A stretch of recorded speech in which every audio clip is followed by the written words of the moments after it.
For the first time in its illustrious history, the Rotax Grand Festival comes to British shores as the build-up to the biggest party in world karting, the Rotax Grand Finals, intensifies.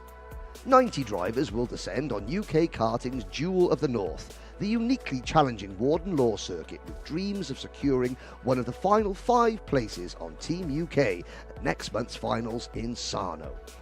In Micromax, look for the likes of Alfie Mayer, Dean Pahal and the Pharaoh brothers to lead the fight to join British champion Luke Millwood and runner-up Austin Oman on the plane to Italy. Team UK are the defending Micromax Grand Finals champions, so the pressure is on. New British Minimax title holder Albie Friend has already qualified for Sarno, as have his rivals Emerson McAndrew-Uren, Oliver Spencer and Harry Taylor. It'll be interesting to see if reigning Micromax Grand Final champion Jensen Chalk can beat the likes of Edward Haynes for the remaining ticket. 2 tickets are available in Junior Rotax. Lewis Goff and reigning Minimax Grand Finals champion Rory Armstrong have booked their places already in 2024. For the last tickets, the rest of the field have to battle past 2022 Grand Final champion Scott Marsh and double British champion Cole Denham, who both start as favourites. Whoever emerges victorious in Senior Rotax gets the honour of being Team UK's sole representative in Rotax's Ultimate class, DD2. Kai Hunter will be tough to beat on his home circuit, but with Archie Walker and the returning Louis Westover all champing at the bit, nothing is certain. And that's before we mention the arrival of junior champion Harry Bartle and runner-up William Antrobus on the scene. As always, you can watch all the action of the 2024 Rotax Grand Festival along all Alpha Live and the Karting UK network of channels. Well, good morning everybody, or good afternoon, wherever you're watching in the world. Welcome to Karting North East at Warden Law, near Sunderland in the very northeast corner of England.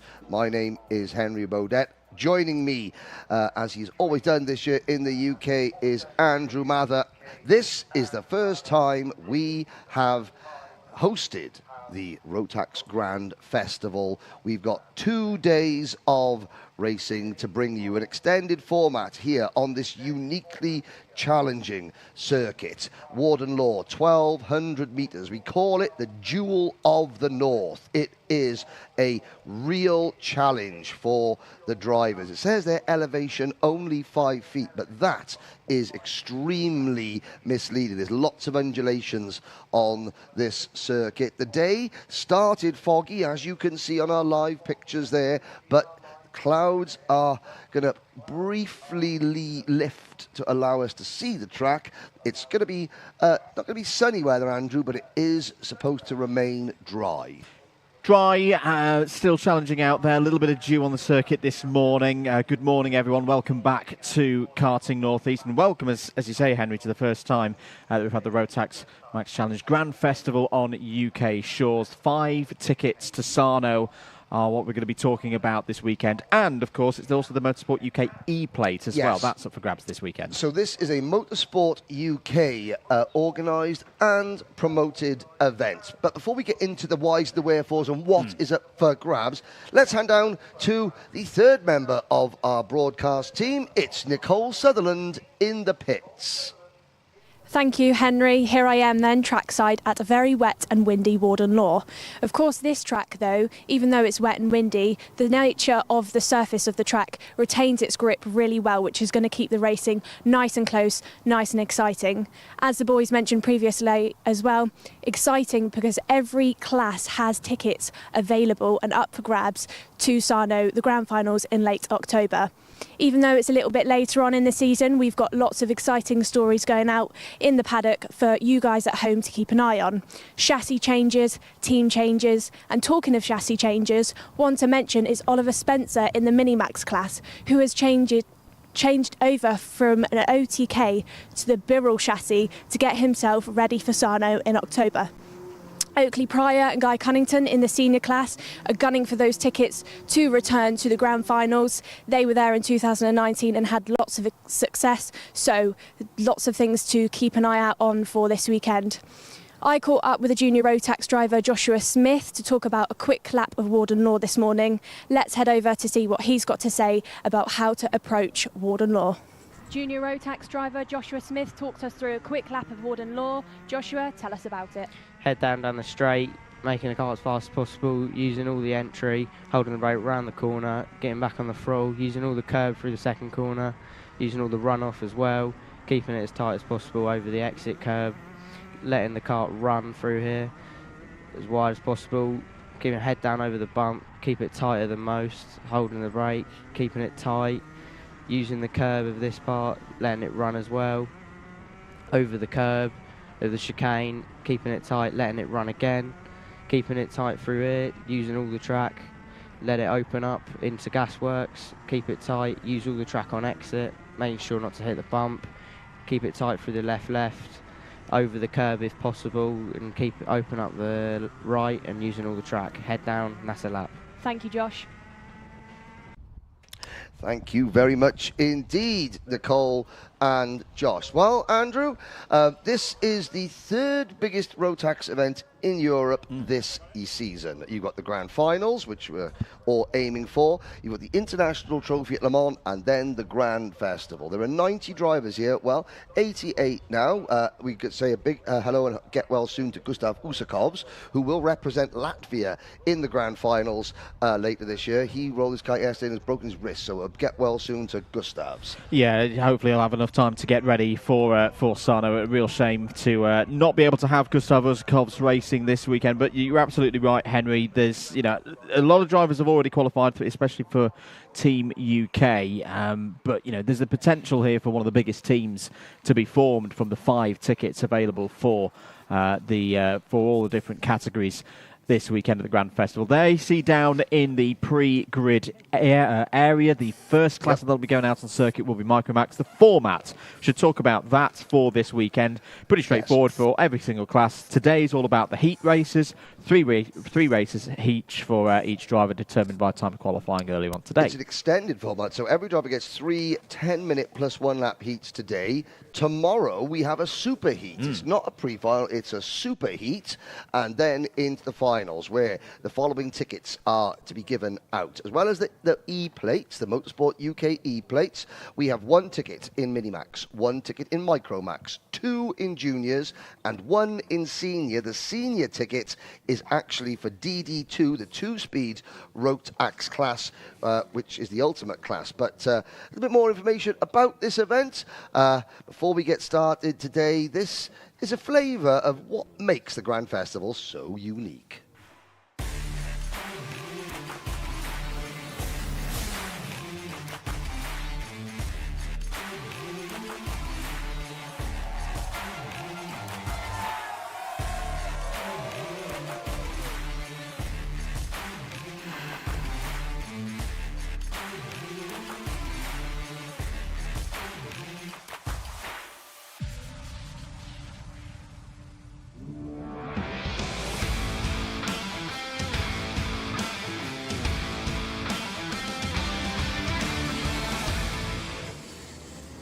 Here we go then for Heat 1 of the day. Pole position is Austin Oman and Luke Millwood, the number 1 and number 2 seed in the UK this year.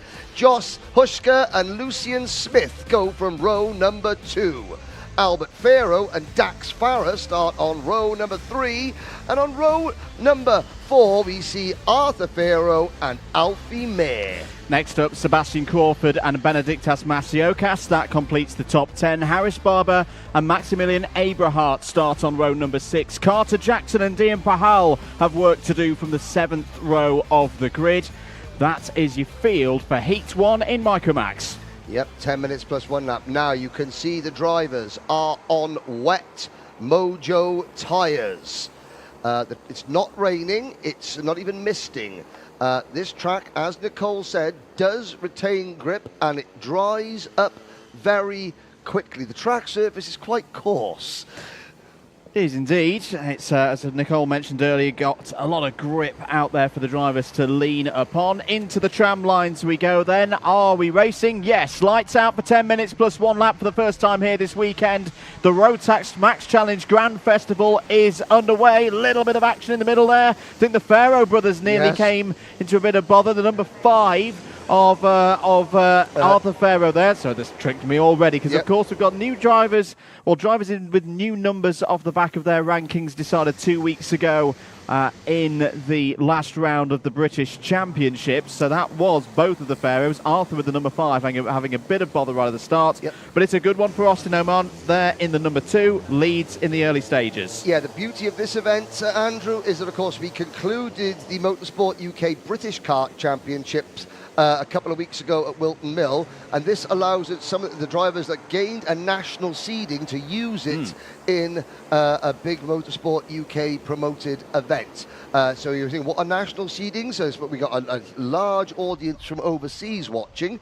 If you finish in the top 10 in the Motorsport UK British Kart Championship, you get to use that number in that class as long as you are in it. So you can see in this race, we've got Austin Oman, the number 2 plate, who is leading the race, and the number 10 seed, Josh Hushka, they're running a little bit wide.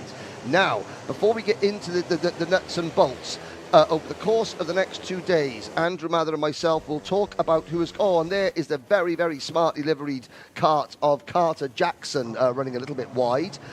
Several drivers have already qualified for this event, but due to this as being, for the micros and minis, this is an international level event. Austin Oman and Luke Millward, the 2 drivers in this field who have already got a ticket. Luke Millward getting a 5-second penalty for an issue at the first corner, I believe. Now, if Austin Oman and the number 2 plate car, the champion Luke Millward were to win, this event, they would take this ticket, and the ticket they won for the Motorsport UK British Championship would go to the best placed non-qualified driver in this division. And Andrew Mather, the best placed non-qualified driver in the British Championship standings that would benefit from a Millward or Oman victory would be? The number 3 of Maximilian Aberhart. Number 3 of Maximilian Aberhart. We will do our best to keep you updated to that as the day progresses. As always, big hello to everybody on the live chat, watching both on the Alpha Live YouTube channel and the Karting UK YouTube channel. Hello to Fletcher Jameson, to the Troglodytes. Oh, hello, Troglodytes. Motorsport-timing.co.uk is where you can find the live timing. Cross-Eyed Lion, hello, our friend from Germany. Cross-Eyed Lion watching as well. Now, on track, Austin Oman, the number 2 seed for Sam Pollitt Racing, and there's some big news from Sam Pollitt Racing. If you watch last night's Track Talk programme, which will be broadcast during the lunch break here, you will see that. So no spoiler alert. Dax Farah, who has moved across from Coles Racing to Strawberry Racing this weekend, is hassling Austin Oman. And this is a really good run, early stages from Dax Farah. Dax Farah not one of the regulars in the British Kart Championship, so the form book on that front, we don't really know, because he wasn't at Wilton Mill a couple of weekends ago, as an example, wasn't here at Warden Law when there was a full round of the British Kart Championships earlier on in the season. This is a good start for a driver very much in the mix, not one of those drivers who's already qualified into Team UK. Fasano later on in October. Behind him, Josh Hushka, who had a really, really good kick-up in form earlier on in the summer, particularly when he raced at Kimbolton. And a little bit wide there for Dax Farah. This could be a chance for Josh Hushka, and you can see there, getting out wide. Oh, the dirt. A lot of dirt on the outside there. A bit of a tricky position to be in. Yes, indeed. The Hunter family, who own the circuit, and the entire team at Karting North East have done a fantastic job in preparing this venue. The last time I saw this much Rotax branding around any place was actually at the factory in Austria. But so they're coming into, they've gone through Brian's Bend. Here's Dax Farah now. He's coming out of St. John's into the Senna S's. And so this is the first part of the Senna S. The second part, you may have seen one of our viral moments of 2024 was Albie Friend going around the outside there to take the lead and into the Dunlop chicane, out onto the back straight, which is anything other than straight, uphill into Gasworks hairpin, side by side. Joss Hushka for Sam Pollitt Racing now moves into P3, and so he moves into P2, sorry. Lucian Smith is the driver of kart number 7 for KR Sports. This is the battle on your screen for second, third and fourth. Austin Oman, meanwhile, pulling away up at the front. And Lucian Smith, definitely one of the favourites in this Micromax category going into this weekend. Changed teams in the middle of the National Championship season and has flourished ever since he stepped into the KR Sport. Unfortunately, that looked to be like Carter Jackson in the number 77 is at least severely delayed in this race, is in the pits. There is the number 77 with that lovely decal kit on it, but it's not out on track. It reminds me of the film Tron, or Tron Legacy was possibly, but the first film Tron. Some of you aren't able to old enough. Ollie Westover, hello. Ollie's son Louis Westover is returning to karting. Louis International is back this weekend. I'm assuming Ollie and Bernie are watching in Spain, which the weather would be dissimilar to this. Well, who knows? I mean, we are right on the Tyne and Weir side. This is the People's Republic of Tyne and Weir side, and the fog on the Tyne is not all mine, It's all ours. It's all ours. It's a bit misty as we are into the final 3 minutes of this race. And Albert Farrow recovering from his earlier misdemeanor and is up into, he's in the 6th position. You can see on our new and improved Alpha Live Rotax liveried specific timing and scoring banner along the left-hand side of your screen. You can see the Rotax partners up at the top right-hand side of your screen. And of course, Alpha Live will be bringing you live coverage of the Rotax Grand Finals in Sarno for the very first time. So, Rotax family around the world who are watching, this is the coverage that you can expect when we head to Sarno. You get so close to drivers, you can almost count the freckles on their noses. Good scrap this for third place. Hushka and Smith have worked together to get back onto the rear bumper of Dax Farah. Farah has come through again into second place. They're about 2.5 seconds off the rear of Austin Oman in the lead of this race. In fact, Farah has just set the fastest lap of the race, a 1:04.83. So the track getting quicker and quicker all the time. No rain by the looks of it outside of our commentary box window at the moment, Henry, so that's going to be giving some of the mechanics and teams, I think, a bit of a challenge for the upcoming races as to what they're going to do with tyres. And of course there is a bit of a breeze. You know, we are close to the North Sea and the wind doth whippeth in from the North Sea. We are, we're 330 miles from Cardiff. I know that because I drove it yesterday. So, but Austin Oman, I mean, what a comeback from Austin Oman. Okay, narrowly lost out on a British title to Luke Millward, but has set his stall out early here. Maximilian Abrahart is down in 12th position, and he'll be the happiest 12th place driver alive if this was the final itself. But Abrahart has work to do. 1 minute to go. You're still watching the battle for second position as Dax Farah takes a wider line into Brian's Bend. You can see the battle for second place. Hushka is in third. Smith fourth. Then it's the number 5 kart of Arthur Farrow. His younger brother Albert Farrow right behind him in 6th. Then it is Alfie Mayer, Luke Millward, Benedictus Masiokas, Harris Barber, Dian Pahal, Maximilian Abrahart, Sebastian Crawford and Carter Jackson.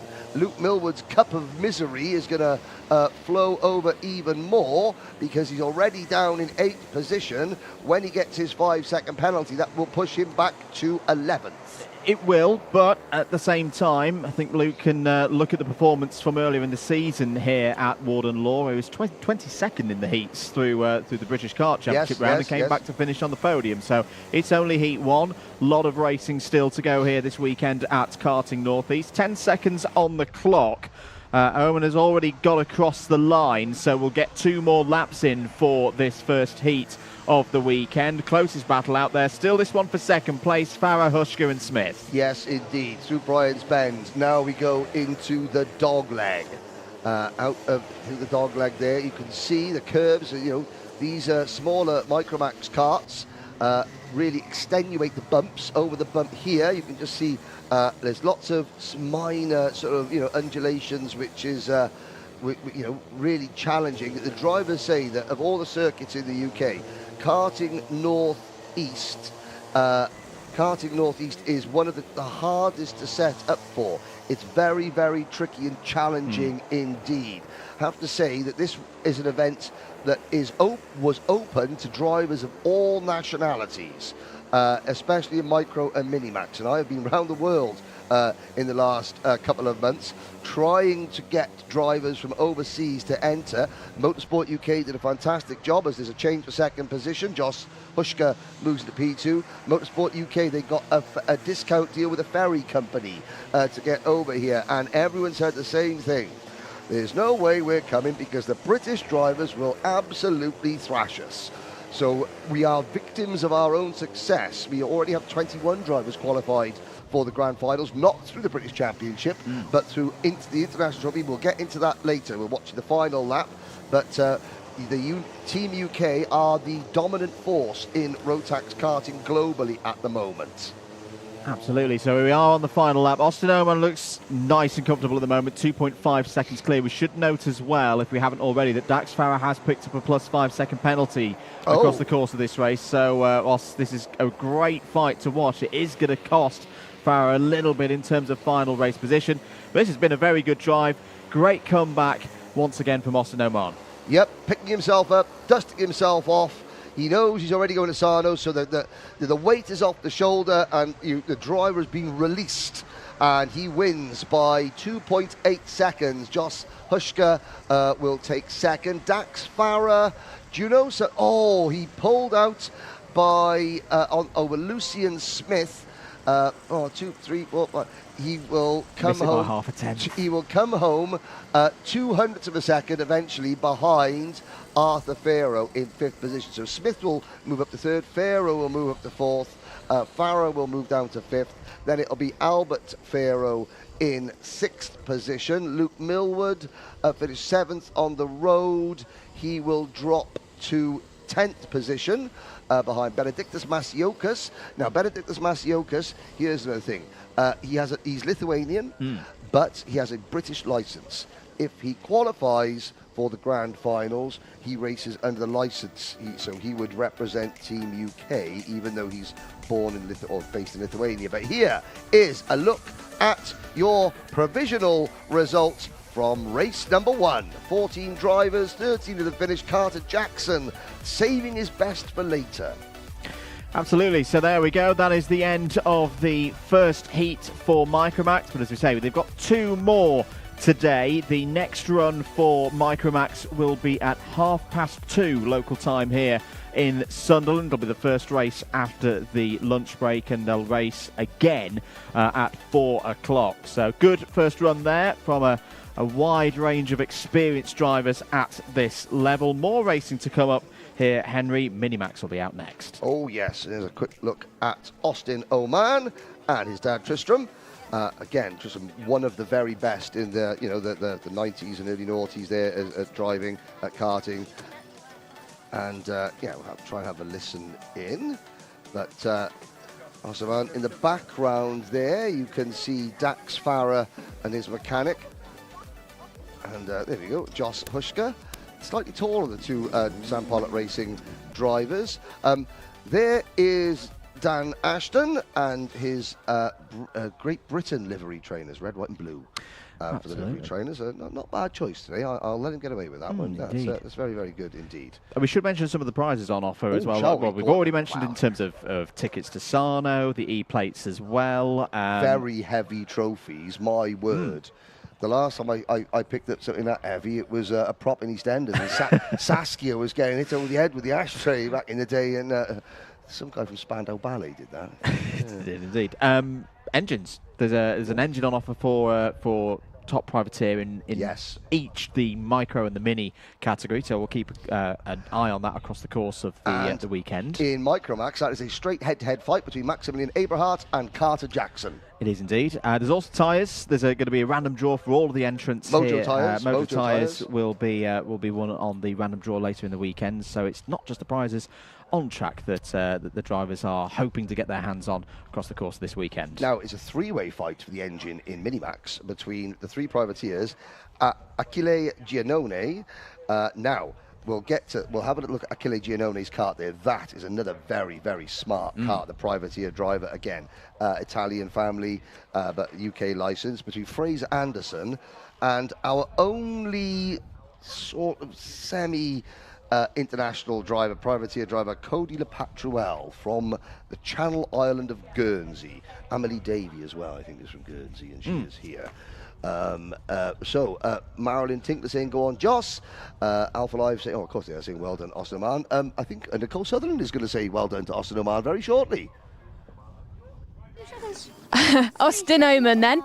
You're trying to work out what your lead was from second. I think it was 2.8 seconds there, so good start to the weekend. You feeling good? Yeah, with that start, I feel like we'll have a good chance of winning this weekend. And it's a bit wet and windy out here. Do you like those conditions? Do you want it to stay like this? Yeah, I would like it to stay wet, because yesterday we weren't always winning, so. Another question then for you, Austin. Recently, we've seen you make a bit of a chassis change. You've gone over to the Kart Republic. Why is that, and what do you think of that so far?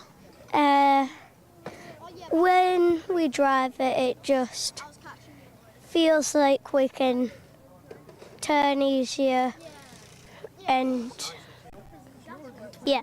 Okay. So at a track like this, where the corners come at you quite fast, is turning in earlier a bit of an advantage on the Kart Republic? You don't really want to be turning early, but you can turn a little earlier. Great to hear from you then, Austin. Good luck for the next race. And we'll head back up to hear some short words about the Grand Finals in Sarno in October.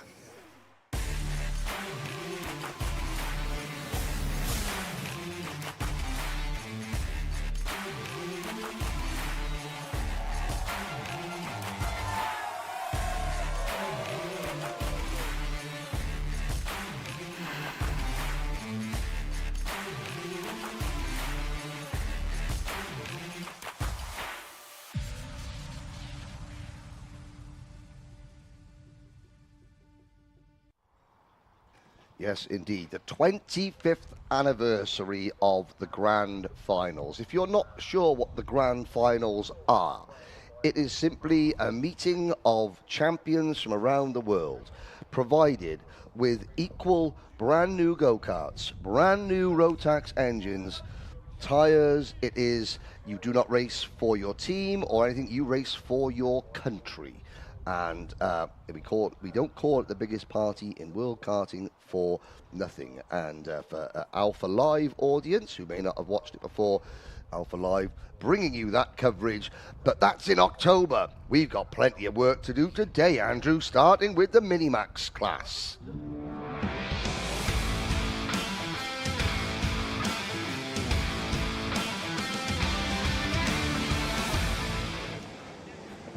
Let's take you through the grid then for this first heat in Minimax. Albie Friend, the British champion, starts on pole position, joined by Strawberry Racing teammate Tom Reed. On the second row of the grid, Luca Holmes-Ballack and Jensen Chalk.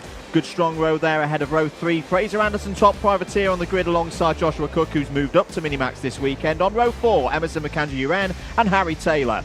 And slowing down Luca Holmes Ballock there, but Benjamin Lawn and Max Gilman who round out the top 10. It was Max's birthday yesterday. Happy belated birthday, Max. Jack Collinson and Ollie Thompson are on row number 6. Edward Haynes and Hasnain Khan start on row number 7.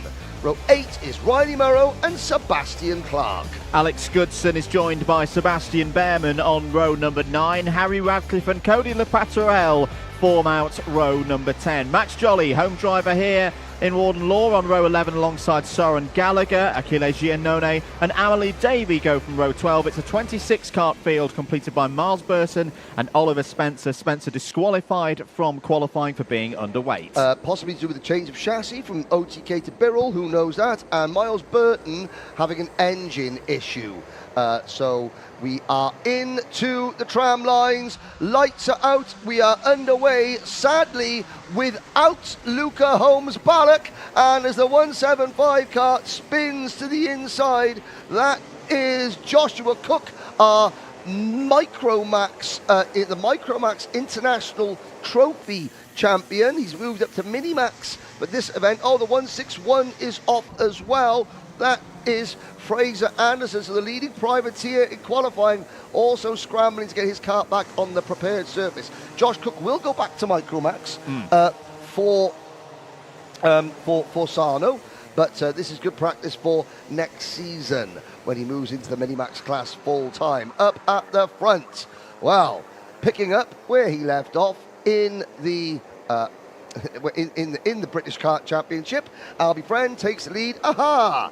Marius Moga, hello, congratulations from Sibiu, Romania. So last weekend I was the Transylvania Trophy in the Turgu Sucuiesc in Romania, and I actually had a day where I could do a bit of driver coaching, and I was very, very lucky to meet a young lady in her first ever Rotax race, her first ever go-kart race, young Katinka Moga from Sibiu in Romania. She won the Roadrunner Karting Junior Race School Academy, and her prize for winning that was a fully paid up drive in the Transylvania Trophy. And I was very fortunate. She's a very, very talented young lady, and I was able to do some driver coaching. So hello to Sibiu, Romania, hello to Katinka Moga. And I have to say that the entire Alpha Live house last night were very, very interested and took great delight in looking at my present that I got, which was the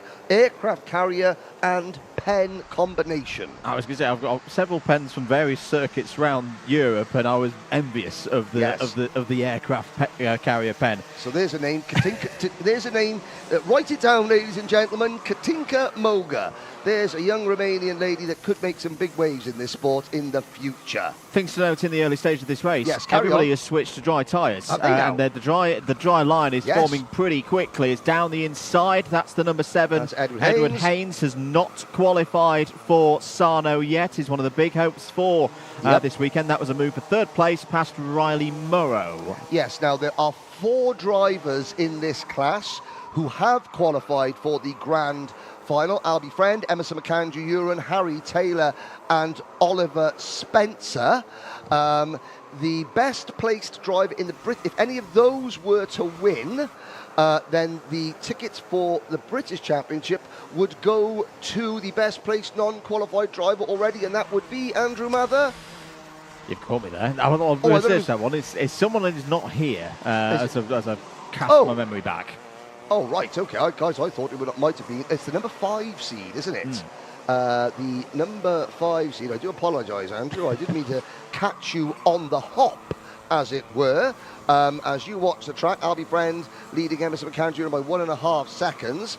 This is what we call a fill, ladies and gentlemen, while Andrew Mather looks at the motorsport-timing.co.uk championship standings. There is the 8th place, the 8th kart of Oliver Spencer making big ground. Now, that's a KR Sport livery. Yes, it is. It will actually be someone who's here. It would be Luca Holmes Ballock, because Joshua Griffin was the number 5 seed, and he's also already qualified for Sarno. Has he now? I don't think he has. Or has he not already? Maybe. Yes, he did. From an international race? Yes, he did. So it'll be Luca Holmes Ballock. And there is someone going very, very wide. That's Harry Taylor. Harry Taylor. Again, slapping the steering wheel there, just being passed by Miles Burton. So Miles Burton, starting from the back of the field, he's got Cato Motorsport overalls, but he's with the Richardson Chassis Engineering team. He is at 10 places to 15th. Oliver Spencer, now that's a KR Sport, he's entered with KR Sport, but he's not on the usual, it looks very purple to me. Have they sprayed that Birrell ART purple? I was told, my spies told me that he was using a Birrell, because, and we've got a driver in the wall. Who was that had gone into the barriers? I'm looking up at... it was the number 172 car. Amelie Davey. Amelie Davey, sadly. Oh, and another one off. It's one of the Sam Pollitt Racing team. It is the 191 of Jack Collinson. So Jack Collinson, who had a really good day in free practice yesterday. It's not the end of the weekend, of course.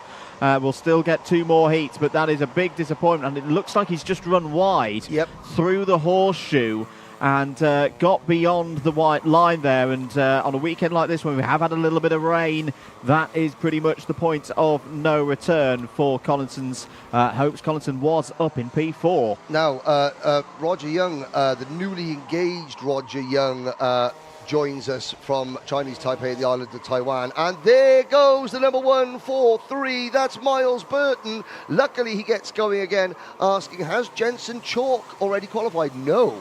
He has not.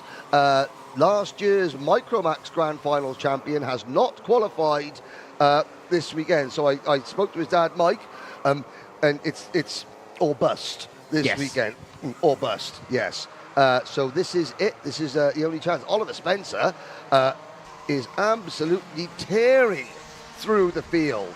He 8 at the moment. Albie Friend, meanwhile, well, he thought Austin Oman wins by 2 seconds. I'm going to win by 3 at least. Emerson Candrew in second. Haynes is third. You're looking at the battle on screen a little bit further back in the order. This is the number 127 car. This is Harry Ratcliffe. This is 12th place on back. Harry Taylor has got as the Dan Holland racing car is going through your screen. You've got Harry Taylor, Benjamin Lawn in the orange crash helmet. And off again goes Jack Collinson. Is he going to save it? Yeah. Oh, that was Harry Ratcliffe, sorry. Harry Ratcliffe going off.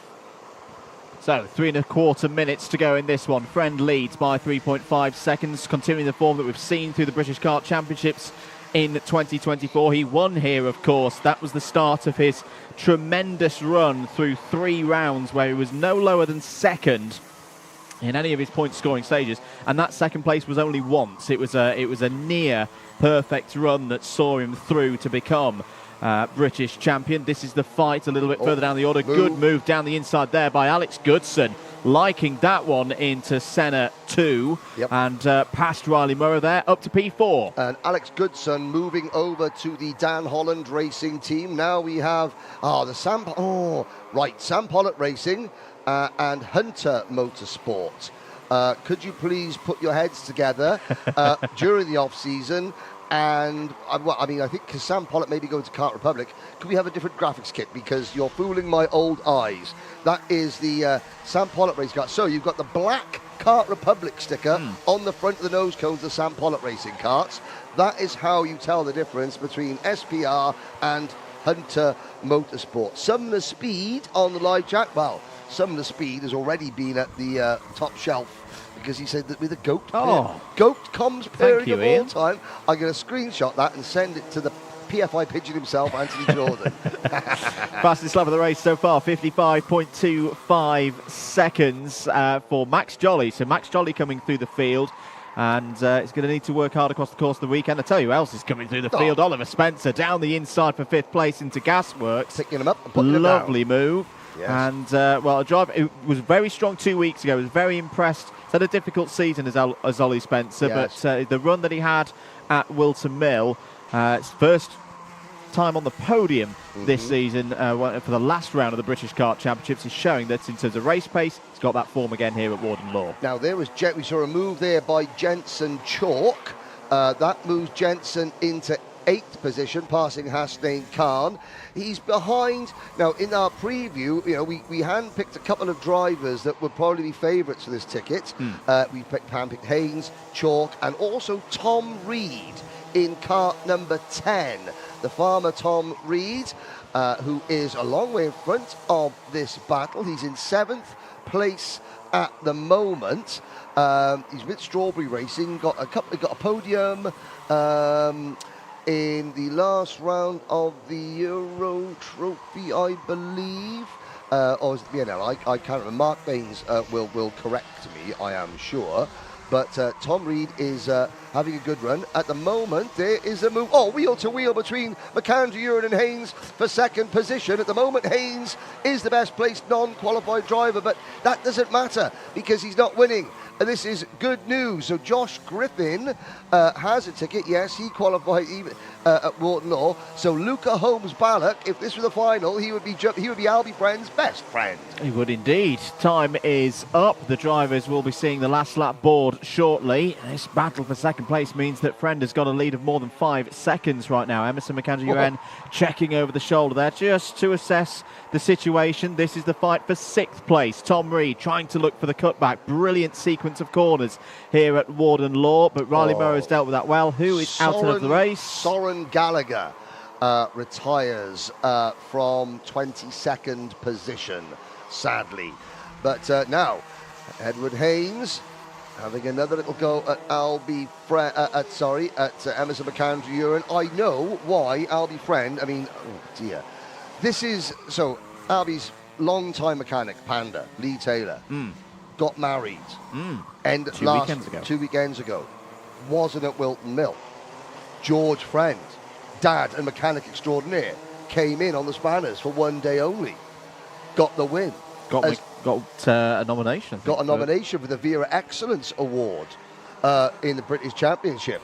But Lee Taylor, still on his honeymoon, who's mechanicking for Albie Friend, the #1 plate. George Friend, his dad, and he's only gone and won by 7 seconds. So, it could be good news, but bad news for Lee there. I think George is getting an awful lot of help from. Well, I don't know. Is he? Who knows? He's been keeping it under his hat all these years. Keeping it under his hat all these years. George Friend, mechanics out. Albie is now just normally when you're a driver, you are. George is the dad of Albie Friend. Albie is now simply the son of kart mechanic George Friend. There we go. There's Emerson McAndrew Uren, who finishes in 2nd position. Edward Haynes comes home in 3rd. There's a high five. Good stuff there. Alex Goodson. Great result for Alex Goodson in 4th. There's Oliver Spencer getting out of his kart. He's always got something to say. Edward Haynes, we get good sportsmanship there amongst Minimax. Oliver Spencer finishing 5th ahead of Riley Murrow, Tom Reed, Jensen Chalk, Hasnain Khan. And I like that as well. Look at that. That's this is what you want to see. This is what you really want to see. Alex Goodson coming over, the handshakes, the high fives. These drivers, they move around teams. There's no, that's not George Friend. That's a help. I told you that George was getting a little bit of help. Behind Jensen Chalk, Hasnain Khan, Max Gilman, whose birthday it was yesterday. Now, on your timing and scoring screens, it has Max Gilman down as Hunter, as Thule Motorsport. He's moved over to MLC Motorsport this weekend. And this is the returning Amelie Davey to the pits. Depositing a little bit more of Tyne and Weir agriculture onto the racing surface, shall we say. Indeed. So, Minimax, their first heat has been completed. The second heat for them will be at 2:50 this afternoon. So, yeah, just under 2 hours' time. They will, of course, run again at 4:20 later on for their third and final heat. Now, we'll get back to what I was going to say about the global karting community after we speak to the son of George Friend, Albie Friend. Ollie Spencer, one of the two. He's not George Friend's son, don't think so. Ollie Spencer, a bit of a drive there. Have you got somewhere to be? Yeah, it was good. 26th, 5th is quite good. We was underweight in qualifying, which is disappointment. Quite a big error, to be fair. Like, the scales, I think, got changed in maybe a bit of a mechanical area, but I can't complain really. It's quite a good drive. Very good drive, 21 positions in that amount of time. You weren't hanging around. But around this track, and especially in these conditions, what gives you the confidence to be able to go for some of the moves that you were going for and get them done? Working the tyre on the outlap. Obviously, we were on new tyres then because qualifying was wet. Got the tyres working nice and quick. Tyre pressure was quite good. Went for the moves when they were available. So tyre pressures then, and like you said, working the tyre hard. You sound like the process, what you're doing with that. Can you talk me a little bit about how you do it? What are you doing with the car on the outlap to get some warmth into the rubber? Well, just like weaving side to side, like full locking into the corners, trying to get the rear wheels up to temp. So yeah. And you know how to do that. You're a driver, you've been to the grand finals before, you've done a lot of racing. That knowledge, has that just come from the amount of racing that you've done throughout your career so far? Yeah, I'd probably say so a bit, but also probably, from the amount of racing I've done probably helps. So yeah. Well, we'll see how you get on for the rest of the weekend, see if you can get maybe a 26th to 4th in a minute. Yeah, thank you. We've got a little bit more time before we head over to the next race then, so let's talk to Emerson McAndrew. Emerson, start this weekend, what are you thinking about? What were you feeling when you were kind of watching Albie disappear off into the distance a little bit? Oh yeah, we had a good start from 7th up to 2nd, I think it was. But yeah, I knew it was going to be fast, but we didn't have the pace, so we just had to fight for our place really. So you don't think you quite had the pace? Was that down to maybe some decisions on the car or just the way you were driving it? What do you think it comes down to? I don't think we got the car right, but don't know, could have done it better really. And I saw you and some of the other boys, you've been bouncing around the track this weekend, playing a bit of paddock cricket. You enjoying the event so far? Yeah, I think it's a really fun event so far. There's loads of things to do and yeah, it's just good. And you've got a ticket already for the grand finals, but you've decided, to come here to Warden Law this weekend and race anyway. How come you've chosen to do that? Because it's a big event and I want to win it. Definitely, and you reckon you've got a good chance? Yes. Let's head up then into the box to hear about Rotax, who they are and what they do before we head over to our next race.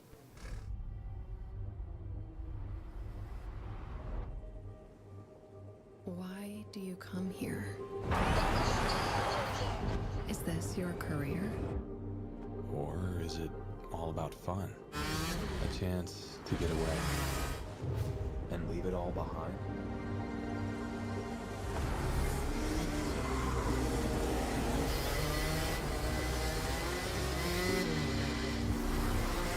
Or do you chase your personal best? Challenging yourself over and over again.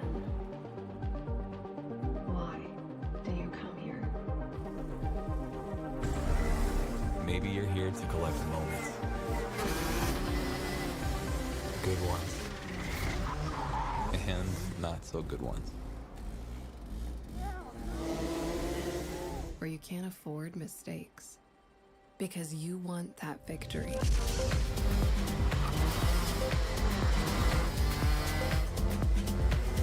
It's all about this one moment when the hard work finally pays off.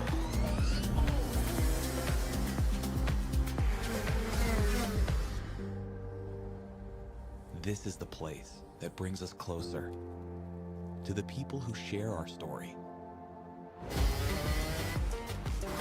Whoever we are. Whatever we're here for.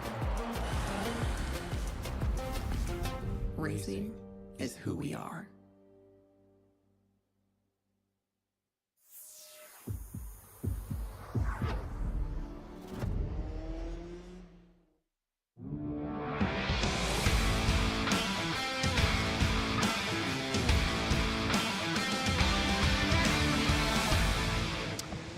Welcome back, ladies and gentlemen. Junior Rotax, heat number 1.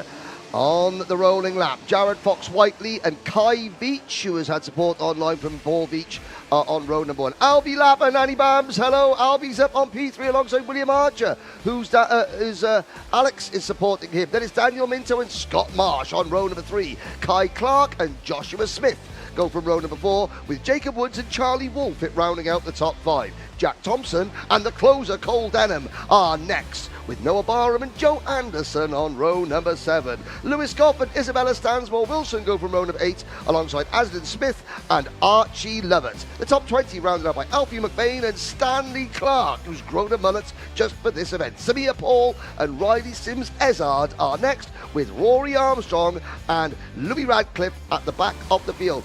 Andrew Mather, there are certain drivers in this class who are eligible and certain drivers who aren't. Please, oh dear. Samir Paul, who, and that is that some of the axle that's also gone? That is the hub that's gone, and we will go around again, which is perfect timing to be able to explain a little bit about who and who isn't eligible for a ticket and why. 2 tickets available. 18 of the 24 drivers are eligible. Kai Veach, Albie Lapper, William Archer, Daniel Minto, Scott Marsh, Kai Clark, Jacob Woods, Charlie Wolfett, Cole Denham, Noah Barham, Isabella Stansmore Wilson, Addison Smith, Archie Lovett, Alfie McBain, Stanley Clark, Samir Paul, Riley Sims, Ezard and Louis Radcliffe are all of age, where if they win one of those two tickets, they fit within the age criteria to compete at Sarno. Basically, the age criteria in junior is that you cannot turn 15 years of age. That's another kart out of the running. That's Riley Sims Ezard, I think, the number 42. Yes, so if you turn 15 at any point in 2024, even if it's the 31st of December 2024, if your 15th birthday is before then, you are not age eligible to compete. Lewis Goff isn't eligible because he's already got a ticket, but again, we go into that. And Rory Armstrong, last year's Minimax Grand Finals champion, well, he's already got a ticket through the Irish Championship. Lights are out, we're off and racing. Into turn number 1 we go. I have to say, Albie Lapper, Nanny Babs is watching now. Albie Lapper's main mechanic, Liam Wright, has got a family engagement this afternoon, and so Dad Phil, being the man of the house, he said, no, Liam, you must go to this and I will take over mechanicking, because Albie's had a bit of a rough start to the year, rough season so far, and then Albie goes and puts in the season's best performance in qualifying, so Phil is now slightly nervous and maybe wishing he didn't have that last glass of red wine last night at the hotel. I said, if George Friend can do it, Phil, so can you. But up at the front, it is Kai Veach for the KR Sport team, who is leading. Jared Fox Whiteley has fallen back a couple of positions for the Jax Motorsports team. He's too old, but very strong around this circuit. We saw he had a wildcard appearance at the British Kart Championships when the Rotax classes visited here earlier in the year, and was very, very strong that weekend. Scott Marsh has had a very good start. Started on the 3rd row of the grid. 2022 Grand Finals champion, has not qualified for the 2024 edition yet. At the moment, though, he's having to deal with William Archer. William Archer continuing the good form that we saw 1-2 weeks ago at Wilton Mill, when he had his best showing of the Rotax British Championship, straight up to 2nd place. And for Scott Marsh, this is going to be the story, I think, of his weekend. Yes. He is probably one of the favourites, but this is such a competitive junior Rotax field. He's going to have to be on his A game if he's going to go to Sarno. Yes, now for the viewers at home, the drivers, oh dear, that is one of the Sam Pollitt racing karts. You know, the marshals aren't allowed to assist in terms of, that was Louis Ratcliffe trying to get his kart back on. Now for the viewers at home, the drivers on the scoring ticker, you can see their positions. If their race number is highlighted in red, that means they're not eligible. If their race number does not have a red highlight, those are the drivers fighting for the ticket. Again, another really good innovation between the partnership of motorsport-timing.co.uk and Alpha Live. Oh dear, that is the driver who... I think that's Joshua Smith. So Joshua Smith, who gave us his onboard lap earlier. That's the only lap he's done so far today, because he hasn't, because he has gone out on the opening lap here. Down the inside, kart number 65 moving up through the order. That's Jack Thompson for Hunter Motorsport. Hunter Motorsport looking for some big results here this weekend on their home circuit. 7 1/4 minutes to go. Kai Veach, after that brilliant start, leads by a second. William Archer P2. Kai Clark has come forward in this race as well. Kai Clark up 4 places from where he started on the grid. Now challenging William Archer for P2. He's not going to do the move here. That would be a bit of a brave one. Down into turn 4. Maybe one here into the centre S. Indeed, down the inside. Lovely stuff from Kai Clark. That's him up to P2. And look who is moving into P3. That is Albie Lapp. I may have spoken too soon. I think Liam Wright's still here this morning. So I think the number 1 mechanic is got still him going. That's got him going, and Albie certainly he's probably thinking, God, I've got to win this race because Dad's taking over. And there's teammates having I'm joking, Phil, by the way, because Nanny Babs will probably come and hair-footed up from... give you an earful. Give me an earful. I don't want to upset her. Now, Scott Marsh, 7th in last weekend's CIK World Championship at PF International. As we watch Junior Rotax, I think it is time that we mention that in the Kenzo Craigie start this year out in Junior Rotax in the UK is a former Rotax Grand Finals competitor, twice for Team UK, as we watch the number 23 kart of Jared Fox-Whiteley picking up a position. Ethan Jeff Hall, a former British junior champion, I believe, and he's here this weekend. Is here this weekend, is now the world champion in senior, and in fact, all 3 senior podium finishers. Oh, dearie me, that was the number 65 kart of Jack Thompson getting it a little bit wrong going into Gasworks hairpin. I think Jacob Woods was the unfortunate recipients there. Joe Anderson gets a penalty, a 5-second penalty. All 3 of the podium finishers in last weekend's CIK World Karting Championship, former Rotax competitors, former members of Team UK in the Rotax Grand Finals. We had a chat with Ethan Jeff Hall and Matthew Higgins earlier on in the weekend as well, on a feature that you'll be able to watch on the Karting UK YouTube channel. Great scrap going on here. All the number 62 of Cole Denham getting involved with Scott Marsh. This is all around 5th place. Albie Lapp has just fallen off the back of this group, but still a good amount of time to race back in to the battle. They've been dropped by Jared Fox-Whiteley. There's the number 22 of Noah Barham going side by side with Woodsy, Jacob Woods. That is for 10th place, or 10th and 11th place, Charlie Wolford. Good to have Charlie Wolford on the grid this weekend. Yep. Not seen Charlie race for a while. He's having a strong first outing in this heat. Is there in P11. Yes, Jack Thompson getting a penalty as well. Now, of course, all around the Rotax world, the final rounds of various championships are taking place as we finalise the field for the grand finals. The Belgian Rotax Max Challenge is happening in Genk. Hello to Alex Goldschmidt, commentator of that championship. 4 minutes to go. I think we're going to have a quick word with Nicole. Matthew Higgins, senior Rotax driver and DHR coach, has joined me whilst he's trying to be a meerkat over the fence and watch his drivers. You're with Cole Denham this weekend. Cole's been to the grand finals before. Do you reckon he's got a good chance of winning a ticket this year? Yeah, I think so. I think if he just calms it down like he has now, I think he's definitely in with a good shot. Thanks, Matthew. Henry, over to you. Of course, Matthew Higgins, competitor in the grand finals last year. He's qualified again this year, and he finished 3rd on the podium in the World Championship last weekend. Scott Marsh, 6th at the moment.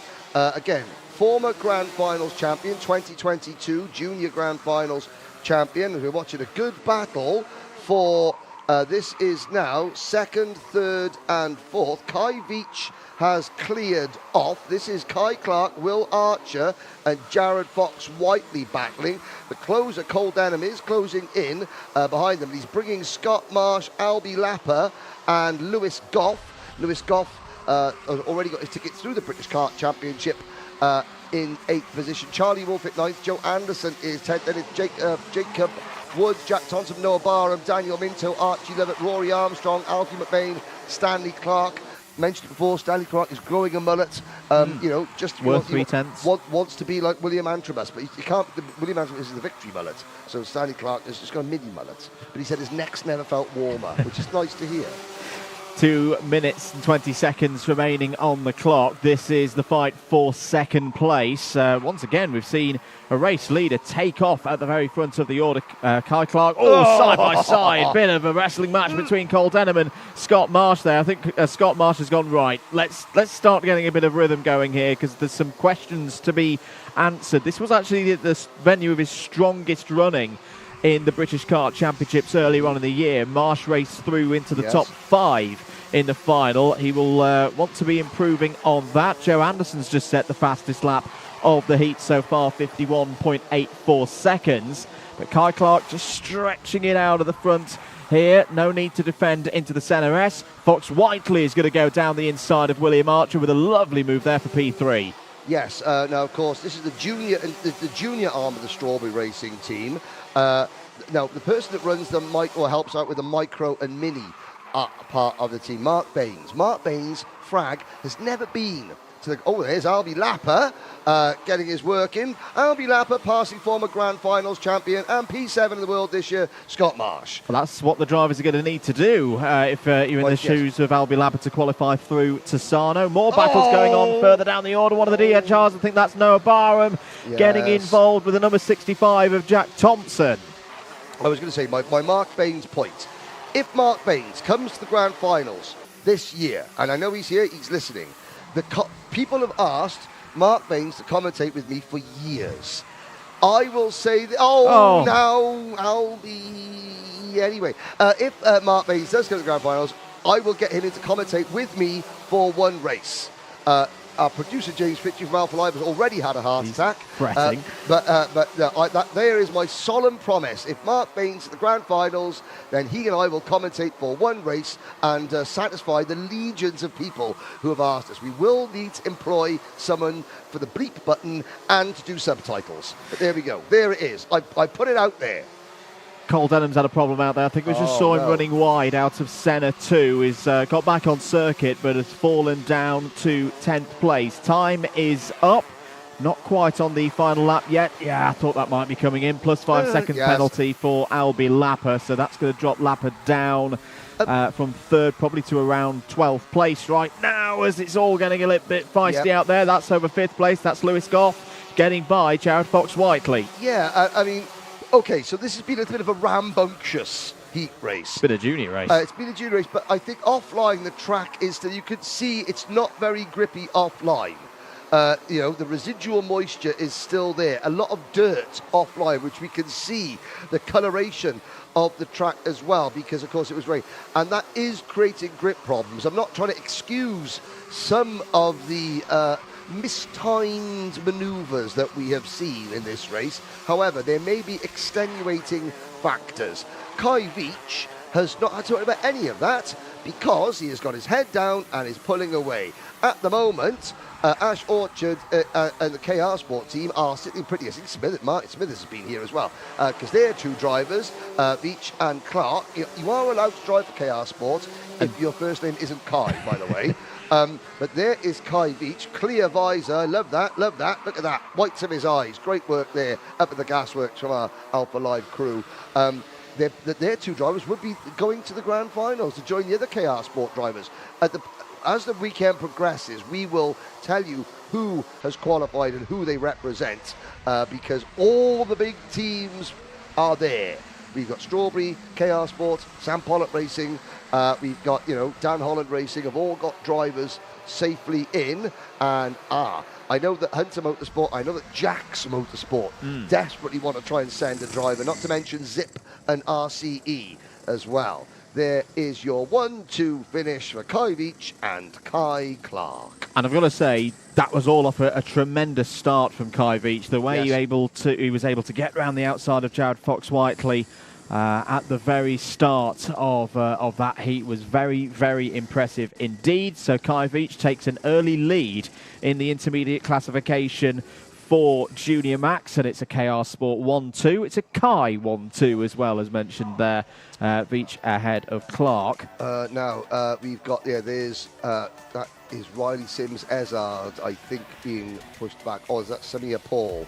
I think it might be Riley Sims Ezard going back onto the circuit. So, Veach and Clark from Lapper, although he will have a 5-second penalty. So Scott Marsh moves up into third position. Lapper will move back to ninth in the overall standings. Lewis Goff in fifth, followed by Jared Fox-Whiteley, our pole sitter, William Archer and Jacob Woods, Joe Anderson, Charlie Wolfett, Daniel Minto, Jack Thompson, Addison Smith and Noah Barham are next. And I have a feeling that before the next race there may be a bit of a conference. A conference call will go out to the juniors just to remind them about the correct way to drive a go-kart race. Archie Levitt, Cole Denham, Stanley Clark, Alfie McBain, Rory Armstrong, Isabella Stansmore-Wilson and Louis Radcliffe, with Joshua Smith, Samir Paul, Riley Sims Azard failing to finish.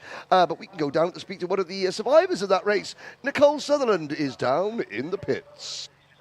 Thank you, Henry. Race winner Kai Veach joins me then. Kai, what have you thought of the event so far? What have you thought of that race? It's been really fun, and I felt like I was very fast and just felt very flowing in that race. So fast and flowing, and do you think that's because of the way you drive, or is it the nature of the track? What causes that? I think it's the nature of the track because it's very smooth and flowing, and there's high speed, low speed, but it just feels very good. And it was over a second lead from your teammate, who's also called Kai, so Kai 1, Kai 2.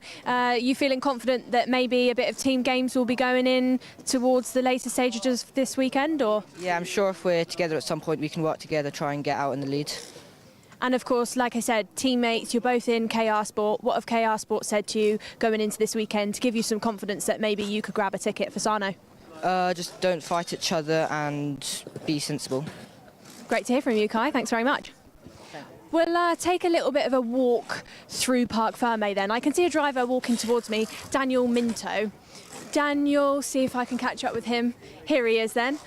Daniel, first weekend for you then in a junior. We normally see you in the mini class. How's it going? Good, it's just hard racing really. And is that because of like the other drivers in the class? You know, are they tough competitors, or is it because of the kart? What's making it tough for you? It's just the really good drivers and they know how to overtake. You're very experienced though. You've got a lot of experience behind you in minis. Do you actually reckon a ticket could be achievable for you this weekend? Could be. Just hope it stays dry. And Warden Law then, home track, is it for you? Yeah. So a lot of laps. Can you tell me a little bit about what it's like to drive at Warden Law? What's the track like? What do you think of it? It's a very good circuit. It's just hard sometimes on the neck and stuff, but yeah. Hard because of like kart control, or? Yeah, just fast and flowing. Great to hear from you then, Daniel. Got a little bit more time. I'll keep making my way through Parc Fermé. Let's see who else we can catch up with. Who have we got? Let's talk to another Hunter Motorsport driver. Obviously, this is home track for Hunter, based at Warden Law. We've got the number 79. Weekend so far, how are you feeling? How are you feeling about it being a home race for Hunter Motorsport? Yeah, it's all right. Like I'm enjoying it. That one wasn't too bad, but it wasn't the best. But no, it's been going all right this weekend, yeah. And, you know, do you do a lot of laps around here, especially with the team? What have they said to you to give you confidence? On Wednesdays quite often, and also come on Sundays. We do the club rounds as well, so yeah. And expectations for the rest of the weekend, what are you thinking? If we can get top 15, that'll be good. I'll be happy, yeah. Just try my best, have fun, I suppose. Always the aim, isn't it? Have fun, try your best. Yeah, cool, thank you. Let's head up then to hear a little bit more about Sarno and where we'll be heading over for the grand finals in October.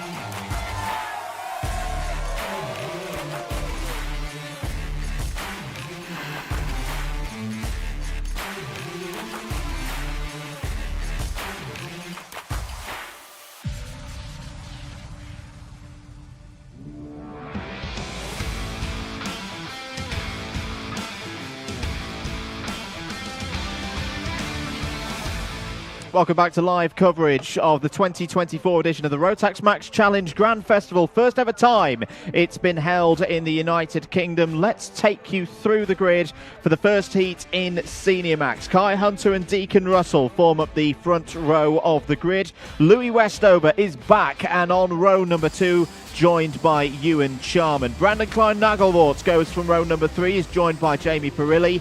On row 4, the pre-final winner here in the British Kart Championships visit earlier in the year, Archie Walker, is on row 4 alongside Tyler Harris. Row number 5, Guy Cunnington, a former Grand Finals runner-up, and Jack Steadman rounds out your top 10. Lizzie Mentier and Jack Gillingham on row number 6, with Benjamin Southgate and Josh Graham all the way back on row number 7. Jack Lilly and Jack Collins are next, and someone just give me a can of Iron Brew. William Antrobus moves up to Senior Rotax this weekend. Second in the Junior British Championship, starts on row 9 alongside another driver stepping into Senior Rotax this weekend, Henry Gregory. Austin Lee and the Junior British Champion Harry Bartle starts on row number 10. They're ahead of a returning Oakley Pryor and Rachel Robertson on row number 11. It's a 24 kart field completed by row 12, Daniel Armstrong and Alex Duncan.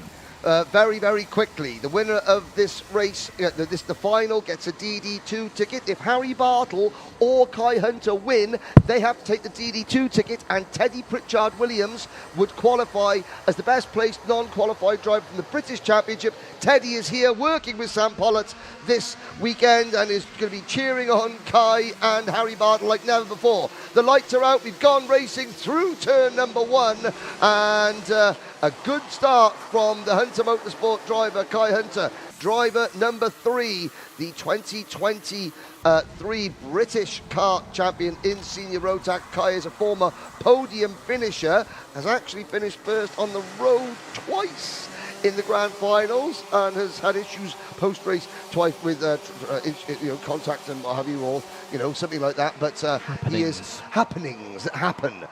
So Kai is out for blood this year in Sarno. Sarno, the site of Kai's debut in DD2 back in 2019, when he was a very late entry because somebody got injured on the way to the track, and Kai happened to be there with his helmet. He was just old enough to qualify and went and made the final as well. So, end of the first lap, Hunter leads from Westover. Deacon Russell down to P2. Good start from Brandon Klein-Nagelvort as well, is up to 4th. Archie Walker, who was very strong here earlier in the year, P5. That was a move for 3rd place. Klein-Nagelvort past Deacon Russell. Here comes Archie Walker, another driver who's, of course, changed race number from 2 weeks ago at the culmination of the British Championships. No longer the number 7, well, now the number 91. Oh, yes, that is very true. He has the right to number 7. He is the number 7, but he's decided to go with his traditional number 91, has Archie Walker. There is Deacon Russell. Very, very impressive performance. Jack's Motorsports haven't taken, and the Project 1 Racing Group, they haven't taken a driver to the Grand Finals in their thing. They have a chance. They have a chance, several chances this weekend. I think that will be really good, because in every... I'm going to get myself in trouble here, but I've got to say it. The majority of the big teams would all have a driver in there. Okay, so Thule Motorsport wouldn't, MLC wouldn't, from the UK. But the big Hunter Motorsport have, with Gustav Usakov in Latvia. But yeah, you would have all the main representatives from the British Paddock in Sarno, and the beauty of it is you all have to work together. All have to be friends. All have to get the results out there, because there's teams aspects in the Grand Finals, of course, as well, which Team UK have been very successful with in recent years. Guy Cunnington, number 52. Karting doesn't owe anybody anything. Rotax don't owe anyone anything. However, if they did, Guy Cunnington would be the person it is owed to. Guy Cunnington, you know that you not have had an injustice, but you know there's a problem when they change a rule after a race. So back in 2019, Guy Cunnington and Axel Sarniala from Finland crossed the line together. On the cameras, it looked like Cunnington was ahead by... is that Deacon Russell? That is the number 21 car. It is Deacon Russell, has gone off. Guy Cunnington was maybe half a nose cone in front on the cameras. However, at the time, and there's the number 30 kart of Jamie Perilli, dispatching It was the aforementioned Guy Cunnington. The aforementioned Guy Cunnington. At the time, the rule book said it was the position of the transponder that decided the result. Rotax were like, well, I know, it's a horrible thing. Unfortunately, there's the rule. So now it's a course of, we do look at cameras. Yeah. So Guy Cunnington, crossed the line first and came second. Hey, that's how close it is when you're on equal equipment. Axel Sanyala was a worthy champion. So, if there's a redemption arc, Guy Cunnington's arc would be the highest. And so he is looking now. 4 laps, we're on lap number 5. There's Archie Walker to the inside of Jamie Perilli. And I think Guy Cunnington there deciding, I am not going to give Jamie Perilli an extra inch of room. He didn't drive him off the track, but he gave Jamie 2 options, the grass or the brake. And Jamie eventually chose the brake. I hope the kart's okay there for Guy Cunnington. He can take a lot of hope into this weekend, because when Senior Rotax's class finished here for their British Kart Championships round earlier in the year, very difficult conditions, we should say. It was the height of summer. Guy Cunnington of the drivers here this weekend was the highest positioned. He was 4th in that final. The 3 drivers on the podium, Macaulay Bishop, Callum Bradshaw, and Caden McQueen are not here this weekend. Macaulay Bishop, the British champion, and Callum Bradshaw, the runner-up, they've already got their tickets. Caden McQueen not here, recovering from having to drive for Prague, UK last weekend. A big hello. Brandon Klein-Nagelbauer. Is that going? That looks a bit strange. That looked a bit strange, and it almost looked like it was something dangling down from the back of that number 93 car, or was it just a bit of rubber falling off? It was, my eyes were deceiving me slightly, although if you have a little look there, and again, this is Alpha Live Cameraman Challenge of the week. The right, as Nagelbauer goes away from camera, it is the right-hand side of his cart. There is something a little bit, or it may just be the lower part of the chain guard. I don't know. There, sadly, out of the race is Jack Lilly, who is a new signing for Strawberry Racing. He's moved away from Sam Pollock Racing, and he's now a signing for Strawberry Racing. But there's Cunnington and there is Walker. They are running in 5th and 6th positions. Charman is 4th. There is Ewan Charman. Nagelbauer is 3rd, and I think it is just the chain guard. A great camera work there. Thank you, Alpha Live. Nagelbauer is the Louis International, the returning Louis Westover. He's got his Nash Motorsports race suit on, because it's the team he raced for in the USA. Louis International is running in 2nd place behind Kai Hunter. Is indeed. Changed for 3rd place as another driver comes into the business. I think that's Tyler Harris in the number 84 for MLC. Yes, it is. So not going to be a good score in the intermediate classification in this race for Tyler Harris. Ewan Charman, I've been thoroughly impressed with Ewan Charman. Start of the year on a Birrell ART. Performed very well in that Birrell ART. I think, remember back to the British O Plate at the very start of the season. But since he's made this change to Hunter Motorsport middle of the season, he has just grown and grown. He was a real thorn in the side of those fighting for the tickets through the British Championships. He was a little bit out of play on that one. He was never going to be in that battle with Bradshaw and others. Not with the greatest of respect, he didn't have the package around him to enable him to do that. He was doing very, very well, but he didn't have any teammates up at the front, the same level to sort of bounce, bounce setups off and stuff like that. So he was, a singular thorn in a field of roses. And I say that since he's moved to Hunter Motorsport, his results have been very good. He's one of my tips this weekend to potentially take that DD2 ticket. But at the moment, his teammate Kai Hunter on his home circuit with the number 3 now, of course, has already qualified through as Lizzie Mentier, as Harry Bartle sets the fastest lap of the race so far, 49.72. But Kai Hunter knows already that he's at least going in some form. It's just a question of which class Kai Hunter would be going to Sarno in. He's got one of those tickets from the British Championships already. That was, kind of as we've been talking about with Teddy Pritchard-Williams. Macaulay Bishop had won the championship, but already had his ticket from other higher tier events. So Kai Hunter inherited one of the 2 tickets on offer from the National Championship. Now, Lizzie Mentier, fastest lap of the race, running in 7th position. She's 4 seconds off the lead. Do you know, Andrew Mather, how many British women have ever represented Team UK in the Grand Finals? I'm not sure, but I know your encyclopedic knowledge will know. I recall two. Tiffany Chittenden, who then went on to race for New Zealand, and her sister Tamsin Germain. So, you know, Lizzie Mentier could become the third. Yep, and they were both blonde as well, so it's Lizzie. There we go, interesting story.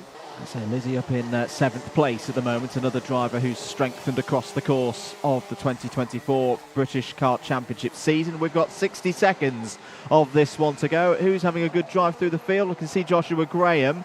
Round winner is Guy Cunnington down the inside. We'll cut back to what's happening further down the field because that's a sweet move by the 2019 British champion up to P4. Up at Gasworks. Harry Bartle, starting from the back of the field after an issue in qualifying, has gained 11 places and is up into 9th. Welcome to seniors. William Antrobus has gone from 17th to 12th on his graduation to seniors. Henry Gregory, Greg's on legs, up to 13th from 18th of the grid on his debut in Rotax. He's moved across from Army to another category to Rotax, and has obviously been enjoying it immensely. No, he said it was really different, getting used to the tyre and things like that. Oakley Pryor, who finished 6th in the Grand Finals back the last time he qualified in 2019, returning to the saddle for KR Sport. He said he was tugging this weekend, and he certainly is down in 21st. Hey, he wasn't lying. No, he wasn't lying. Welcome back to Oakley Pryor. He's just here to enjoy, you know, the event. All the drivers have got T-shirts, you know, the Motorsport UK, Jag Rotax, they've been providing all that type of stuff. But it is the final lap. Is indeed Kai Hunter in full control. Not as big a lead as we've seen for other leaders so far today, but I don't think anyone's going to be able to take the battle to Kai Hunter. I think it's going to be a firmer battle for over this 2nd place between Louis Westover and Ewan Charman. Out of the chicane, round the back of the circuit into Gasworks. Good defensive line there from Louis Westover. Is there going to be a cutback for Ewan Charman? He'll be on the outside initially on the run into the horseshoe. That's beautifully dealt with by Louis Westover. Kai Hunter is going to take victory in heat number 1. Louis Westover P2, Ewan Charman P3. Guy Cunnington home in 4th place, continuing the good form that we saw from him the last time Senior Max was at Warden Law for the British Championships. 5th for Brandon Klein-Nagelvort. Archie Walker P6, biggest mover in that race. Harry Bartle up 11 spots to 9th. Yes, rounding out the top, there is Kai Hunter, looking relaxed and suitably chilled out. With his old race lid on now, because the conditions aren't, you know, absolutely perfect. But if the sun comes out, we will see a brand new lid for Kai Hunter, hopefully later in the weekend. If not, at the Grand Finals in Sarno. Yes, we shall. Now there's Louis International. Afterwards, Louis Westover. A good return to the British paddock for Louis Westover in 2nd. A little bit further back there, Archie Walker 6th, Mentier 7th, Graham 8th, Bartlett, Jamie Perilli 10th, Deacon Russell went backwards a little bit to 11th, then Antrobus 12th, Gregory, Alex Duncan. Well, Alex Duncan, so he's got extra motivation, as you will see in Track Talk, which is coming up shortly, because we do have a break now. Alex Duncan, well, Alex's sister Olivia has given us some motivation, because Olivia will appear on, she will do an interview on every single paddock show and Track Talk that we do until Alex Duncan gets in the top 5. And that is a contractual promise. A contractual obligation, and she hates being interviewed. There we are. Rachel Robertson finishes 15th, then Daniel Armstrong, Jack Collins, Austin Lee, Jack Steadman, Jack Gillingham, and Oakley Pryor was the last finisher. Now, we are going to be taking our lunch break here. A good luck to Hannah, the timekeeper, on her first weekend with Motorsport Timing. Yes, Ian Rogers at Motorsport Timing has Hannah again working wonders, training the future of the sport. That's what we like. Absolutely. If you've missed any of the action this morning, you will be able to watch it back at your leisure on the Alpha Live and Karting UK platform of channels. But maybe don't do it right now. No, we've got more not now. features. Track talk from yesterday. Yes. Bit of news from free practice. Bit of a talk with some of the drivers ahead of this weekend. And we will recommence with the racing in around 45 to 50 minutes time, just to run through the schedule for as from 2:30. Micromax will go first, Minimax at 2:50. Races every 20 minutes through this part of the day. Junior Max at 3:10. Senior Max will be next out at 3:30, 3:30 local time here in the UK. Then there'll be a little break, a really little break between the third and final set of heats. Just a bit of time for everybody to turn themselves round. 4 o'clock is then we'll see the third and final round of heats getting going with Micromax first again, then 20 past 4 for Minimax, 4:40 for Junior Max, and then 5 o'clock we'll see the third and final heat for seniors. But you know what? This is a lovely leisurely timetable, and it means that we give you, the viewers, more time in between each race to get to know the drivers and to speak to them after the race with Nicole Sutherland. That is why we do what we do. Speaking of Nicole, it's down to you for last time this morning before the break for lunch. I'm with Ewan Charman down in Parc Fermé. Ewan, is this your first race at Warden Law since moving to Hunter? Yeah, and of course the home track, so big expectation, but kart felt really good, so living up to it hopefully. And do you reckon there's a bit of a home ground advantage there? I think so. I mean, probably not as much for me as for Kai, but of course joining the team, they know the ins and outs of this track, so it really does help. And then back on the OTK recently, since being over on a Birrell, what's Warden Law like to drive on an OTK? Just what's it like in general in a senior Rotax? Oh, it's really good. It's a nice, fast-flowing track. The difference between OTK and Birrell is pretty much niche. It's just more teammates around me, which helps. But yeah, it was a good race in that one. And obviously, every driver here this weekend is trying to grab a ticket for Sarno in October. But having Kai as your teammate, who is somebody who's been to the Grand Finals multiple times, what have you been kind of asking him and what have you been picking up off of Kai to maybe give you the opportunity to win a DD2 ticket later on this weekend? Yeah, of course, he's just telling me to stay consistent and keep racking up the points, and hopefully we can come away with a win in the final. We haven't really spoke about any tactics in the final or anything silly like that, but yeah, hopefully we can work together and have a good event. Great to hear from you then, Ewan. We'll throw up then to see some features that we filmed earlier on this weekend. Hello and welcome to the 2024 Rotax Grand Festival. On behalf of Jag Rotax and Motorsport UK, I'd like to welcome you all to the Grand Festival being held for the very first time on UK shores. This is the third biggest Rotax event in Europe this year, behind only the Grand Finals and the International Trophy. And it is the last chance for any of these drivers to qualify for the biggest party in world karting, the Rotax Grand Finals in Sarno. Britain has one of the proudest records in the Rotax Grand Finals. We are the reigning Micromax champions, the reigning Minimax champions, and the reigning Junior Max champions. We've also won a number of senior titles as well as DD2. The fact that we only have 90 drivers here is actually because our British Rotax drivers are the best in the world, and quite frankly, we've scared off the competition. So that is a huge congratulations to you all already. You are the envy of the Rotax world.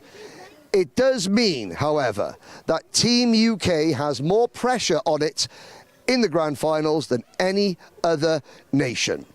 This British Championship is a training ground for the very, very best. And it's no surprise that both current CIK FIA World Karting Championships got their start in Rotax racing. So, on behalf of Motorsport UK, Jag Rotax, Karting North East at Warden Law, a wonderful venue for this, I would like to say good luck May the best driver win, and let's show the rest of the Rotax world what Britain is made of. Well, a big part of the 2024 UK karting calendar was last weekend at PF International. For the first time in 7 years, the FIA Karting World Championships came to the United Kingdom, and there was a great level of success across the classes, particularly for British drivers. Here this weekend at the Rotax Grand Festival, 2 of the top 3 in the senior category are here in the paddock. Let's catch up with them and reminisce about their years racing through the Rotax ladder. Here with Matthew Higgins. Matthew, 3rd place last week at the World Championships. Good weekend. Happy with the final result? Fairly happy, not entirely. I mean, obviously we're there to win, so anything but a win is always going to be a disappointment. But yeah, still got to be proud of the result we got, and yeah, on this year an unproven kart and package. So yeah, it just shows that the energy kart is amazing, and yeah, we can get out there. And getting the best out of the materials as well has always been such a big part of your racing career, but particularly in Rotax days, racing through the British Kart Championships, competitive in terms of what's underneath you and the drivers out on track. How big was your time racing Rotax in the preparation for last weekend? Yeah, I mean, it's a mega good playing field where it's extremely level. I think everyone's kind of got a package out there. I mean, 9 out of 10 people have the package to win, so yeah, it's always competitive and close. And yeah, I mean, just the experience on the grid and the talent on the grid, it really does prepare you well. I mean, I often hear a lot of people say that you can't go Rotax to OK, but Joe Turney, he gone Rotax to OK. Jeff Hall obviously won last weekend. He's been on Rotax this year, and yeah, myself have been on Rotax this year, so it just shows how good the playing field really is. And the karting pathway as well, and how it helped you. Obviously, you know, family-wise, rallying's been the historic story. But your journey from through the club racing into the nationals, all the way up to the top as a wild card as well. Not doing the whole season. Yeah. How big of the part of the journey has that been? Yeah, amazing. I mean, that's where that is where you learn your skill, and that's where you learn the craft. So, yeah, for sure. The progression that you can go through in the British karting is probably better than anywhere else, in my opinion. I mean, you look at that grid, Brits dominated. Of course, it's on a British track, but whichever track it is in the world, at that World Championship, there's more often than not dominated by the Brits. So it just shows what a great pathway that Motorsport UK have. And the season not done as well, and I know you've got some plans to do more bits of car racing, and also you've already got your ticket for grand finals through BNL. Looking forward to that? Yeah, I'm really excited to do that one. I mean, we've had a pretty good season so far this year in the Rotax with Kart Masters and the European Championship. So yeah, hopefully we can finish it off there. Well, best of luck, Matt, and we'll be cheering you all the way. Thanks for your time. Much. Thank you. Here in the Sam Pollitt Racing awning with the new world champion Ethan Jeff Hall. Ethan, be saying those words, world champion, has it sunk in yet? I still don't think it's sunk in yet. Obviously it was a great weekend winning the OK World Finals, but I don't think it's sunk in yet. And a race that'll live long in the memory. For myself up in the box, it was a very dramatic finish. What was going through your mind when you saw Joe Turney have that problem at the bridge? Obviously, I was putting pressure on Joe the whole race, and I was really quick. So it was a matter of being able to capitalise when he made a mistake, and obviously went off under the bridge. And it was a big enough mistake where I could get past, and I knew I had to keep him behind. So I had to stay on the track myself as well, but I had to make sure I was as quick as I could, as least mistakes as I could, and I did just that. So yeah. The adaptability that you needed across the course of the weekend, across the whole season, because you've been running a programme in Europe with Rotax, the Ginetta programme here in the UK, and then the 2 races, Kristianstad and PF International for the OKs. Taking it back to many years ago when you were running with Sam Pollitt Racing, one of the smaller teams back then, how important was that base of learning through the Rotax ladder and in the British Championships for what you've achieved? Yeah, it was so important. Obviously, Sam picked me up when I was just 6, and we did 3 years of racing with Sam, so he taught me everything about driving a go-kart when I was young. So to be back racing with him this year is a great feeling. Obviously, Sam's put me in a position where I've come through as a great driver and got titles like the OK World Finals, and I've obviously done Ginetta this year, and we're leading the championship going into the last round. So we'll see how that goes next weekend. And the success that you've had in the Rotax international competitions as well, twice international trophy winner amongst other things as well. How did that support and build you up through the course of your career? Obviously, we did a lot of racing in Europe in the last couple of years, and in England, being European champion, vice world champion in Rotax, and multiple other championships. So that's definitely taught me a lot of learning, and just helped me up until this point today. So it's been very crucial. What advice are you giving to the drivers here this weekend as well, particularly the micro and the mini classes, the Grand Festival classes, getting them ready for this weekend? What are you telling them? It's just looking through the data, seeing where they can improve, and just trying to make them do the best as possible. Obviously, there's tickets up for grabs today, so this weekend. So just trying to make them be the best they can, and try and secure a few of them. Last question. I don't think anyone's ever done the double of an FIA World Championship and a Grand Final champion in the same year. Do you think you can do it? Well, being very strong in Rotax this year, obviously winning my ticket from Le Mans, so it's definitely looking very possible. Good stuff. Ethan, once again, congratulations for last weekend and thanks for your time. Thank you very much. Well, here with the main man himself, Sam Pollitt. Sam, where do we start? Great season for your team. You should be, I guess you're really proud of the effort that you've put in this year. Yeah, it's been a really good year. We changed quite a few things at the beginning of the year, completely different to what we did the years before, and I think it's all sort of worked for us really. Going back a few years, we just had a chat with Ethan about his starting out when you picked him up when he was 6 years old. The team wasn't the size that we're seeing now those years ago. How supportive has the Rotax ladder been in growing the team and the business? Yeah, massively. I mean, when Ethan started, like you said, I think he was 6, might have even been 5. And we were a lot smaller than this, just doing the club events. And then we just obviously tried to grow it and at the point we are now. And the success you've had this year, wins in the British Kart Championships with Antrobus and Oman. You just missed out on the title with Austin as well in Micromax. What's next? Hopefully a little bit better next year. Hopefully one step further. If we can win the British, that's the goal. That was the goal this year. Obviously I think we won the most races in juniors, but a few penalties in some of the other ones cost us. Same with Austin. I think he had the most podiums, but again, a couple of penalties cost us. So I think the goal next year is to win the British. And how good is it as well to have an event such as the Rotax Grand Festival in the UK as well? First time it's come to these shores. Yeah, really good. For a lot of ours that didn't do Europe this year, I think we had 5 or 6 that did. The ones that didn't, for them to experience sort of a European sort of event, I think it's good for them.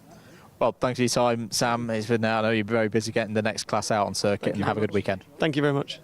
Great to catch up with Ethan Jeff Hall, the new FIA karting world champion, and Matthew Higgins, who was part of that 1-2-3 podium in the senior category. The big question now, who will be the next driver to come from these British Kart Championships and Rotax Grand Festival grids and be at the head of the field in karting in the future? We can't wait to find out.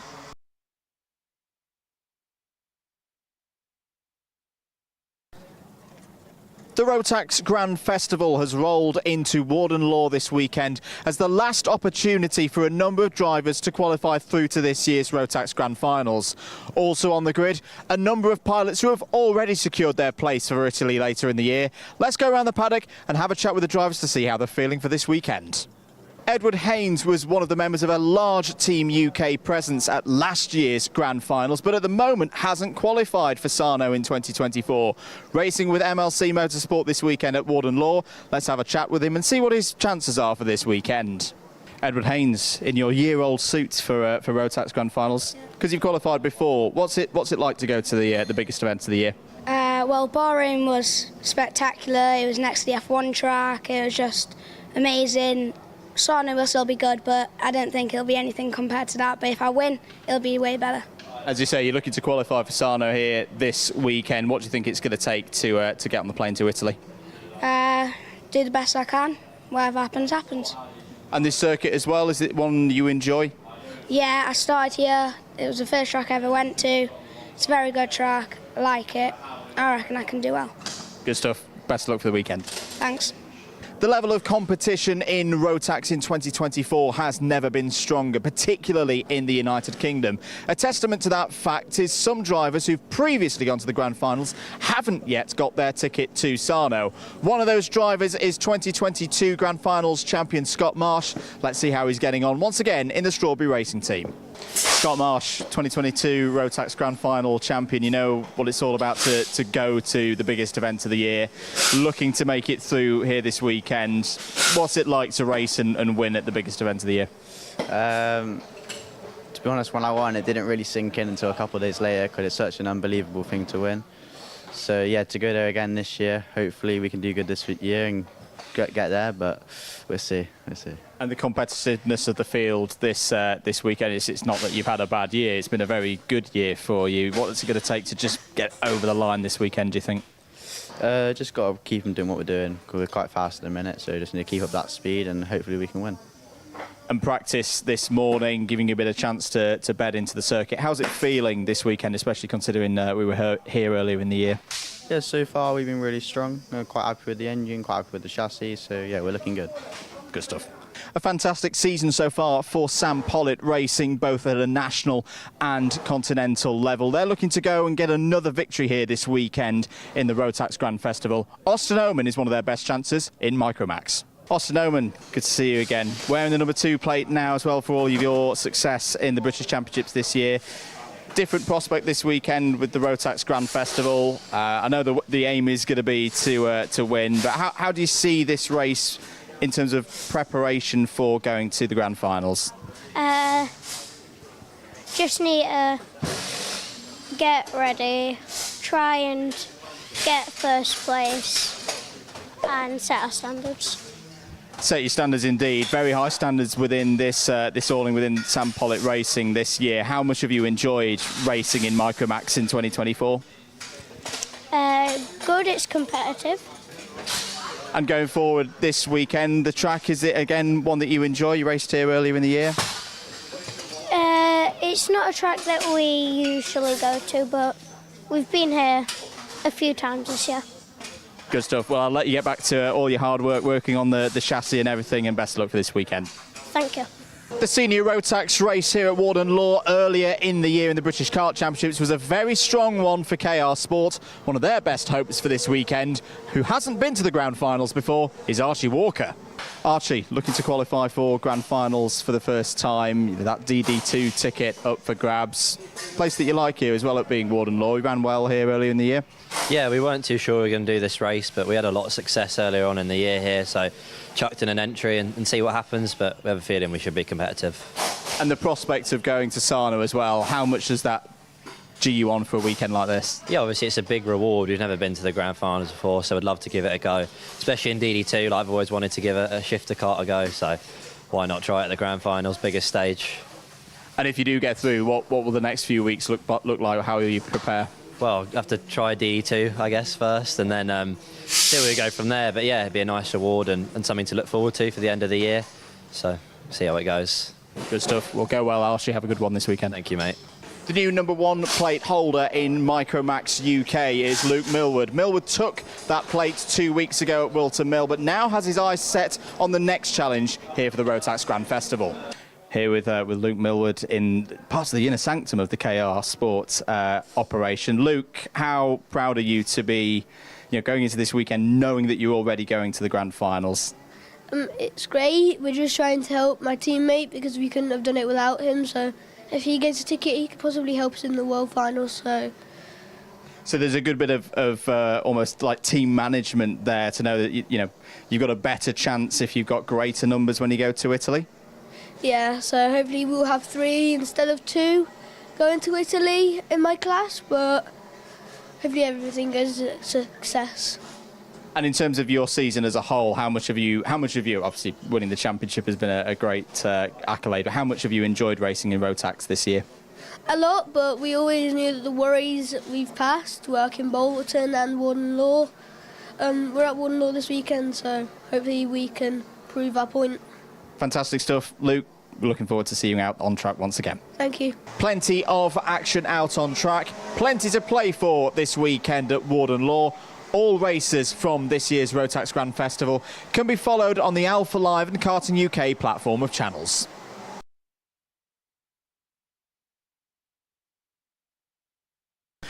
Welcome everybody to Track Talk. Do not adjust your television sets or whatever it is you're watching this on. We are dressed in red, not because there's a problem, but because, Henry, it is Rotax Grand Festival weekend. It is. This is not, I repeat, this is not a round of the Vera Tools British Kart Championship. This is a unique event. The first time ever since the Rotax Grand Festival began in 2016. It's been held in Spain, in Austria, in Belgium, in the Netherlands, all around Europe. It lands here at Warden Law, Karting North East, for the first time in its history.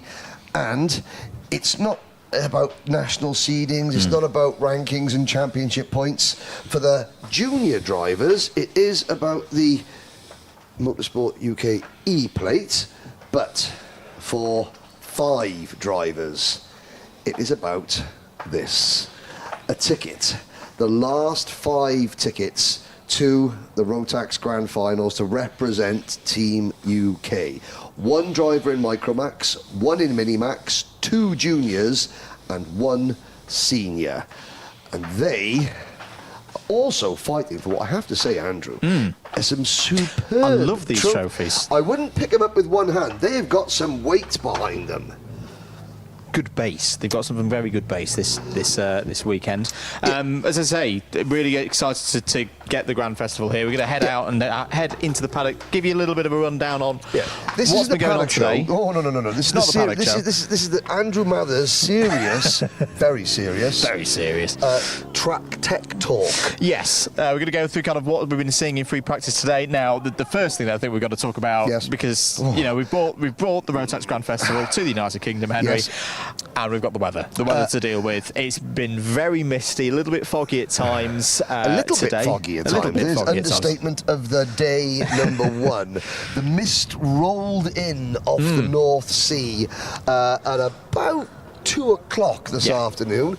We actually had to stop practice for the time being. It's a new backdrop as well. New backdrop as well for the Grand Festival. I think we better get some business out of the way. Yes. This event is promoted and organised by Motorsport UK in conjunction with Jag Rotax, Karting North East. You can see Mojo Tyres, XPS.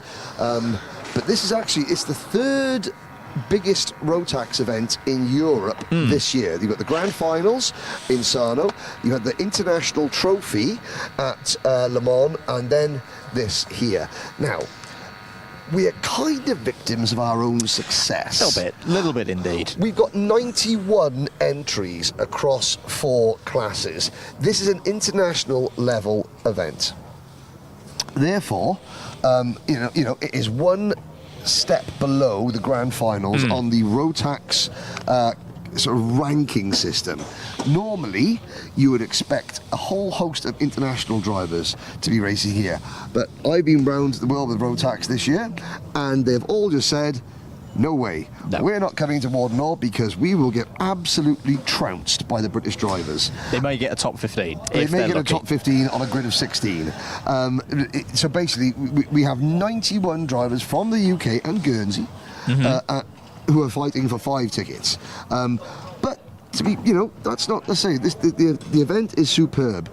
Motorsport UK put on a huge effort. We've had this. Every driver's got T-shirts and clothing. There's banners everywhere. There's the big famous Rotax arch is here. They've had 6 practice sessions there, and they get more racing. So every driver, and this is a difference to a normal round of the British Championship. Every driver, time qualifying. 3 heat races. 3 heats, and they're longer heats as well. Longer heats, and a super heat. Then the final. And it is the winner of the final takes the ticket. There's a few caveats. I got my entry list here. It's a serious broadcast because I have paperwork, ladies and gentlemen.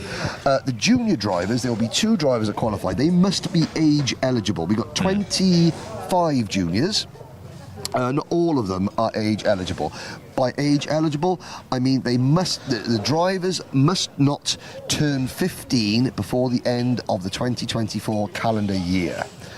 Indeed. So there are a couple of drivers from our regular viewers who've watched the Rear Tools British Kart Championships. Harry Bartle, William Antrobus, they have moved up. They are still racing here this weekend, but they are racing in the senior category, not the junior category that we are familiar with them. The other change, I think we'll head into SBR if that's okay, because we saw 2 weeks ago, Henry, the culmination of the National Championship for the Rotax classes. Brilliant finale at Wilton Mill. Because we have now hit the end of the season, we have got new plate numbers, ladies and gentlemen, including Austin Oman's now number 2 kart from Micromax. You've got the number 10 of Josh Hushker as well. Very good day, Henry, for Sam Pollitt Racing, running some new materials as well with the Kart Republic chassis that we should note. Both these two drivers fastest in, because of the conditions, the earlier practice sessions, the first practice sessions where we saw transponders on the karts, those were the quickest. These were the 2 quickest drivers in that session. It's looking like it could be another good one for SPR. Just a couple of quick comments about this week. So normally, the advantage of having an early finish to the National Championship and then having a big event afterwards, it does allow the drivers to run their national seeds. Quite often in karting, a driver gets a national seed at the end of the year and then they move straight up a class. They don't get the opportunity to run their national ranking. Secondly, for the last 4 or 5 years, Sam Pollitt Racing have been the distributor of the Esprit chassis. Now they've got Kart Republic. But we're in the Sam Pollitt Racing awning. He's just escaped. Now, this is a Rotax event.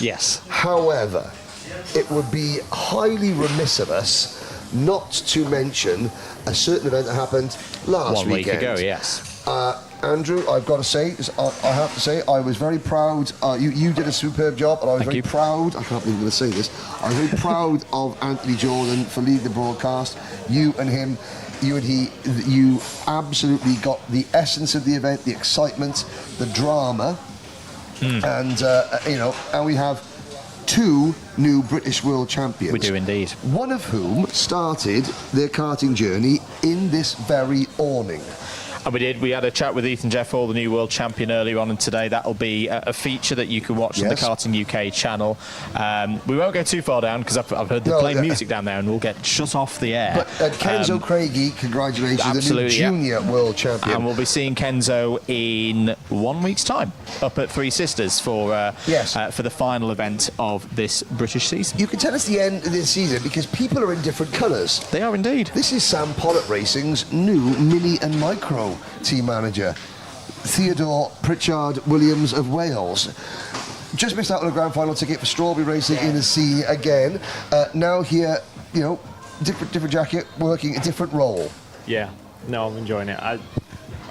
Winter racing is not for me, so I am as now not going to race anymore. But I want to work over winter, and it's nice to work with different people. He's got the number 2 on, so let's see if we can win this weekend with him.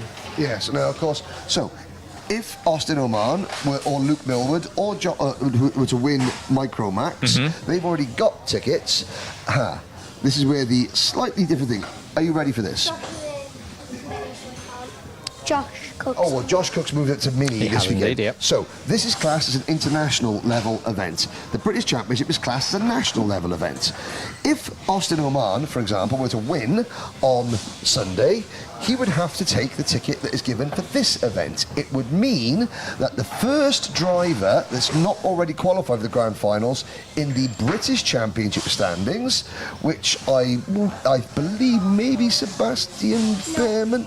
Maximilian Aberhart, it's Maximilian Aberhart. So, if Austin Oman or Luke Millward were to win on Sunday, they would take this ticket, and Maximilian Aberhart would get the British ticket that Austin or Luke gives up, and he would go to the grand finals. It's a bit complicated. There is a very strict system with Rotax in terms of the levels of the ticket. It's not the first one you win. No. It's the ranking of the event. If you know your football Champions League qualification, it's a little bit like that. Yes. For all that business. I do want to have a very quick chat with Jack Collinson. I'd be beating drivers around the head and looking at dogs, but this is tech Jack, talk. come on in. Very serious. Resplendent in your new Rotax Grand Festival shirt as a driver. Decent free practice today, P2 and FP3. Yeah, it was another good practice day. I mean, hopefully I can turn it into a good weekend, Saturday, Sunday. And you're coming to the end of your time in the mini category. You know, what are the plans? What are we going forward with, and how could this weekend be a factor in that? Well, I mean, if I do get the ticket, I'll stay in for another 3-4 weeks till the Grands, and then if I don't get the ticket, I'll be moving up to junior. As you say, it's that impetus, isn't it? That I think either way, you're going to be going up to junior for 2025, and it's getting seat time ahead of the new season. Yeah, just need as much as possible so I can be as close to the front as possible come 2025. And this circuit, it's a good one for you. Are you confident that you can get that ticket for Sarno? I mean, if I drive good, think smart, I don't see no reason why I can't. Good stuff. We'll leave you to it. We're gonna whip our way through. I just saw William Antrobus sneaking around the corner, who made his commentary debut, of course, at Wilton Mill. But we'll swiftly move on. Jack's Motorsports are next door. A little bit of a note on them today. Sebastian Behrman is one of those drivers that we noted. He's moved up to Mini. Yes. Was looking pretty decent as well. In fact, a bit of a rundown, as we say. We've talked about the micros and the minis. Micro top 5 in FP3. That was your fastest session. Oman from Hushka. Dian Pahal looking quick this weekend again. Dian Pahal, the RCE. Now, the Paddock show tomorrow, I promise faithfully, we will start up the top. The Hunter family here at Karting North East have done a wonderful job. You will notice that the garages are new. There is a huge big tech building, and there'll be a race shop there. That wasn't here when we were here back in June. Yep, earlier in June. So the summer. Work is continuing apace. There is not quite enough room in the main paddock to fit everybody in, so there are a few people, well, lots of people, up the top. We will start up there tomorrow, so people don't accuse us of not going up there. And it's one of the things in British karting that I don't know what you think about it, Henry. I'm really excited about the moment. We had a great weekend last weekend at the World Championships. Yes. It was so good to have FIA karting back on British shores. But we've seen it, you know, Lark Hall that we went to earlier in the season for the Rotax. CIK graded circuit's becoming more of a thing. World Cup 2026 coming to Lark Hall? No, it's not. But I mean, I want to start that we'll now. keep that campaign going. But it's you know, the development work that's going on here at Warden Law. I can't wait till we come back in 2025 to see just how much further the circuit's come along. Yeah, July. Not September. Not September, but a little bit warmer. Of course, it wasn't just Ethan Jeff Hall and Kenzo Craigie. Congratulations, Matthew Higgins, 3rd in the Senior World Championship. Congratulations as well, commiserations to Noah Baglin, one corner away from a World Championship. And we shouldn't forget Joe as well. I know we've not seen. I mean, it was Joe Turney's first home race in 5 years, but you know, another driver who came from this paddock through Rotax Racing. James Ananostiatis. Yep. Raced here at the start of the year. Yep. 2nd. Who finished 3rd? 3rd in the end, once everything was sorted out, was Rocco Coronel, who also raced on a one-off round in the British Kart Championships at BF International earlier in the year. All 6 drivers that finished on both podiums in the World Championships have done at least one race. The UK. Let's talk KR Sports. KR Sport looking for another good weekend. It's that time of the evening, Henry, where all the drivers have gone to bed. It's calm. It's very cool, calm and collected. Now, of the drivers that haven't qualified already in senior, Archie Walker is probably the Archie Walker and Guy Cunnington are the 2 highest ranked drivers in this year's British Championship standings who are racing here that haven't already qualified for the Grand Finals. Archie's never been to the Grand Finals. Guy Cunnington finished a heartbreaking 2nd in the senior event at 2019 in Sarno. I'll tell you what, let's speak. I mean, the car is on the jig at the moment. We'll speak to Archie's man very quickly. What would it... Smithers is busy. Smithers is busy adjusting. What would it mean to you as a family if Archie were to represent the United Kingdom? It would be brilliant. It would be a dream come true for him. It would be lovely. He needs to work on some things. Obviously, this is not the best place for a kart to be on a Friday night. But it's better here than on Saturday. Yes, it is indeed. It is indeed. So, now, KR Sport have got a number of British drivers already qualified, and I mean, here's Luke Millwood. There's one parent who really wants their child to go to the Grand Finals the first time. Here's another parent whose child is going to the Grand Finals for the first time. The reigning British Micromax champion, Luke Millwood. Joe. Evening, Henry. How are you? I'm very well, thank you. Luke has raced at the Tillotson T4 World Cup for the UK. The grand finals, with all respect to Tillotson, grand finals. Big, isn't it? It's big. When did it sink in? Who did it sink in for first, Luke or yourself, or when you got the ticket? I think when we got home. I think it was so hectic once we finished, come off track, everybody coming round, cleaning the cart down, packing up, getting ready to go. Then when we got home and it was quiet, just the family, I think we kind of spoke about it and it was good. And we were like, whoa, see ya. Yeah, who's more excited about it now? Luke shows it less than I do. I'm dead excited, I'll show it. He's excited, don't get me wrong. If he doesn't show it, he's a bit calmer. Cool customers, Luke Millward. We had a chat with Luke earlier, and it's really interesting frame of mind from my perspective that Luke was in this weekend, of not just thinking about his own, I mean, naturally racing drivers think about themselves, but the team game as well, because this is a kart that, ladies and gentlemen, I'm really looking forward to see how Lucian Smith gets on this weekend. Has been tremendous, was a big part of the team game 2 weeks ago, Henry, and it's interesting to hear Luke, I think he's got in his mind a little side of like, can almost be a repaying of the favour to get another teammate to grand finals. Well, yeah, and speaking of the team game, I mean, we've got Britain, the UK have got 21 drivers already qualified for the grand. KR Sport, I've got Luke, they've got Josh Cook in Micromax, they've got Oliver Spencer in Minimax, and then they've got Sean Butcher in Senior. So Dan Holland have got a bunch of drivers, so have KR. Sam Pollock Racing got a bunch of drivers. Hunter Motorsport has only got the one. Strawberry Racing has also got a bunch of drivers. Synergy have got a driver as well. So all the big names in the paddock have got drivers, already qualified. But you've all got to work side by side. The purple and pink, the Cosmic, the KR Sport, the Land and Ours, they all disappear, and it's just Team UK. What's it going to be? So for you guys, what's that going to be like? Working side by side with people that you've been battling with all year and may have had a few scuffles with, should we say? Like you said, we've done it before with the T4, and I think it's really good for the kids. It's a good experience for them to understand that when you go racing, sometimes it's not just for yourself, it could be for a team or a country as well. So with that experience that we've done before, where we've raced with those kids at home, we go out there and we've talked to Luke about, look, the British kids, this is the job, and he totally goes with it and gets with it, and he's really good at it. Excellent. Well, let's move on. We've done a lot of mini and micro. We'll go to what was the form in junior? Very close. I'm really excited to see how junior gets on this weekend. Kai Veach, one of the fastest drivers in the top 6, once all the times were combined. A single 1/10 covered the top 6 across all those practice sessions today. So when the track conditions are in their zone, I think junior's going to be very, very exciting this weekend. And we won't look at Matthew Easton doing something. We won't watch that at all because it's a serious programme, serious show, tech talk. Well, that is technical. He's doing something to an axle, smoothing an axle. Smoothing it out. Making it run as efficiently as possible. Leave the mechanic holding his tool and let's go. Let's James. He's just gone down through the paddock. It's like Anthony Jordan II. He just disappears, and I'm the one that's the polite. Strawberry up next. Really intrigued to see how Harry Bartle gets on this weekend, because he's another one of the drivers stepping up.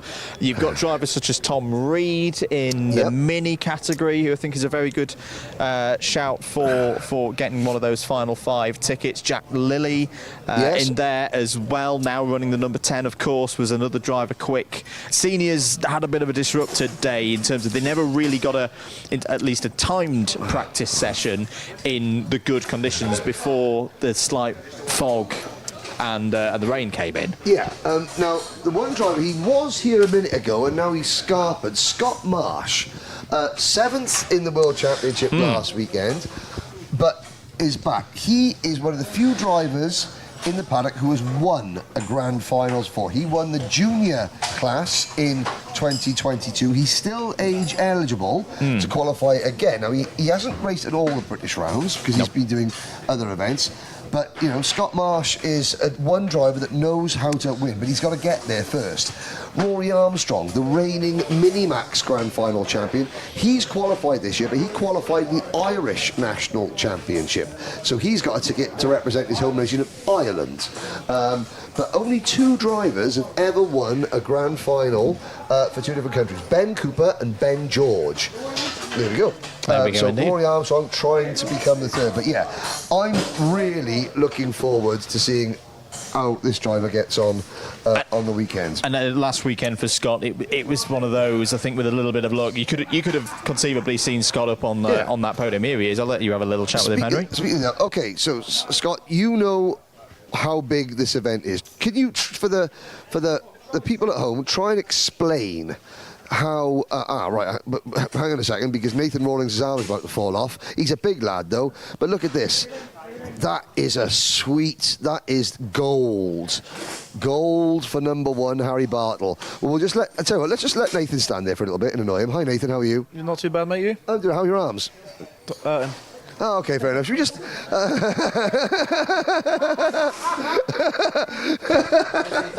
Sorry. Okay. back to Scott. Try and describe what the Rotax Grand Finals are like to people watching who have never seen them before, because Alpha Live are broadcasting them for the first time ever this year, so a whole new audience that may not have watched them already will be watching. What are they like?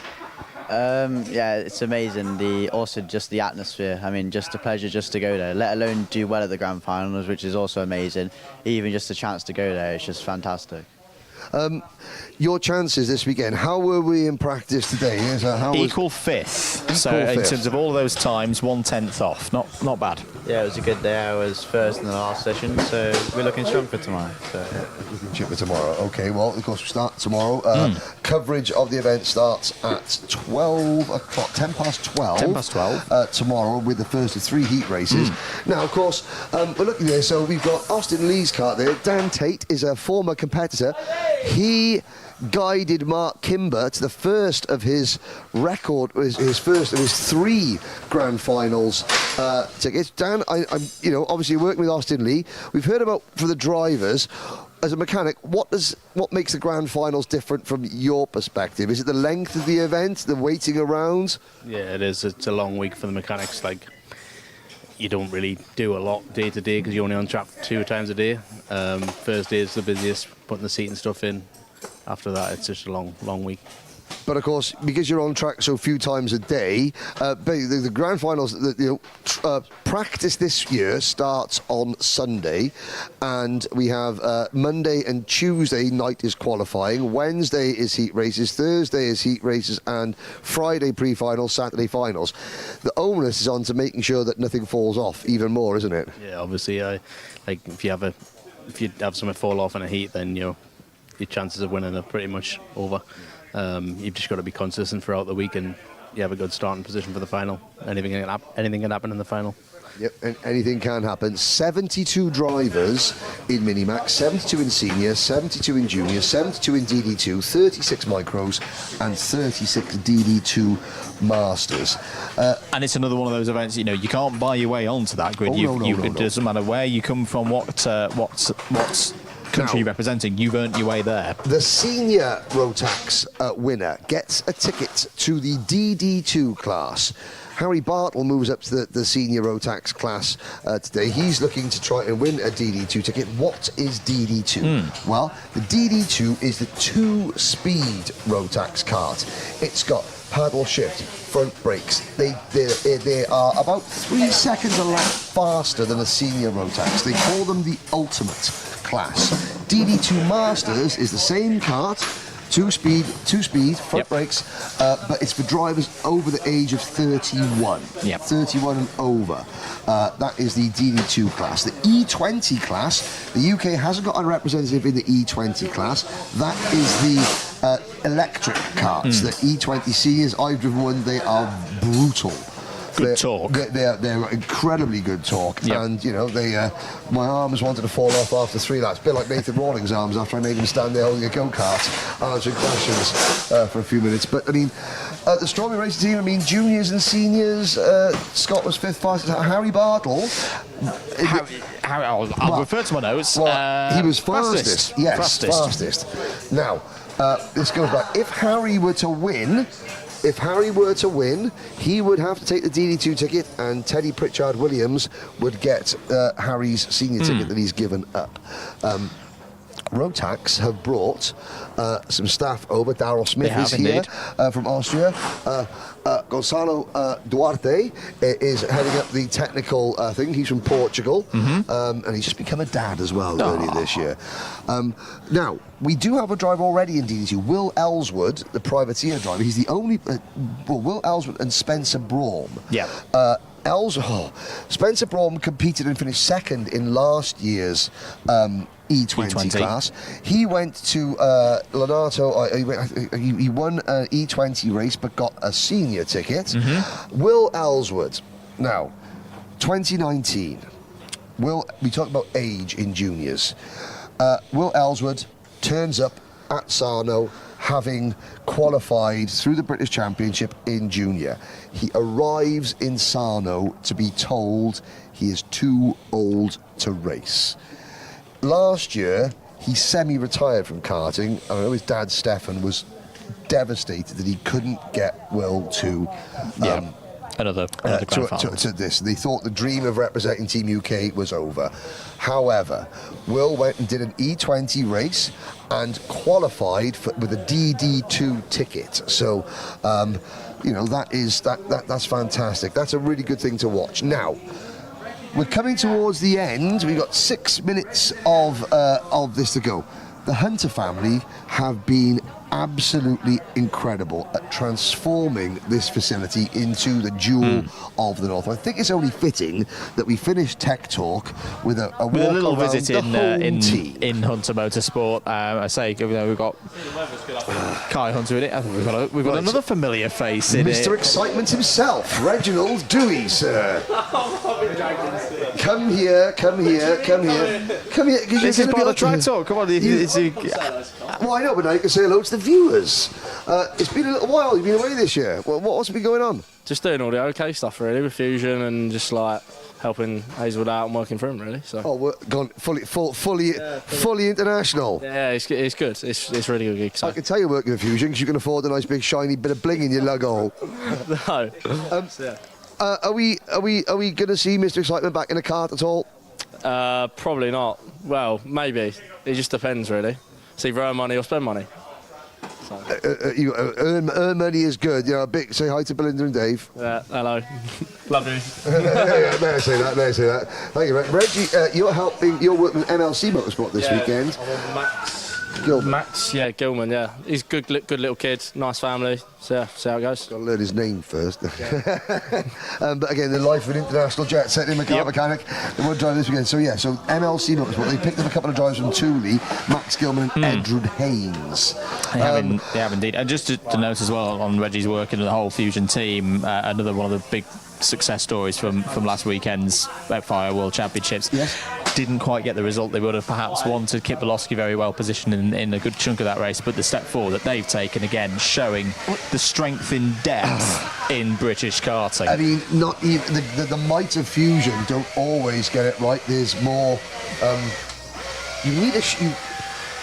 Every driver loves a shiny axle. Oh, that's what it's about. So, Kai Hunter, the number 3 plate this year, running the number 3, not the number 1 anymore. He already has a ticket. I go back to 2019 in Sarno. It goes without saying, Kai starts as favourite. Yes. He starts as favourite, it's his home track. If he wins, it would be the first time that he gets to race DD2. He went to Sarno in 2019, just having turned 15, and somebody injured themselves on the way to the track. And Kai's brother Reese was racing, and Kai had his helmet there, and he got the ticket. So he was the youngest driver, and he made the final. So, I mean, the Hunter Motorsport team, I think we're quite scarpered. We were embarrassing Reggie. And it says well with us racing at Kai's home, you know, I think the big example that a lot of the drivers in senior Rotax will be looking for this weekend is probably Mark Kimber when he went in and won in DD2. Absolutely pulled their pants down and spanked them all over Portimao. It was incredible to watch Kimber. His first year. Why do we go pick on Isabella Stanswell Wilson? Look at that. Don't be hiding. They're all shut. Stanley Clark's growing a mullet, ladies and gentlemen. Look, turn around and show us that he said he's old enough to grow a mullet. How are we feeling, Stanley? Yeah, not bad, thank you. How warm is that neck of yours now? I say it was needed today. Yeah. Oh, it's quite a lovely little neck warmer. Excellent. Isabella's still hiding at the back there. Now, we've spoken to a dad. We have. We've spoken to a mum. Have we spoken to a sister? I don't think we have yet. Yeah, we have spoken to a sister. It just so happens we've got a sister by here. This is Alex Duncan's sister. Hello. Turn around. You're on camera. Hello. Hello. Hello, Henry. Hello. How are you? Right. What is a sister's job at a kart track? Mum worries. Dad stresses. What do sisters do? Nothing. Social media. Watch him go round in circles. Just watch him go round in circles. That's pretty simple. That's what we all do. Basically, all this is just boys and girls going round in circles. Yeah. Do you like watching them go round in circles, or are you just not allowed to stay home on your own because you'll have a house party? Sometimes, if he does all right, I like it. But if he's not doing well, then I don't. Oh no. Okay, fair enough. How many litres of iron brew should a proper Scottish go-kart racer consume per day? 2. 2 litres per day, I would say. That's solid. It's a fair shout. Thank you very much, Sister Duncan. Thank you. She loved that, didn't she? Right. Let's speak. We got very few minutes ago. Reese Hunter.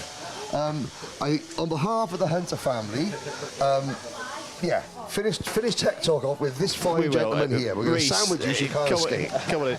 How proud are you and the family as a whole to have this event? You know, the first ever time the Rotax Grand Festival has come to the United Kingdom, and it's at Warden Law. How proud are you of that? Yeah, really proud, to be fair. I think we've put a lot of effort in over the last 2-3 years. Obviously, we've got the track in 2019. All through COVID, we put a lot of work into it, all with the new development work, and such a high stage as in for this event. To be at Warden Law, we couldn't be any happier. And the start of more events like this, obviously the developments going on, the garages that have gone up since we were last here for the Tools British Kart Championships. This isn't the last time we're going to have an event like this here, is it? No, I think I can't see it being the last event. I think there's further development going to happen, more improvements. We wanted to be the best in the country and support all the new young racers coming through and be the home of karting, if you know what I mean. So we're just putting more effort in and see how far we can take it. And I think that's a really good point, Henry, about doing it for the drivers. Max Jolly, another one of the drivers moving up through the ranks into Mini this weekend, a really good example of that and how these guys have worked. I think what Reese was just saying is PFI move over, there's a new kid in town. Hooey! Absolutely. We're going to finish up there. Thank you very much for joining us for Track Talk, whether you've been watching on the Karting UK YouTube channel. If you've not done so already, do give it a subscribe. If you're watching live as part of the broadcast on Saturday, we'll be heading shortly back to more heats here at Warden Law.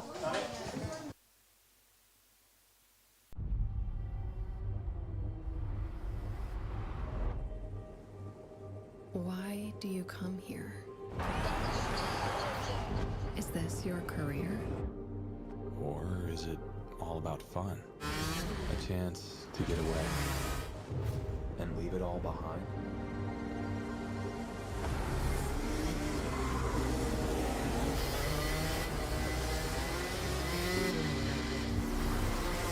Or do you chase your personal best?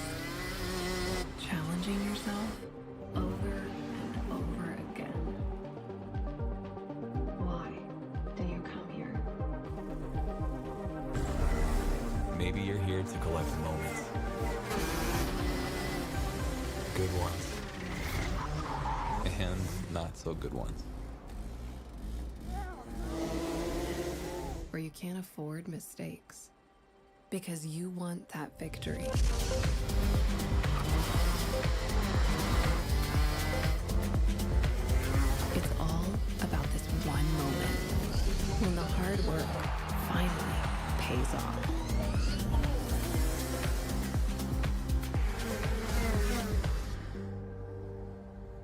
this is the place that brings us closer to the people who share our story.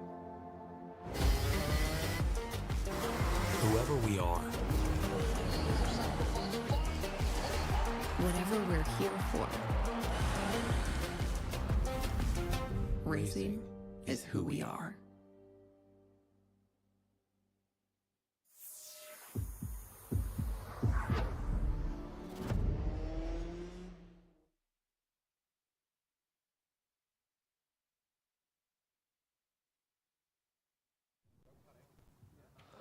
Welcome back, ladies and gentlemen. We hope you enjoyed Track Talk. There is a look at the driver that won the opening Micromax race of the day, and Micromax are the next race out. But before we get to the racing, many a time you'll hear us say that everything that we call on the track is provisional. Turns out, everything we say full stop is provisional. Andrew Mather, please read the updated bulletin. Thank you very much to the team down in the Motorsport UK Race Control. Clarification on the scenario of if a driver who's already qualified for Sarno wins a final here this weekend. The key line is this: should the winning driver in any class already have a ticket, then ticket will be passed to the next eligible drivers, as in saying second place if they've not already qualified. It's all decided here. But the next race up is Micromax next.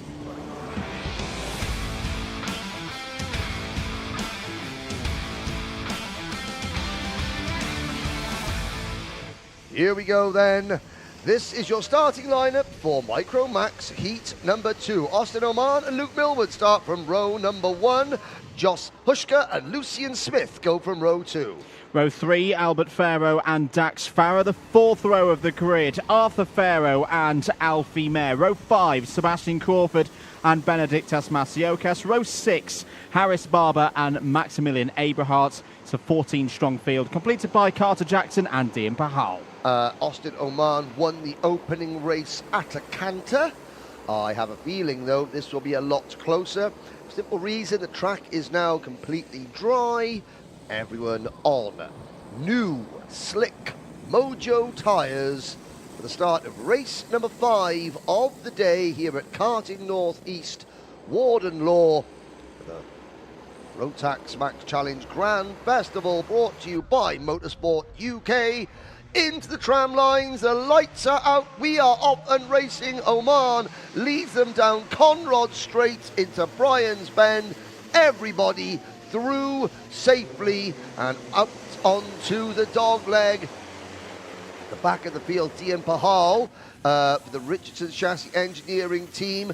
And 2-3 drivers on the grass. Is that the two Farrow brothers again, as well as Dax Farah, who's beached on the grass? You can see the wet grass, the tyre still spinning. But for the second race in a row, Andrew, Albert and Arthur Farrow have had a territorial dispute. Yeah, it's a little bit later on in lap 1 that time. Round goes Harris Barber in the number 12. Went for a move down the inside of Dean Pahal and just lost it on the brakes. There's that sudden dip as the karts run down into Gasworks. Is back into the race is Harris Barber. But look at this. Well, we said earlier that there was no need to worry for Luke Millwood after a not the best heat number 1. Well, this is very much why, because Millwood, the new British champion, crowned less than 2 weeks ago, has immediately hit the front, and he's got his teammates Lucian Smith in close proximity. Those two who worked brilliantly at Wilton Mill a few weeks ago. Oh, Alfie Mayer gets it all wrong on a run there into Senna 1. That was to try and get past Josh Hushka for 4th place, and in the end, Mayer, I think, has slipped down to around 8th place. Yes, indeed. Through the Dunlop chicane, the number 23 of Dean Pahal. Dean is aiming to become the first Sikh driver to represent Team UK in the 25-year history of the Grand Final.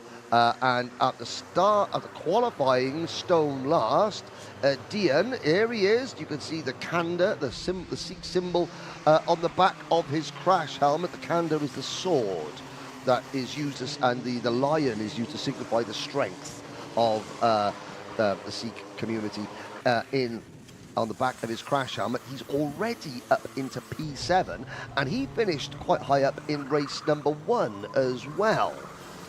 This was up to 7th place in that one. A bit more news from heat number 1. Yes. If you've been away for a little bit of lunch, Lucian Smith was disqualified for a technical non-compliance in that first race. So not from the event, of course. He's running here in 2nd place and has now taken the lead of the race. But Lucian Smith needs a good result in this one. Remember, it's 0 points in the intermediate classification for a race win. As the lead changes back, Millward has taken it away from Smith once more. 2 points for 2nd place, 3 points for 3rd. You get the picture down the rest of the order. Tomorrow, though, we do have those super heats as well, which will be double points. Yes. Now, if it's the superheat system, so this is unlike the normal structure of the British Championship rounds. We have 3 heats and a superheat. The result of the superheat, I don't believe, sets the grid for the final. So it's all points-based systems.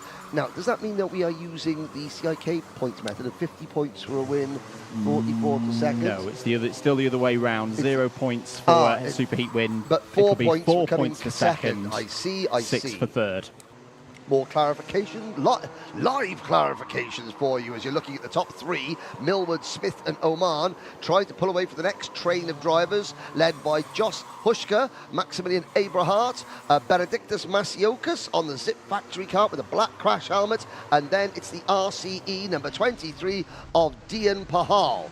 Gap back to Alfie Mayer in 8th. Here comes Dian to the inside and move Pahal up into P6. Lovely move there by Dian Pahal. Brave down the inside. It's a corner that tightens through and into Brian's bend. And with 5 minutes and 45 seconds to go, Pahal can now try and set about catching up to Maximilian Abrahart. One of 2 privateers in this race. Yes. Another one of the prizes on offer here this weekend. The top privateer in both the Micromax and Minimax categories gets a free engine.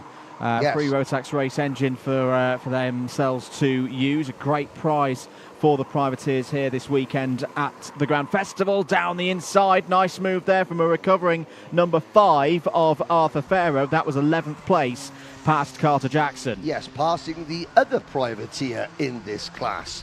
That very smartly liveried. We don't have a prize for the best turned out kart.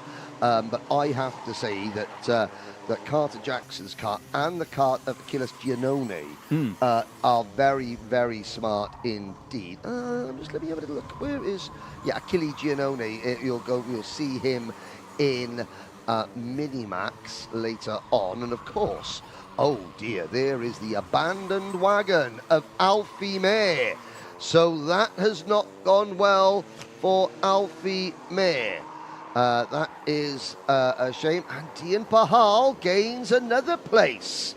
So, the sword of righteousness is heading towards these 3 drivers who are the race leaders. And we've got to change Lucian Smith to the inside of his teammates. And they're making it 3 wide into Brian's bend. That was good. Oman in the lead. Brilliant stuff from Austin Owen there. Takes the lead once again. Is already in the lead of the intermediate classification. And if Austin can bring this one home with 4 minutes to go, that's going to put him in a good position going into the final round of heats later on this afternoon. Into Senna S for the 7th time in this one. But it's battling at the front. It's going to bring others into play. Josh Huschka there in the number 10. Dian Pahal is 1.5 seconds off the race lead now also. A bit of news if we've not covered it already. Harris Barber's race has got worse with a 5-second penalty as Millward down the inside on his title rival from 2 weeks ago. Goes through. Oman catches the curb. Catches it all up. Holds 3rd place. Smith back up to 2nd. Absolutely superb kart control there from Austin Oman.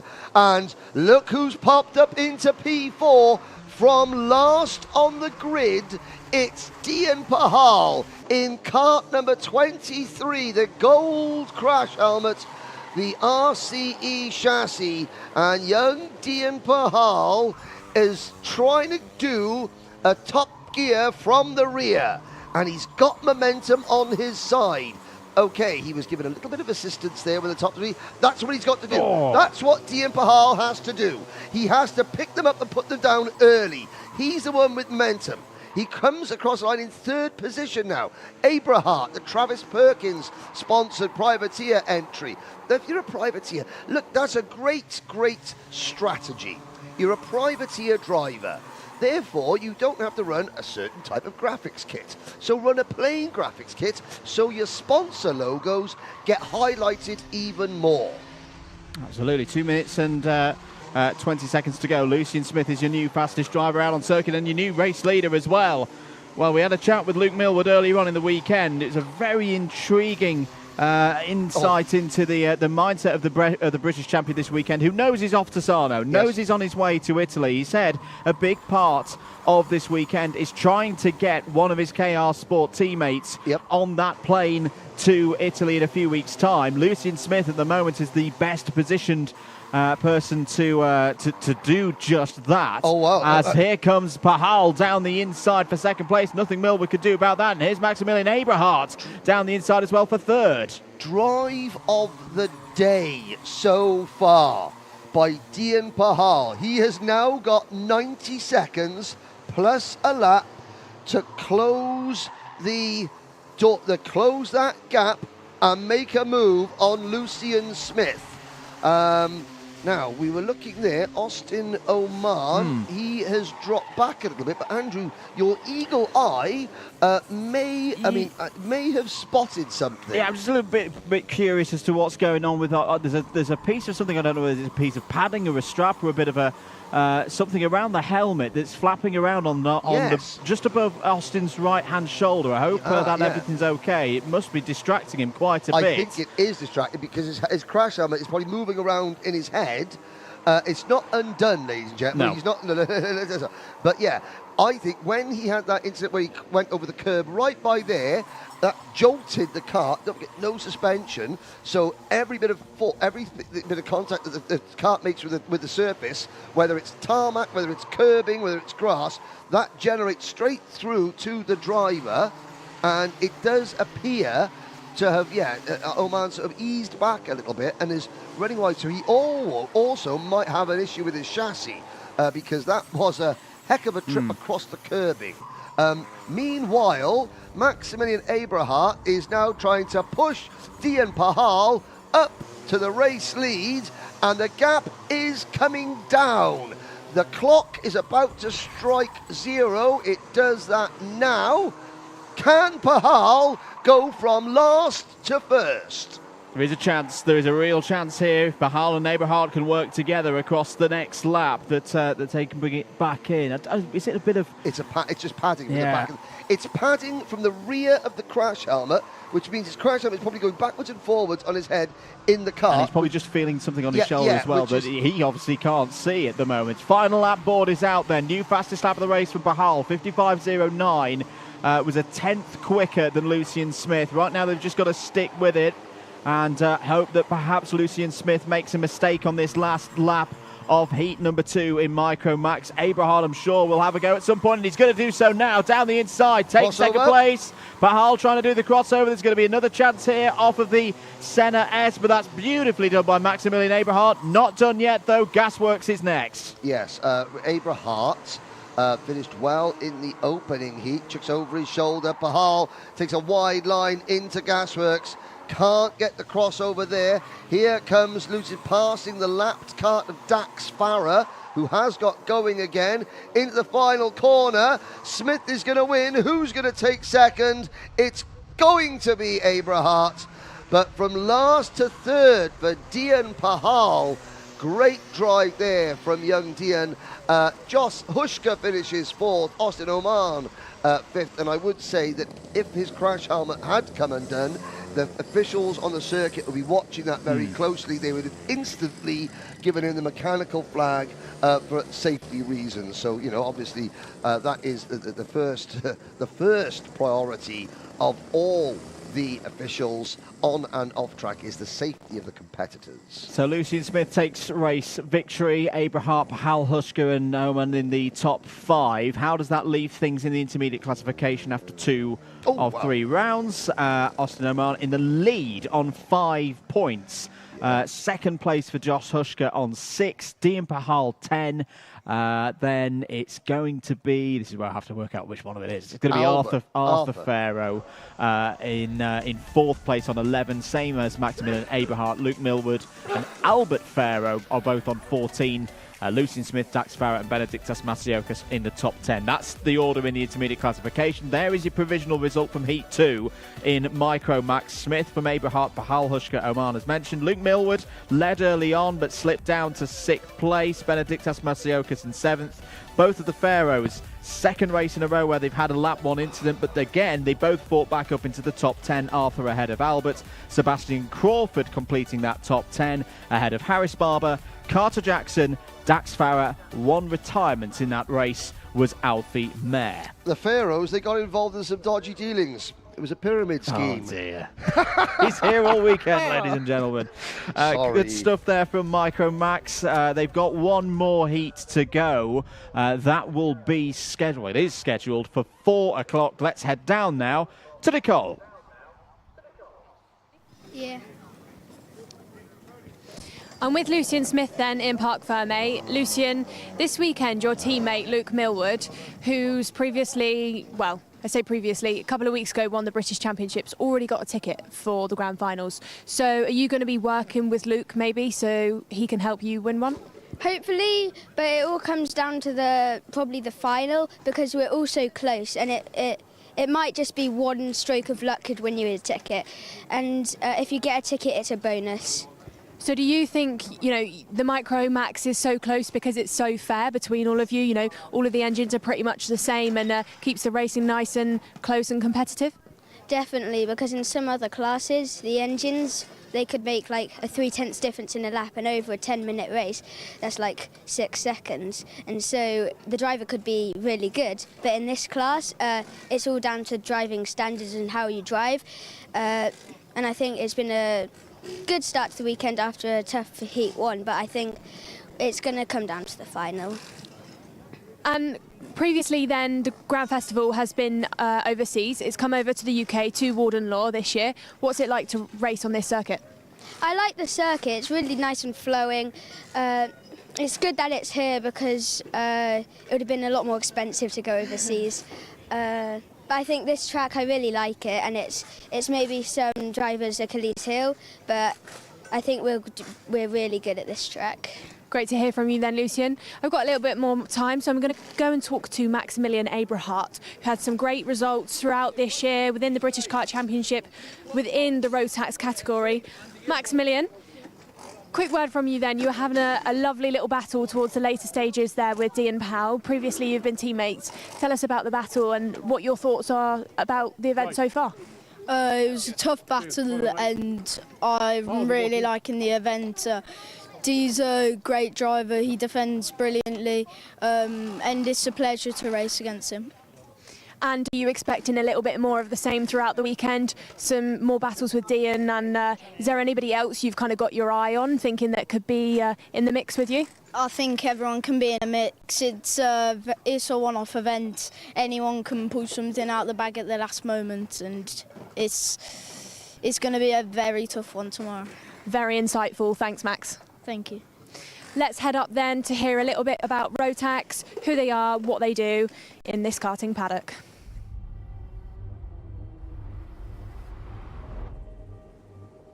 Why do you come here?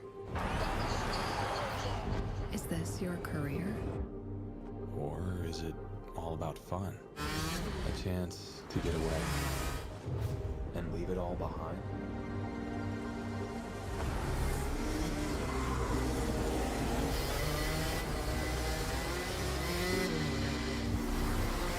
Or do you chase your personal best? Challenging yourself over and over again. Why do you come here? Maybe you're here to collect moments. Good ones. And not so good ones. Or you can't afford mistakes because you want that victory.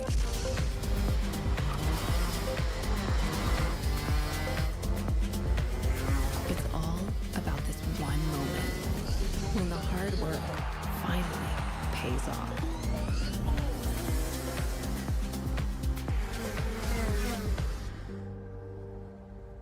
This is the place that brings us closer to the people who share our story. Whoever we are, Whatever we're here for, racing is who we are.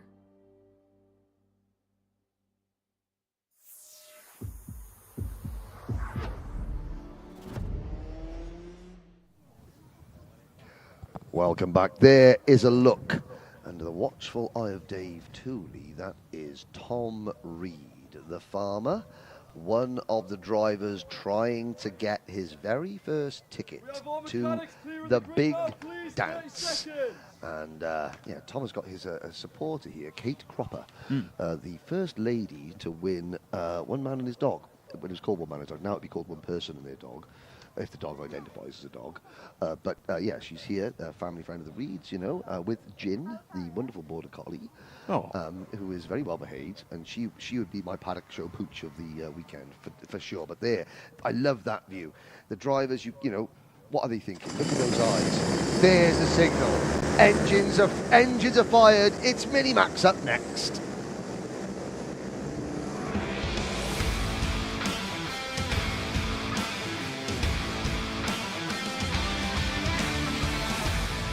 Take you through the grid then for Heat 2 in Minimax. Albie Friend and Tom Reed in an all-strawberry racing row 1. Luca Holmes-Ballack needing a good result here is on row 2 next to Jensen Chalk. Fraser Anderson as well needs a big one in this one from row 3 alongside Joshua Cook.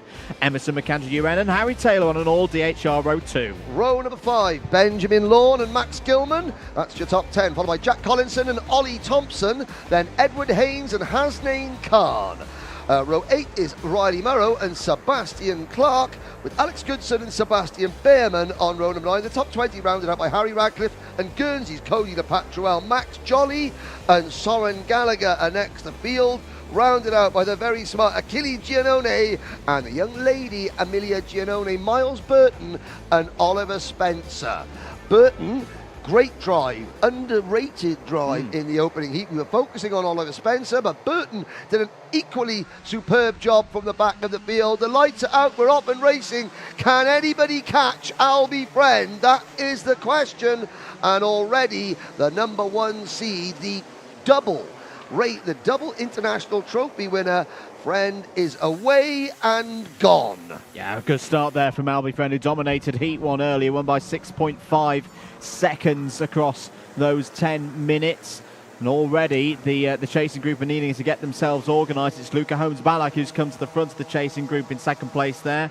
P26 in the intermediate classification after the first round of retirement early on for Luca Holmes-Ballack in the first heat. So he's on a recovery drive. Defence to the inside there. Is there a problem for Harry Taylor? Yes, there was. Yes. Falls down. The order was up in the top 5. He's got it all to do now. There's also a very unfortunate problem for Achille Giannone, who has not come around on the opening lap. I was hoping we get a chance to see, you know, the pride. I mean, so Mr. Giannone Senior is the importer for the EKS chassis brand, and the graphics are very, very smart indeed. Unfortunately, we'll have to wait till later on to bring you shots of just how smart that go-kart looks, because the Mo-kart at the moment, it's parked. And that's going to be a not good haul of points for Achille Giannone at this stage. 8.5 minutes to go. Saying that, it might have been a transponder issue, because Giannone's just popped back up again at 25th, which is good news. Change for second place. Down the inside, Emerson McAndrew-Uren had a torrid time to finish his round here at Warden Law in the British Championships. The last time we saw M in action round Karting North East. Technical problems robbed him of a potential podium on that day, but he struck back brilliantly across the second half of the British Championship season. Finished third in the final standings. Has already got his ticket to go to Sarno. Right now he's at the head of this train trying to close down Albie Friend, but the trouble is Friend is gone. Friend has disappeared up the road. 1.67 seconds is already the gap. And there is Tom Reed just getting squeezed wide there by Jensen Chalk. Jensen Chuck leading the BNL standings, so he's got another chance to get a ticket if necessary here. Luca Holmes Ballock to the inside for the Synergy Factory team. Let's have a look. Where is... No, is that Luca Holmes? Yeah, it is. Number 6. No, number 6 are down to 5th position, so he's safe. He's safe. He knows what happens if he goes lower than 5th. You'll find out later, ladies and gentlemen. Now, Jack Collinson is one of 2 Anglo-Latvian drivers here. Well, Gustav Uzakovs isn't here anymore, but he's broken his wrist after a roll yesterday. We hope that you get well soon. Gustav's heal up because you're representing Latvia in that championship. Steve Collinson, Jack's dad, as, the number 1, 2, 7 kart, Harry Ratcliffe for the Sam Pollock Racing Team. The grass, it still be damp. And that has caught Harry out. Now, we on the live chat, as we watch some great battling, there is the number 161 kart. That's Fraser Anderson, privateer driver on that Carlos Sainz chassis. We get mums, we get dads, we get brothers, we get sisters. I've never had a great uncle on the live chat. The only great uncle I know is Great Uncle Bulgaria. Underground, overground. It's a Womble. No, Nicholas Westover is not a Womble. He is the great uncle of Louis Westover. And yes, Nicholas, and thank you to Cross-Eyed Lion, to Dirk, our supporter from Germany, for helping guide Nicholas to the senior race, where Louis International will be making his next appearance. We call him Louis International because he hasn't raced in the UK, but he's gone to race in the USA, and, Louis International. Louis International, indeed. Second in the first heat for Minimax, which we'll see again, not too distant future, around 40 minutes' time. Down the inside, lovely stuff from Hasnain Khan. Hasnain Khan, I was looking back through the results after the lunch break. Henry, I think went a little bit under the radar in the first round of heat. Started 14th and finished 9th. A good bit of progress up the order. He's got some strong race pace at this stage. And do you know where he is now? 6, He's up to 8th. Up to 8th now. Harry Taylor, whatever problem had afflicted him on the opening lap has now been solved. I think he's went offline, got a bit of muck on his tyres, and is now heading back in the correct direction in 11th position. Harry Radcliffe did get his car out of the grass, so all 26 drivers are still running, including Achille Giannone in 24th position. Soren Gallagher runs 23rd. Ollie Thompson is 21st, and Joshua Cook, the Micromax International Trophy winner, is 20th. There is a move up at Gasworks, and that, I believe, was the number... Let's have a look. Who was that making a move? Was it Jack Collinson getting involved there with Edward Haynes? I think it was Carl on Gilman. It was Max Gilman, yes. Max Gilman. We spoke to Max's new mechanic, Mr. Excitement, Reggie Dewey. And again, last time we were here at Warden Law, Max was a bit under the weather and decided to show us his breakfast live on television. So I said, as long as you don't vomit on live TV, then we'll say happy birthday to you for yesterday, Max. So far, we've both kept up our end of the bargain. Absolutely. 5-second penalty for the number 151, Sebastian Clark, currently 17th place on the road. So unfortunately for the Synergy Factory team driver, unless he can get 5 seconds up the road for the rest of the competition, he's going to be losing places at the end of this one. 3 minutes and 45 seconds plus 1 lap to go. Albie Friend in full control. The scary thing for me, Henry, is we've seen a truly dominant season. Is there a problem there? Oh, no, well, hang on, that's Harry Radcliffe doing it. Absolutely the right thing. Superb. Going a lap down, pulling off to driver's right, nice and safe, off the racing line, letting the rest of the field go through. I would have liked to see him actually maintain some sort of forward momentum, but again, there were blue flags waving, so the drivers would have seen that kart stationary off the racing line, halfway down Conrod Straight. Very heads-up piece of driving for Harry Radcliffe, who already knows I'm last. The best I can hope for is the best he can hope for is to stay on track, and hope that, without wanting to wish ill upon others, hope that other drivers fall out so he can pick up just 1 or 2 positions. And there's a sideways Edward Hayne going offline, and just look how slippery that is. Wow. I said earlier, the orange, he thinks he's got a puncture. I think he's just got dirty tyres. He hasn't got a puncture. He's just got dirty tyres. I said earlier, the Orange Army here at Karting North East, as that's Benjamin Lawn in the red and black, the orange and black race suit, getting moved a little bit wide. One of the Synergy karts. Oliver Spencer has so far not gained as many places as he did in race number 1, but he is still doing well. He's running 12th. The marshalling team here at Karting North East, they were fastidiously out brushing the circuit off because there obviously a bit of mud and dirt got washed onto it overnight, and with the various offs that we had during the wet warm-up session, so much so that I spoke to the head marshal, who's now had to go down the road to another event, but he came here anyway this morning to make sure the team were okay. He had to literally drag one of the marshals off the circuit to have lunch because the marshal was focused so much on cleaning the track, and that is dedication for you. So well done to the Karting North East marshalling crew. But as we saw there, it's still very dusty offline, so much so that Edward Haynes thought he had a puncture, but he hadn't. He had just got on the dirt and then, slid across the track, and you can still see at the side of the circuit bits of grass cuttings and what have you. Meanwhile, here's about, and maybe Edward Haynes, let's have a look down the thing. Let's have a quick look at the tyres, if we can come back to that shot in a little minute to see if there is a puncture. Here's the battle of a second. Chalk, McAndrew and Tom Reed. At the moment, these drivers are all in the battle, not just for second place in this race, but right at the top end of the intermediate classification. As things stand, Friend would be on a perfect 0 score. McAndrew would be in second on 5, then Chalk and Reed third and fourth on 10 and 11 points respectively, as that's a move from Tom Reed down the inside of the number 3 seed from this year's British Championship. Reed back up to third. McAndrew now also having to think about Jack Collinson. This has been a really good response from Jack Collinson. I saw him very briefly in the paddock during the lunch break. It can be very easy for a driver when they have a bad first heat, have a bad result like Collinson did. The chin drops, the head drops. Not Jack. He goes, okay, that was a bit of a problem. Straight back into the top 5. It's really good response from the local driver. Picks himself up, dusts himself off and goes again. Harry Taylor, 5-second penalty. Max Gilman just dropped back to 16th position. Lisa G. Cook off. Yes. And he was down at the back there, but the Seychelles is watching.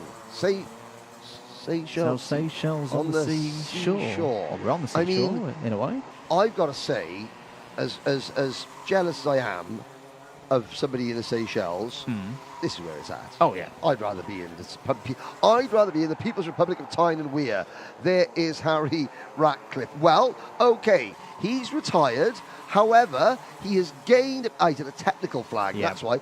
But of the 26 drivers, by staying on track, he's now 25th. He gains 1 place. Will that be important in the greater scheme of things? We don't know. However, it's a point. And this weekend, more than anything else, points mean prizes. The 114 kart is off the circuit as well. That is Max Jolly. We're on the last lap. Albie Friend, there was a move there. Benjamin Law getting sideways. I think George Friends has taken his eye off the ball. Albie's only leading by 2.8 seconds. Panda, come back. Standards are slipping. Standards are slipping. That is mechanical, lethargy coming in. Can't rest on your laurels as Albie Friend comes around the corner. He has not been seen by the rest of the competitors. He takes another win. Second for Jensen Chalk, third for Tom Reed. It's a Strawberry Racing 1, 2, 3. Does that mean we've got to give credit to Mark Baines, who sort of helps out with I think we've got to really on this occasion. He's a Wednesday fan. I know he's a Wednesday fan, but he's very good at getting these drivers into a good position, and it means and to Nathan Rawlings as well. By the way, absolutely. Friend will now only need, I reckon, maybe a top 5, top 6 in the third heat. care of the materials a little bit through the third heat off the back of a very strong start to this Grand Festival. Friend wins in a 1-2-3 for Strawberry Racing. Chalk ahead of Reed. How does that leave the IC? Yes. Friend still on a perfect 0. McAndrew UN on 7. Reed and Chalk both on 10. But remember, it's the tiebreaker based on timed qualifying. Reed was quicker over the 3-lap average than Chalk. So that's why Reed has got third place in the IC at the moment. Riley Murrow is still there as well. P5 at the moment on 14 points. That's a tie with Oliver Spencer. Hasnain Khan 1 point behind. And Hasnain Khan up to 6th position Really good. again. He's going under the radar here, but he's 7th in the point standings at the moment. Riley Murrow finishing 8th there. Oliver Spencer, he's 6th in the point standings, from the back of the grid to 9th this time. Benjamin Lawn for the Synergy Factory team. Good drive. Luca Holmes-Ballock. Oh, can I say, Luca Holmes-Ballock, I said he had to stay in the top 5. He finished 7th. Luca would like to say hello, a big hello to Harriet. Back in school. Oh, hello, Harriet, from Luca Holmes-Ballock. We had a deal. Harry Taylor finishes 11th, but he gets a penalty. Alex Goodson up into 12th position. Sebastian Clark, 13. Again, Miles Burton. Great job from Miles Burton. I think Dad Burton was a little bit more sort of pent up after qualifying. Miles is like, look, Dad, it's okay. It's all right. He's got this. Leave it with me. I got this. Fraser Anderson finishes as the leading privateer in 15th position in front of Max Gilman, Ollie Thompson, Sebastian Behrman, Cody LePatruel from Guernsey, and Achille Giannone at top 20. All 3 privateers inside the top 20 ahead of Max Jolly, Soren Gallagher, Amelie Davey, Josh Cook, Harry Radcliffe, and Edward Haynes. Very good stuff there from the Minimax category. They will have their third and final heat at 20 minutes past 4 this afternoon here at Warden Law, just outside of Sunderland in the northeast of England. For now, though, let's head down to Nicole Sutherland. I'm with the number 1 plate of Albie Friend then. Albie, you've got a ticket already, again, to the Grand Finals. You've been there a couple of times now. But how are you feeling about being in this event with kind of not that much pressure, really? Yes, exciting, and I'm here to have fun, help my teammates, and yeah. So is this just kind of, keeping your foot in the racing, keeping fresh, keeping sharp ahead of the Grand Finals in October? Yeah, I just want to get out and not be a bit rusty for the World Finals, so I'm just getting out and staying in the kart for a bit. You don't want any cobwebs when you arrive in Italy. So then this weekend you're on the OCK as you normally are, the Tony Kart, but you won't be racing that when you're out in Italy. Have you got any plans to jump in a Birrell anytime soon? No, I think it doesn't make much of a difference. I think I can get used to it in about 3 sessions or so, so we just have to turn up there and work it all out when we get there. I like the confidence. I'll catch up with you later on. I've got your teammate Tom Reed is over here. Tom, you're having a really good later season this year. Lots of progress. Can you tell me about that progress and about how you're getting on this weekend? Yeah, I had a good result at the RMC at Lenato, P2. Yeah. And am I right in saying you've got Dave Tooley helping you out back in the awning? What's Dave been saying to you recently? He's just been saying just keep going straight back in and you'll get up there. So for the audience at home, maybe who don't know what that reference means when you go straight back in on a driver, can you tell me, I know what that means, but can you tell maybe some people at home what that means? It means so if they overtake you, try and go back in and then overtake them as soon as you get to them. Well, I'll be looking out for you to make lots more overtakes then, Tom. Good luck for the rest of the weekend. We'll throw up to a short word about Sarno in October and then on to the next race.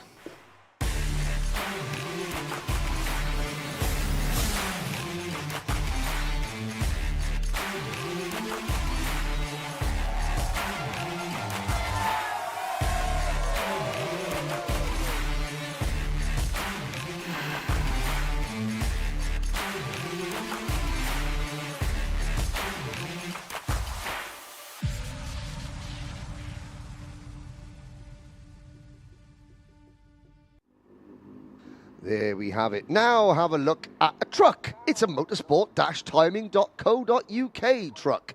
Just to the right of said truck, and a big hello to the paramedics, the medical team here, just to the right of said truck in the green and yellow building, that is where the Motorsport-Timing team are. You can see some of the Motorsport UK cameras which observe the drivers all the time. Now, let's have a look. You can see Ian Rogers in there. Give us a wave, Ian. Well, that's Albie Lapper. Right. Moment of truth. Phil, this is Liam Wright is gone. He has gone to a family party. Phil Lapper on the spanners. Barb, Nanny Babs, watching from the Costa del Sol. Look at the fear. Look at the fear and concentration in Albie's eyes. Has Dad tightened the wheels? Has Dad put the fuel in? Has Dad got the bumper on correctly?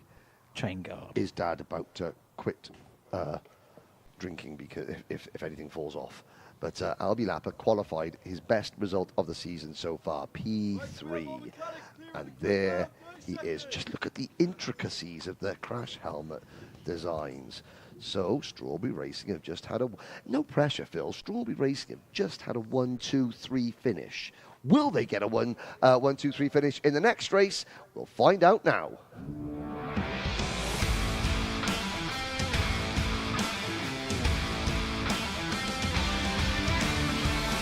Let's take you through the grid for Minimax in their second heat of the day. Jared Fox-Whiteley starts on pole position, is joined by Heat 1 winner Kai Veach on the front row. Albie Lapper and William Archer start on row number 2. They will be ahead of Daniel Minto and Scott Marsh on row number 3. Row 4, Kai Clark and Joshua Smith.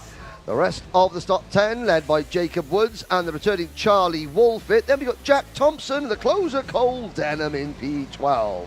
Noah Barham, the Anglo-American driver, and Joe Anderson on row number 7 with Lewis Goff and Isabella Stansmore-Wilson on row 8. Addison Smith and Archie Lovett go from row number 9. Alfie McBain and Stanley Clark complete the top 20 on row 10. Samir Paul had a disaster on the formation lap in Heat 1. We'll start this one alongside another non-starter from earlier on row 11. It's Riley Sims-Ezard, Rory Armstrong and Louis Radcliffe completes the 24 runners in this one on row number 12. And the good news for Samir Paul this time, the wheels have been attached correctly. Everyone is rolling out. I don't think we've got Joshua Smith out there, though, unfortunately. I do not see the number 15 ticking through on transponders. Joshua Smith, who didn't start the first race with a problem, and we are going to go around again. And you can see here the new garage building that is being constructed. Compared to where we were in July when we were here for the British Kart Championship, construction is happening apace. Not finished yet, but there will be the new Hunter Motorsport race shop. There'll be there'll be other rooms in there as well. A real all-you-can-eat karting facility here. The Hunter family working diligently, and of course they're all racing most of the time as well. So but the whole family here are involved. They've got a great team of people. The paintball arena. I never got a chance to hit Anthony with Jordan with a paintball while we were here. Every time I suggested Motorsport UK paintball, for some reason, somebody said, probably for Anthony's safeguarding purposes. Maybe we'll have like an end-of-season activity, getting back across and this is the end of the season. Yeah. Yeah. Anyway, moving on. Karting, go-karting, into the S's. There is Dan Ashton, just to say, right, I'm watching. We go into the tram lines. Lights are still not out. Too fast, maybe? Too fast. Yes. Hello, Go-Kart Bob from United States. Now, 7 a.m., that would be 8, 9, 10, 11, 12, 1, 2, 3. That is West Coast. So in California or somewhere like that. Tell us where you're from, Go-Kart Bob. Don't say America, but which state are we in? Because in addition to our passion for go-karting and all things with motorsport on it, we are also huge American sports fans. Well, you're an American football fan. Sufferers. Well, as a Detroit sports fan, that's good. The Lions doing well. The Tigers might even make the playoffs this year. Pistons, we won't go into the Pistons, but yeah, there's always next year. It's always right, third time lucky. Oregon, Portland, Oregon, a trailblazer from Oregon, or a Mariner from Seattle. Some good motorsport team down in Oregon as well, back in old former student days. Anyway, there's a race about to begin. Here we go then, Heat 2 for Minimax into the tram lines. We're green, we're racing 10 minutes plus 1 lap, and it's another great start from Kai Beach, as we saw in heat number 1. Are they all going to make their way through? Yes, Kai Beach has lost the lead, though. Oh, my goodness. It's all going off in the second half of the field. It was a bit of a scrappy first heat for the juniors, and the early stage of this one, it's a repeat. And leading the race, it's Albie Lapper. Phil bolted it together properly so far. Right, and look at these streaking away at the front. Oh, somebody spinning across the grass coming through the centre S's there. Right, and that is the number 89 of Archie Lovett who has gone off. Now, Kai Veach is second, and I'm looking back. Is that Scott Marsh up into third position? I think it might be. Yes, it is. In the number 30 kart. The rest of the field thread their way through the Paddock Bend and onto Conrod Straight to start lap number 2. Our pole sitter, Jared Fox-Whiteley, has dropped to 9th. William Archer has dropped back to 6th. Cole Denham's made a good start. Watch the number 62 Dan Holland racing kart. There is a right family do. Sometimes someone might be making a speech, and then all they can hear in the background is me and you whittering on because Liam is there fastidiously watching his phone, trying to, like, look, it's not a wedding, best man speech, something like that. But so far, Lapper leads. Does indeed, by 1 second with 8.5 minutes remaining. Coming round to complete the second lap of this second heat of the day. This is all getting a bit close out there. Bit ambitious, and sadly, for the number 28 kart of Daniel Minto, I think that was Jack Thompson leaving the scene with a crime. No, was it William Archer? I think it might have been William Archer. It's the age-old Hunter versus SPR livery can't problem again. Tell them apart. Hint, hint, hint. Here is the fight down into Senna 1. This is the 23 of Jared Fox-Whiteley, the 22 of Noah Barham, and the 5 of Lewis Goff. Lewis Goff has already qualified through to the Rotax Grand Finals later in the year. That's from his efforts in the British Kart Championships in 2024. 7.5 minutes remaining. If you're just joining us as well and you're wondering what the different colour boards are in terms of the standings on the top left, if it's a driver with a black background, they are eligible for either of the 2 tickets. Remember, it's 2 tickets on offer for Minimax as opposed to the other classes where it's 1 ticket. New fastest lap of the race, Henry, Jack Thompson, on a 51.48. Yeah, very good. Now, Albie Lapper is 1.28 seconds in front. Liam watching. Liam writes, don't panic. You're in no... Even if you win... Oh, dearie me. You're in no... Charlie Wolfett in the middle of the track. You're in no danger of losing your job. Phil looked absolutely terrified earlier. This is where Liam wrote down like an 8-page book of how to set up a car. Phil has ticked off everything, so far. Right, Lapper leads by 1.2 seconds. Kai Clark in 5th position sets a new fastest lap. There's the number 77 KR Sport Kart at the back of this 4-vehicle train, trying to close in on the fleeing Strawberry driver. Veach second, Marsh third, Denham fourth, then Kai Clark, then a gap back to Thompson, Barham, Goff, Smith, who is out there. Joshua Smith is out there. For some reason, his transponder didn't pick up on the rolling lap. And then it is Jared Fox-Whiteley rounding out the top 10. Move for second place. Scott Marsh down the inside of Kai Veach in the Gasworks. He doesn't get the drive off the corner, though. So Veach brilliantly retakes that position by the time they're through Horseshoe, out of Horseshoe now and through Paddock Bend. 5.5 minutes to go. This is very good news for Albi Lapper. I was thinking that these 4 drivers would work together at this stage of the race, but that doesn't seem to be the case. No. Lapper's lead is now to 1.5 seconds. Someone's lost a bumper. It's the number 66 of Rory Armstrong, who is going to have to come into the pits because those ends of the bumpers are needed in this, the short way of putting it. So Rory may already realise that has gone. If he doesn't and continue around, I think we're probably going to see a mechanical flag for the 66. And I think it was former Grand Finals Micromax competitor Daniel Minto who was also involved in that, the number 28 kart. Here we go, into the hairpin of Paddock Bend, around Horseshoe, into Paddock Bend there. Now you can tell that the second place battle, they're slowly dropping back a little bit. The gap now 1.6 seconds. Marsh and Veach squabbling over second. Albi Lapper is up into P2 in the point standings as things stand. This is into the Senna S's. They've been joined, this group, by the Hunter Motorsport number 65 of Jack Thompson. Charlie Wolfett has been given a 5-second penalty. We saw him spin earlier, but that may have been, the spin may be as obviously was the result of an actions that caught the race director's eye, shall we say. Oh dear, and that's a tight, but that's the Hunter Motorsport Sam Pollitt identity crisis battle going on. The 76 of McBain and the 16 of Joe Anderson. I mean, Sam Pollitt, I've got to give Sam Pollitt grief about something. I mean, he had the Tier 2, Tier 1 thing. That's been resolved in his favour. Sam Pollitt Racing, one of the teams of the year in the British Championship. So now I've got to give him some grief about something new. Indeed. But I think he'll probably take his up on the fact that they had that livery, in terms of the 2024 season, they had that livery first.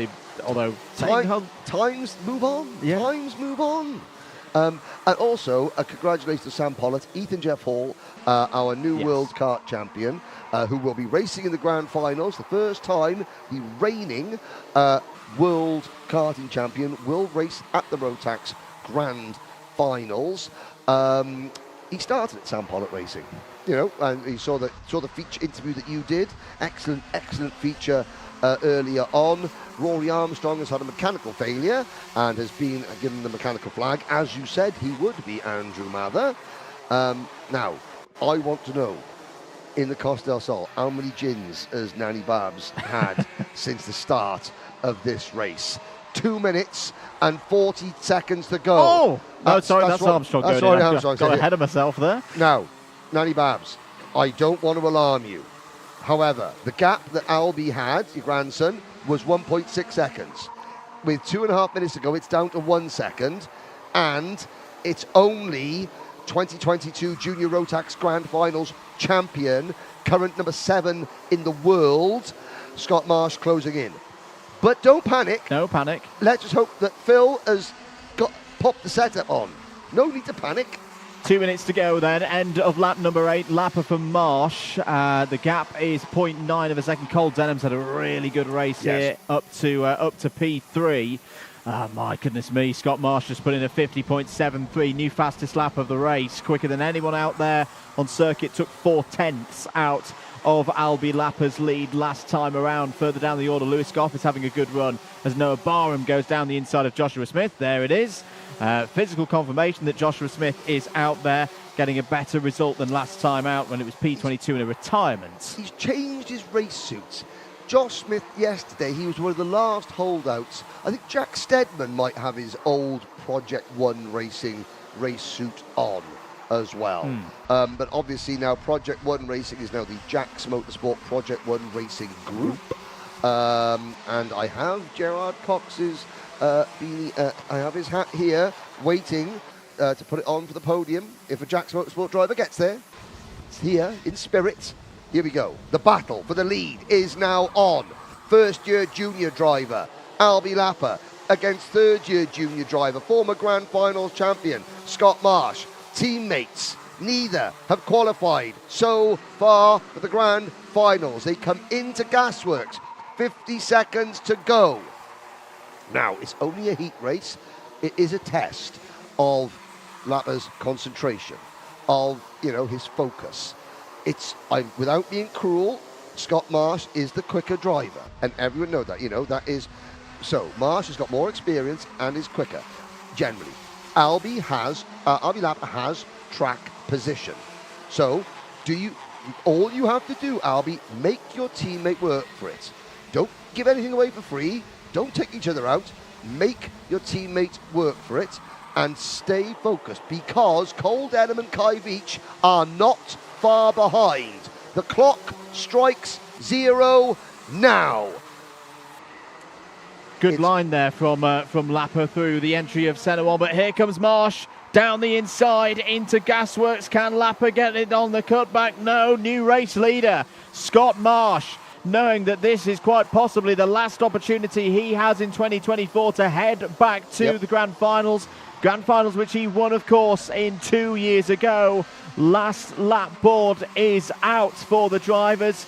Marsh will go into the lead as well in the intermediate classification, because he was third in his first heat earlier on today, and Kai Veach, who won that first heat, is down in fourth place. New fastest lap of the race from Lewis Goff into centre one. Lappa's not given this up, though. He could still have a chance into Gasworks. Yes, indeed. Well, but he has to think the closer, Cole Denham. We call him the closer because the last lap is when Cole seemed to make all the right moves, and he is there in P3, but they come out of Gasworks. It was a 1-2-3 for Strawberry in the previous race. It's going to be a 1-2 finish for Strawberry, so Paul Spencer and the junior and senior half of the team, we don't want to give Nathan and Frag all the credit, so there they go across the line, and it's a win for Scott Marsh. Well done to Albie Lappa. Phil's there, Dad Phil is probably thinking, see, this is why I have the wine at night. It helps. Honestly, it helps. Clears the mind. There we go then. Scott Marsh takes the win by 0.3 of a second. A thumbs up there with his teammate Albie Lappa.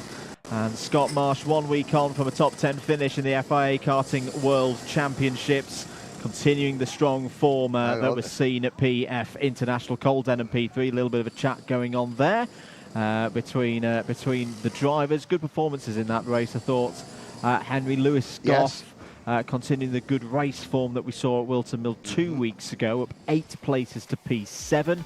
Alfie McBain as well, up 7 spots to 12. Well done, yes. Jared Whiteley lost all those places really on the first quarter of a lap, but then stayed in 9th place just behind his teammate Joshua Smith. Jacob Woods, top 10 for Jacob. Joe Anderson, Alfie McBain, like you said, Noah Barr and William Archer's under investigation. Had a warning flag, so that 14th place is very provisional. 15th place for Addison Smith, up 2 spots. Daniel Minto involved in that moment with Rory Armstrong would come home P16 ahead of Stanley Clark, Louis Radcliffe, Isabella Stansmore Wilson, Riley Sims, Ezard. That was your top 20. Samir Paul gets to the end of a race for the first time this weekend, P22 rather, 2 retirements from that race, Rory Armstrong and Archie Lovett. That leaves the intermediate classification at the end of 2 rounds of heats like this. Scott Marsh on 3, Kai Veach second on 4, Kai Clark third on 7 ahead of Albie Lappa P4 with 8 points. Good gap to Jared Fox-Whiteley in 13. We will see the juniors out again later on this afternoon at 4:40. For now, though, let's head down to Nicole Sutherland. I'm with Albie Lappa then. Great result for Albie, second in that heat. Albie, can you tell me about the race a little bit and tell me about what you were thinking when you could see Scott coming up behind you? Well, yeah, I just took the lead in the first lap and Dad kept saying big gap, so nice and relaxing. I didn't expect him to catch that quick, but I didn't mind. It's still a good result, especially for the team. And obviously Scott is a driver who has won at the Grand Finals before. He's got a wealth of experience within the Rotax class and in juniors. Have you been picking up a bit of advice and tips from Scott this weekend, or doing your own thing? Yeah, I have, but I felt my driving style is quite good, but there's always stuff to learn from him because he is really good. And then your driving style, you said to me previously this is a really physical track, the corners that come at you quite quickly. Do you think your driving style actually suits this kind of circuit? Yeah, I do, because it's quite a low grip circuit, so you can use a bit more lock, and I tend to like that a bit more than the very grippy circuits, so it's better. Great to hear from you, Albie. We'll throw up then to hear a quick word about Sarno in October, and then on to the next race.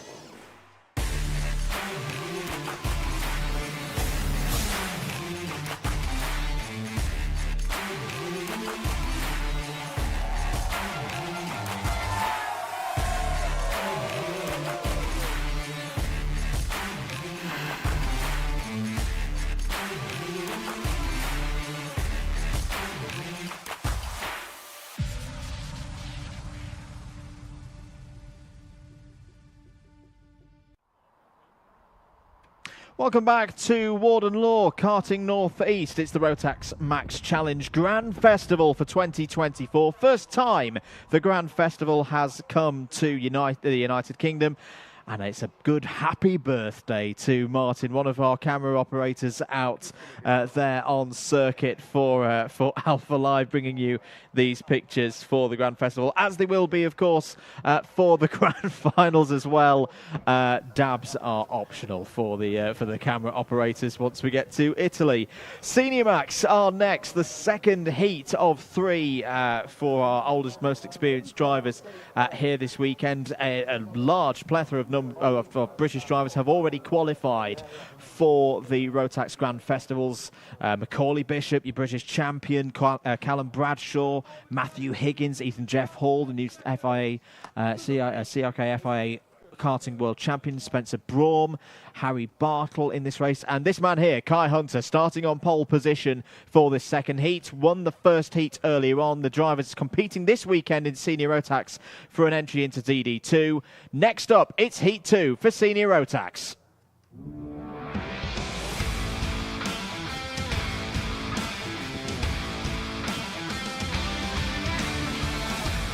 Let's take you through the grid then of 24 drivers ahead of this one. Kai Clark and Deacon Russell start on the front row of the grid. Louis International, Louis Westover is back on UK shores and starts on the second row of the grid alongside Ewan Charman.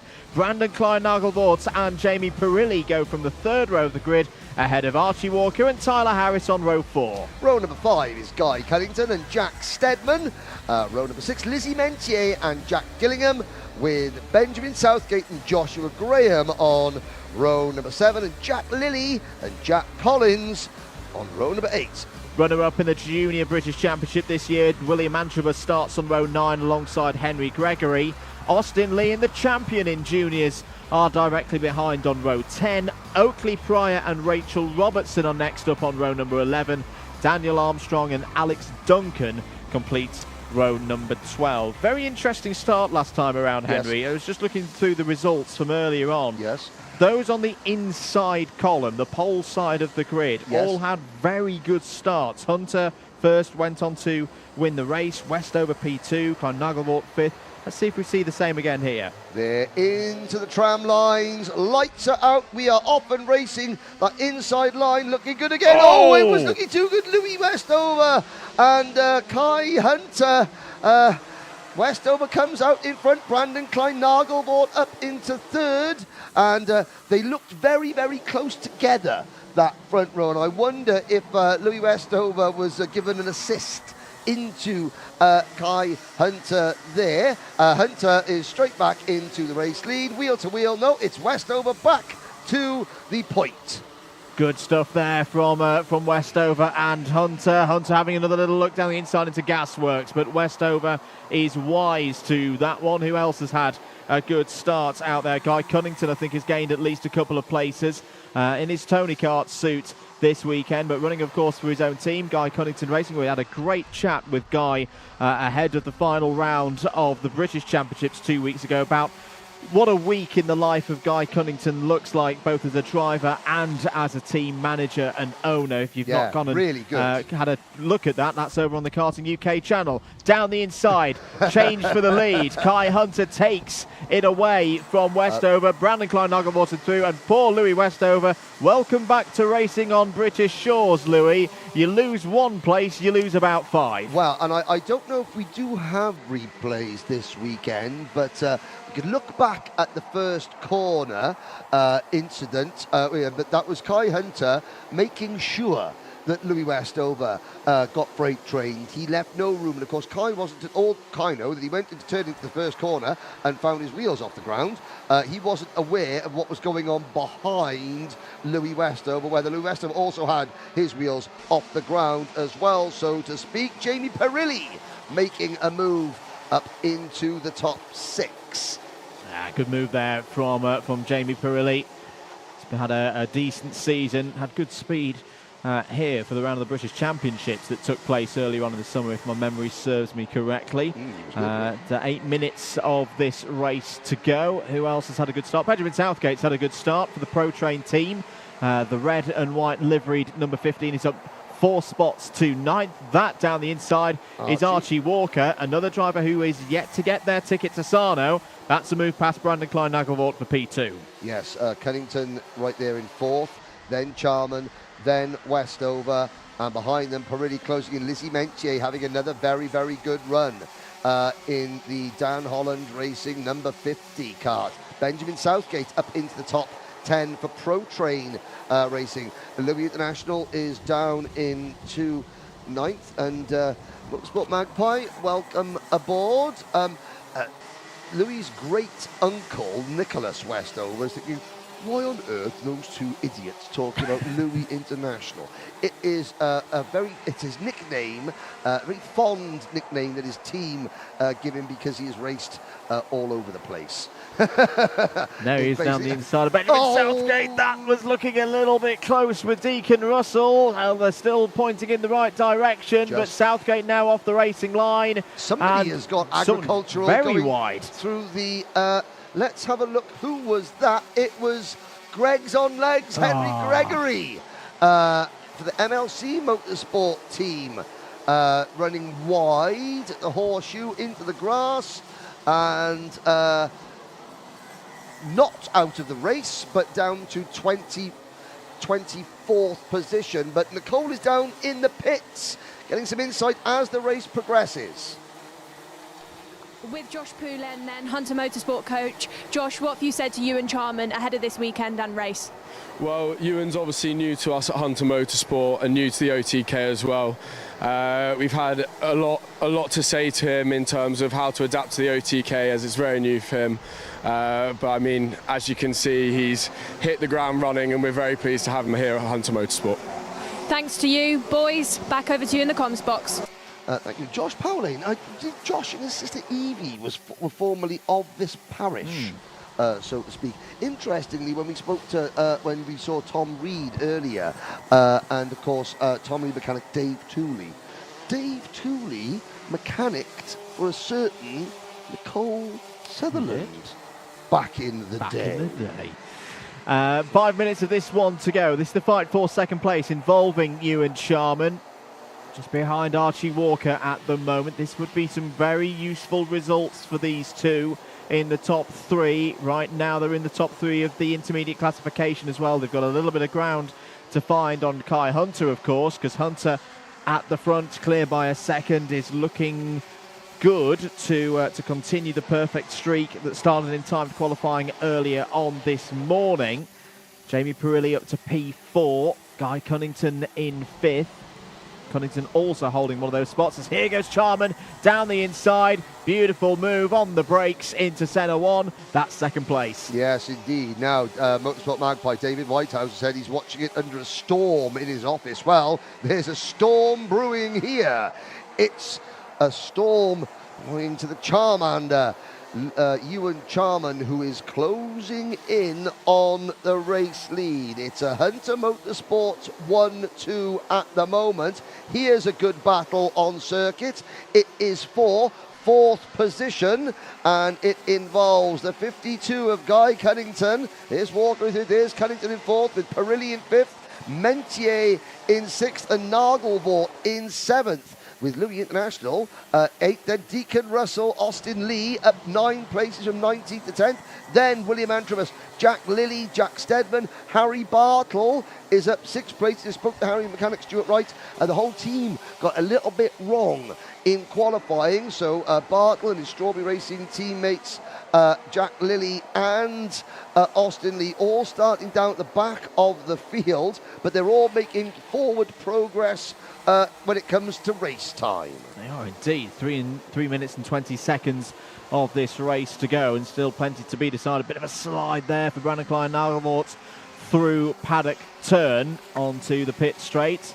There's a quick look at Guy Cunnington in 4th, who is now back up to 3rd in the points in the intermediate classification. He's 1 point ahead of Archie Walker, so if he could find a way to catch up to the KR Sport number 91 ahead, that would be very useful indeed. Don't worry about the number 42 of Ewan Charman falling down on your standings time. I think that's just a little moment with live timing, because he's quite clearly still there in 2nd place. Good drive so far from Ewan Charman. Again, impressing on that Carlos Sainz, the CS55 chassis, as he has done since that mid-season switch to Hunter Motorsport. Was at the very front of the field 2 weeks ago at Wilton Mill for the culmination of the British Championships. As I said earlier, he wasn't ever going to be part of the discussion for who would book their tickets on that day in history, but he showed with the race pace that he had that here at the Grand Festival, he is a proper contender. Yes, he was one of the many drivers that made comments on our TikTok. Andrew Mann and I are now TikTok famous. You are listening to us from Yap Central. This is Yap Central, the commentary box. The one and only Yap Central. The one and only Yap Central. We are in, it's not a scrutineering era, this is the Rotax era. And it's absolutely, well, I personally think that we are slaying the commentary. I'd agree. I'd agree, yes. But I think we understood the assignment. Anyway, 1 minute and 35 to go. We're very mindful, very demure. Kai Hunter leads by 1.26. What's the pace like? At the moment, it's advantage Charman on the pace front, but ever so slightly. 49.9 for Hunter, 49.87 for Charman. His pace is peak brev.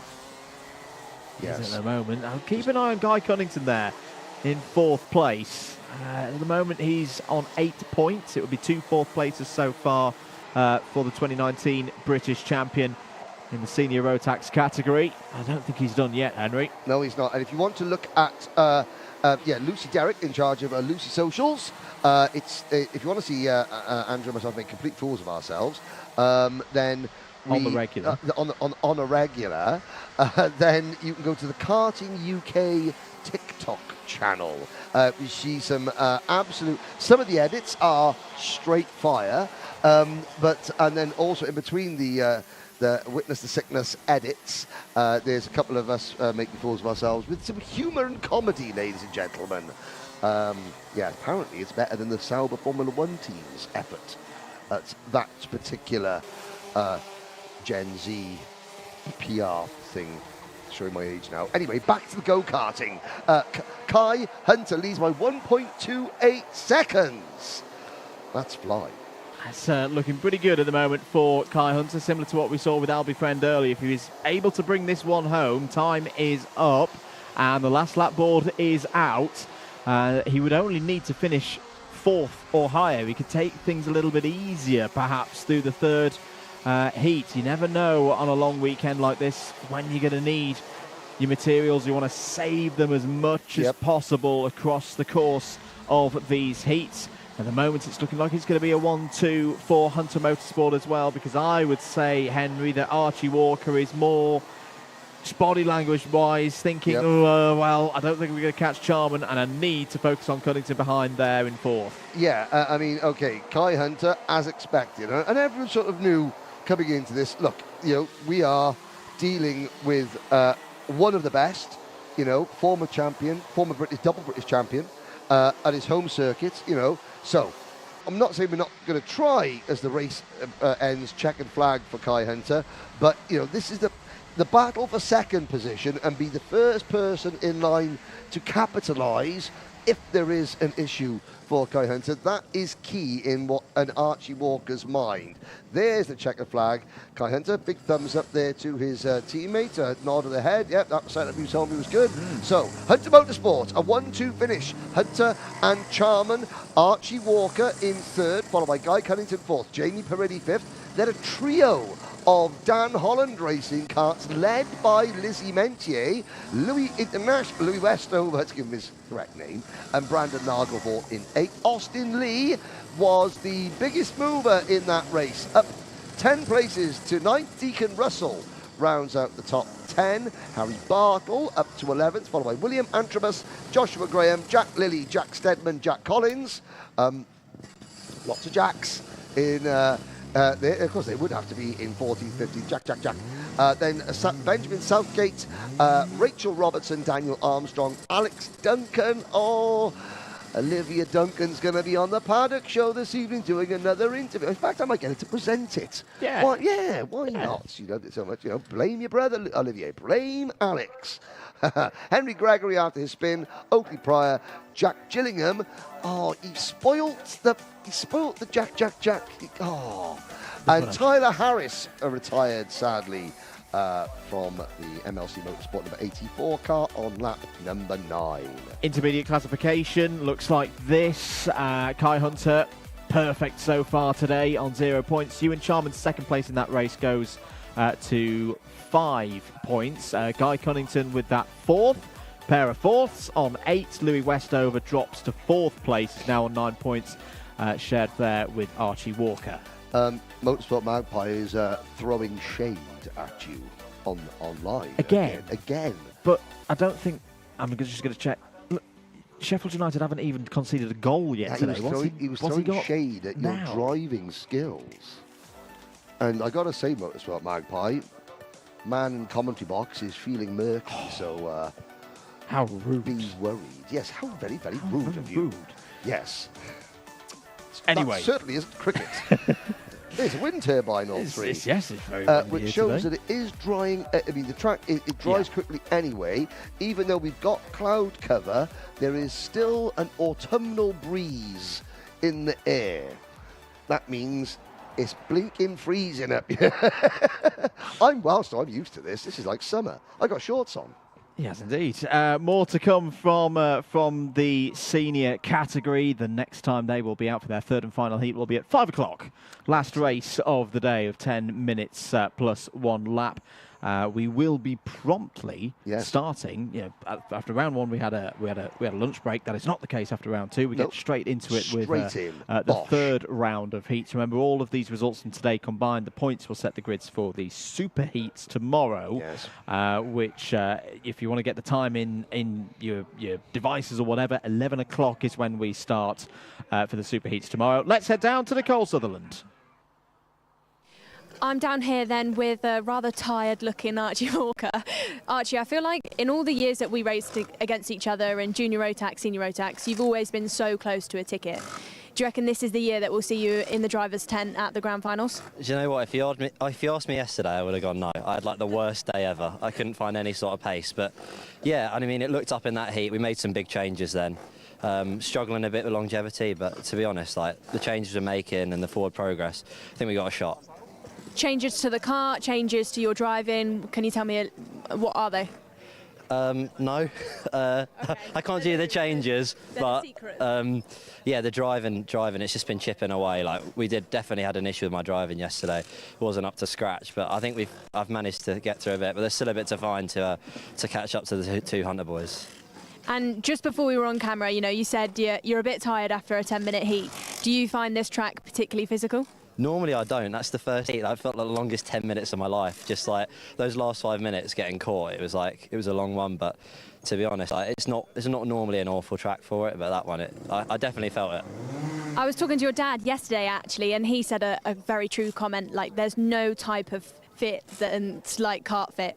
Like kart fitness is next level, I think. Do you know, like Oakley, he got back in the seat after a year and he did the Thursday test and we came, he's like, more than 5 minutes, I'm done. Like, that nothing can prepare you for what it's like driving a go-kart.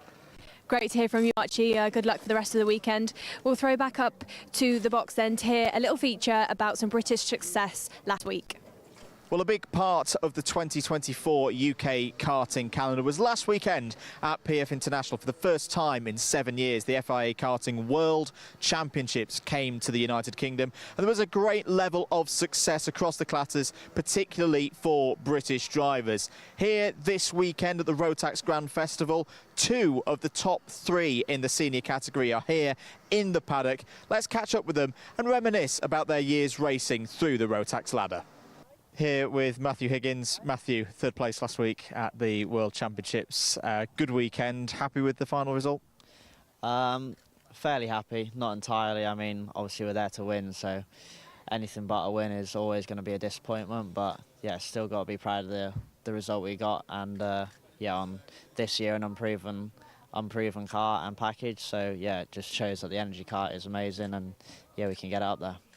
And getting the best out of the materials as well has always been such a big part of your racing career, but particularly in Rotax days, racing through the British Kart Championships, competitive in terms of what's underneath you and the drivers out on track. How big was your time racing Rotax in the preparation for last weekend? Yeah, I mean, it's a mega good playing field where it's extremely level. I think everyone's kind of got a package out there. I mean, 9 out of 10 people have the package to win, so yeah, it's always competitive and close. And yeah, I mean, just the experience on the grid and the talent on the grid, it really does prepare you well. I mean, I often hear a lot of people say that you can't go Rotax to OK, but Joe Turney, he got on Rotax to OK. Jeff Hall obviously won last weekend. He's been on Rotax this year, and yeah, myself have been on Rotax this year, so it just shows how good the playing field really is. And the karting pathway as well, and how it helped you. Obviously, family-wise, rallying's been the historic story. But your journey from through the club racing into the nationals, all the way up to the top as a wild card as well. Not doing the whole season. Yeah. How big of the part of the journey has that been? Yeah, amazing. I mean, that's where that is where you learn your skill, and that's where you learn the craft. So, yeah, for sure. The progression that you can go through in the British karting is probably better than anywhere else, in my opinion. I mean, you look at that grid, Brits dominated. Of course, it's on a British track, but whichever track it is in the world, at that World Championship, there's more often than not dominated by the Brits. So it just shows what a great pathway that Motorsport UK have. And the season not done as well, and I know you've got some plans to do more bits of car racing, and also you've already got your ticket for grand finals through BNL. Looking forward to that? Yeah, I'm really excited to do that one. I mean, we've had a pretty good season so far this year in the Rotax with Kart Masters and the European Championship. So yeah, hopefully we can finish it off there. Well, best of luck, Matt, and we'll be cheering you all the way. Thanks for your time. Thank you. Here in the Sam Pollitt Racing awning with the new world champion Ethan Jeff Hall. Ethan, be saying those words, world champion, has it sunk in yet? I still don't think it's sunk in yet. Obviously it was a great weekend winning the OK World Finals, but I don't think it's sunk in yet. And a race that'll live long in the memory. For myself up in the box, it was a very dramatic finish. What was going through your mind when you saw Joe Turney have that problem at the bridge? Obviously, I was putting pressure on Joe the whole race, and I was really quick. So it was a matter of being able to capitalise when he made a mistake, and obviously went off under the bridge. And it was a big enough mistake where I could get past, and I knew I had to keep him behind. So I had to stay on the track myself as well, but I had to make sure I was as quick as I could, as least mistakes as I could, and I did just that. So yeah. The adaptability that you needed across the course of the weekend, across the whole season, because you've been running a programme in Europe with Rotax, the Ginetta programme here in the UK, and then the 2 races, Kristianstad and PF International for the OKs. Taking it back to many years ago when you were running with Sam Pollitt Racing, one of the smaller teams back then, how important was that base of learning through the Rotax ladder and in the British Championships for what you've achieved? Yeah, it was so important. Obviously, Sam picked me up when I think I was just 6, and we did 3 years of racing with Sam, so he taught me everything about driving a go-kart when I was young. So to be back racing with him this year is a great feeling. Obviously, Sam's put me in a position where I've come through as a great driver and got titles like the OK World Finals, and I've obviously done Ginetta this year, and we're leading the championship going into the last round. So we'll see how that goes next weekend. And the success that you've had in the Rotax international competitions as well, twice international trophy winner amongst other things as well. How did that support and build you up through the course of your career? Obviously, we did a lot of racing in Europe in the last couple of years, and in England, being European champion, vice world champion in Rotax, and multiple other championships. So that's definitely taught me a lot of learning, and just helped me up until this point today. So it's been very crucial. What advice are you giving to the drivers here this weekend as well, particularly the micro and the mini classes, the Grand Festival classes, getting them ready for this weekend? What are you telling them? It's just looking through the data, seeing where they can improve, and just trying to make them do the best as possible. Obviously, there's tickets up for grabs today, so this weekend. So just trying to make them be the best they can, and try and secure a few of them. Last question. I don't think anyone's ever done the double of an FIA World Championship and a Grand Final champion in the same year. Do you think you can do it? Well, being very strong in Rotax this year, obviously winning my ticket from Le Mans, so it's definitely looking very possible. Good stuff. Ethan, once again, congratulations for last weekend and thanks for your time. Thank you very much. Well, here with the main man himself, Sam Pollitt. Sam, where do we start? Great season for your team. You should be, I guess you're really proud of the effort that you've put in this year. Yeah, it's been a really good year. We changed quite a few things at the beginning of the year, completely different to what we did the years before, and I think it's all sort of worked for us really. Going back a few years, we just had a chat with Ethan about his starting out when you picked him up when he was 6 years old. The team wasn't the size that we're seeing now those years ago. How supportive has the Rotax ladder been in growing the team and the business? Yeah, massively. I mean, when Ethan started, like you said, I think he was 6, might have even been 5. And we were a lot smaller than this, just doing the club events. And then we just obviously tried to grow it and at the point we are now. And the success you've had this year, wins in the British Kart Championships with Antrobus and Oman. You just missed out on the title with Austin as well in Micromax. What's next? Hopefully a little bit better next year. Hopefully one step further. If we can win the British, that's the goal. That was the goal this year. Obviously I think we won the most races in juniors, but a few penalties in some of the other ones cost us. Same with Austin. I think he had the most podiums, but again, a couple of penalties cost us. So I think the goal next year is to win the British. And how good is it as well to have an event such as the Rotax Grand Festival in the UK as well? First time it's come to these shores. Yeah, really good. For a lot of ours that didn't do Europe this year, I think we had 5 or 6 that did. The ones that didn't, for them to experience sort of a European sort of event, I think it's good for them. Well, thanks for your time, Sam. It's been I know you're very busy getting the next class out on circuit, and have a good weekend. Thank you very much. Great to catch up with Ethan Jeff Hall, the new FIA karting world champion, and Matthew Higgins, who was part of that 1, 2, 3 podium in the senior category. The big question now, who will be the next driver to come from these British Kart Championships and Rotax Grand Festival grids and be at the head of the field in karting in the future? We can't wait to find out. Hello and welcome to the 2024 Rotax Grand Festival. On behalf of Jag Rotax and Motorsport UK, I'd like to welcome you all to the Grand Festival being held for the very first time on UK shores. This is the 3rd biggest Rotax event in Europe this year, behind only the Grand Finals and the International Trophy. And it is the last chance for any of these drivers to qualify for the biggest party in world karting, the Rotax Grand Finals in Sarno. Britain has one of the proudest records in the Rotax Grand Finals. We are the reigning Micromax champions, the reigning Minimax champions, and the reigning Junior Max champions.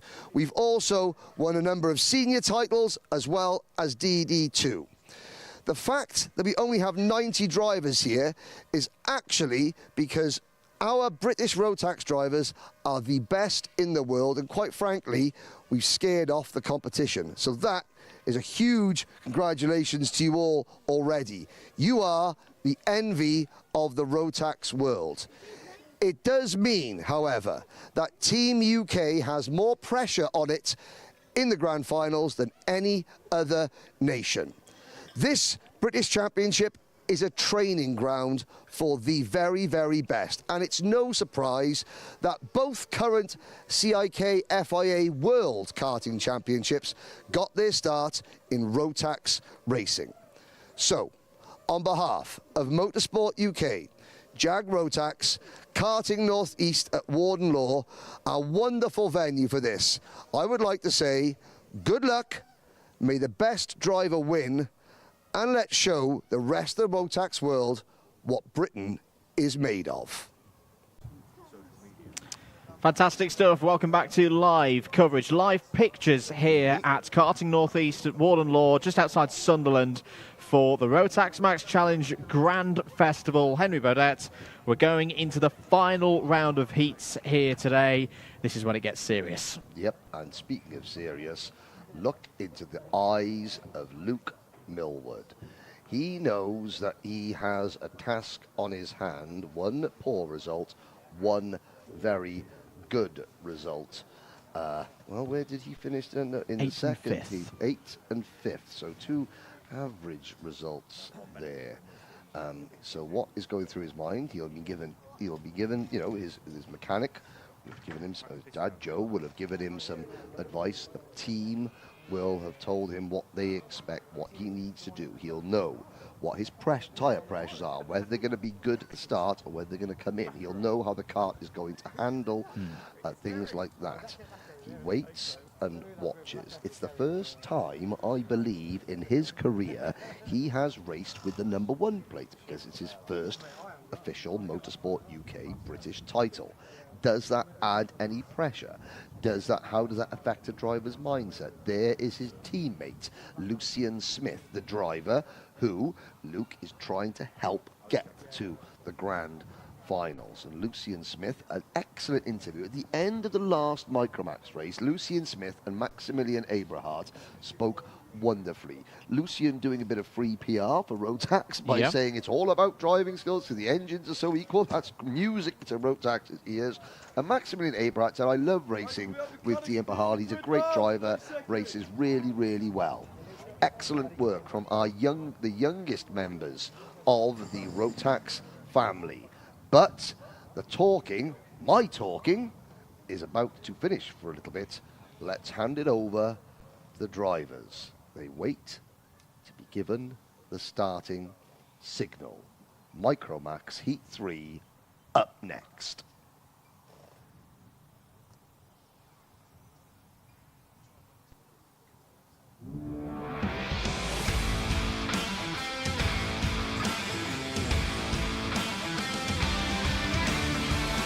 Two heats down, 1 to go for Micromax. Let's take you through the grid for race 9 in our programme here today. On pole position, the #2 of Austin Oman, alongside on the front row his title rival for the British Championship, the #1 of Luke Millward. Josh Hushka and Lucian Smith form up row #2. Smith won heat #2. Albert Farrow and Dax Farrow will be looking for good starts from row 3. Can both of the Farrows get through the first lap clean? Arthur Farrow starts on row 4 and is joined by Alfie Mayer. On row #5, Sebastian Crawford and Benedictus Masiokas. I think Crawford, though, just had a quick spin on the outlap. Harris Barber and Maximilian Eberhardt are next. Then it's Carter Jackson and Dian Pahal. Dian, last race, went from 14th to 3rd. Looking at who was the driver that I think it was Crawford. Yes. He's a hunter. He should get back into position. Has he? I'm not sure he has. He will have no time because the lights are out. We are off and racing here at Warden Law once again for the final time here today in Micromax, and it's Austin Oman. Helmet has now been fixed and he is up at the races in the lead with Luke Millward into P2. There's a bit of a moment there for Harris Barber. I think the front wheels are up in the air for a moment, but Harris Barber is still in this race, fallen down to 14th place out of the Senna S for the first time in this one. A little bit wide there for Lucian Smith with the green details on his net guard there. Will fall down to around 6th place, down into Gasworks for the first time. It's been a good start for Oman up in the lead. That down the inside was Lucian Smith getting past the number 5 of Arthur Farrow. Very glad to say that at this moment, I think both of the Farrow brothers have got through the first lap. Yep, Not around yet. the final corner. Now they've got through the first lap. I'm going to use the N word. They negotiated lap number 1 in the background. That's James Fitzhugh having a heart attack, ladies and gentlemen. Here we go then. It's Oman from Millward. Then a gap back to Hushka. And the leading Farrow brother was actually younger of the two Farrows. Albert Farrow. And new leader, it's Luke Millward. Good move there from Luke Millward, starting this race quickly again. Can he keep this form going? We saw this in the second heat from the new British champion, crowned 2 weeks ago, but then he fell back in the second half of the race to finish P5. Good start as well for Josh Hushka. Hushka currently sitting in second place in the intermediate classification. Remember, the results from this race and the 2 heats prior, all the points combined will form the grid for the super heat tomorrow morning at 11 o'clock, where there will be double points. All the points will carry over from today into that super heat. So it'll be the results from the 4 races that set the grid for the all-important final on Sunday afternoon. But this race right now, drivers will know a good one here. They're going to elevate their chances ahead of that super heat tomorrow. Yes, and there's the battle. There is the number 42 of Albert Farrow, still in front of the KR Sport number 7 of Lucian Smith, with the zip kart, the factory zip kart, number 18, the man in black, Benedictus Masiokas, in 6th position. Then it's Arthur Farrow. Here comes Lucian Smith, and move done up at Gasworks. Now, Dian Pahal is still in 10th position, just in front of Zach Dax Farah. Alfie Mayer running in 9th position. Maximilian Abrahart is up into 8th position. Carter Jackson, Harris Barber and Sebastian Crawford round out the field. We've got a new leader. His name is Austin Oman. Yeah, really good run for Austin out of Paddock corner. Got the slipstream off the back of the number 2 and easily made the move, relatively easily made the move into the first turn. This is a key phase of the race now, I feel, for Luke Millward. Henry, because it was around this point in the second heat where we just started to see the new British champions start to fall back in the order. They've got about 0.8 of a second over the chasing duo of Hushka and Smith. Millward electing to just stay there in second place. Meanwhile, his teammate is down the inside of Hushka and has got 3rd place. Good move. This class is turning into... Oh dear, I'm going to upset a load of people now. This is turning into a bit of a Sam Pollitt Racing KR Sport benefit. They're annexing the top 4 positions at the moment, with the Dan Holland Racing number 42 of Albert Farrow next.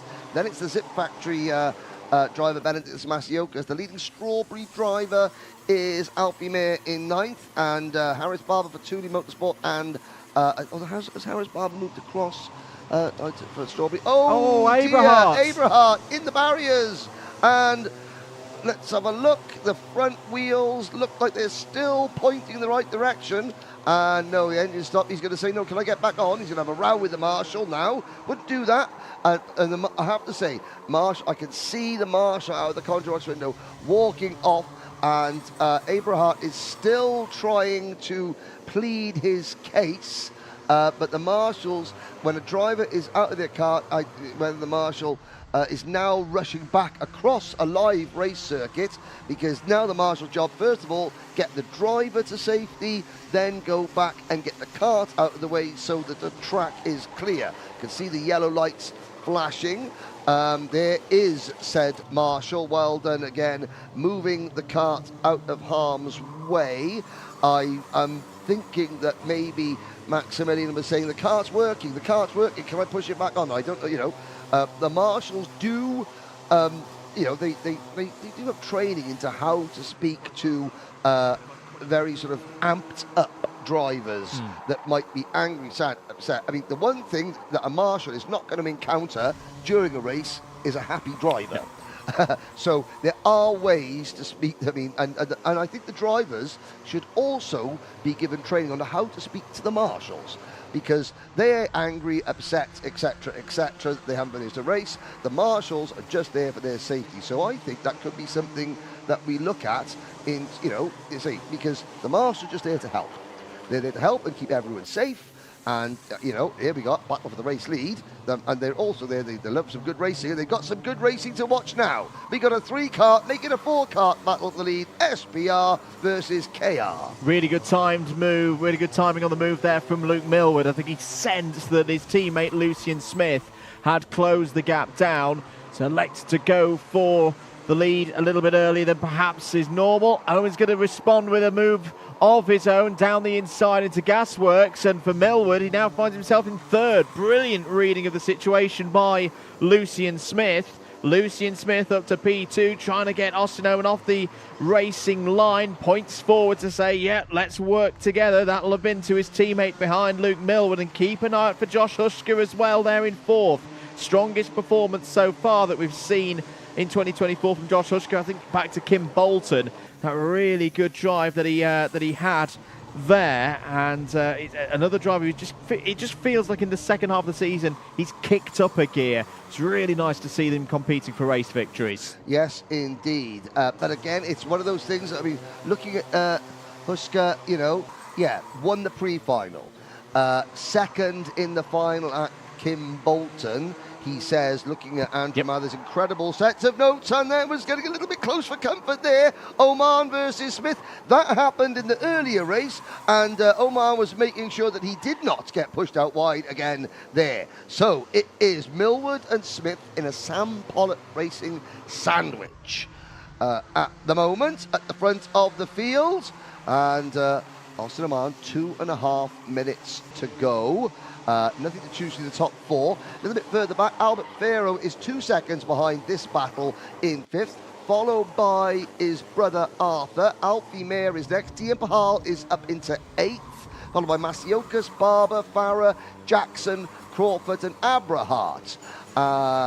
The point standings as they run, Austin Oman would have 4 points, Josh Husker would have 12, Luke Millward 15, then it would be Albert Farrow with, I think it would be it would be Arthur Farrow with 16, then Lucian Smith, Dian Pahal would be 6th, Albert Farrow would be up to 7th in points, Abrahart would fall to 8th, Mayer would be 9th and Farah 10th.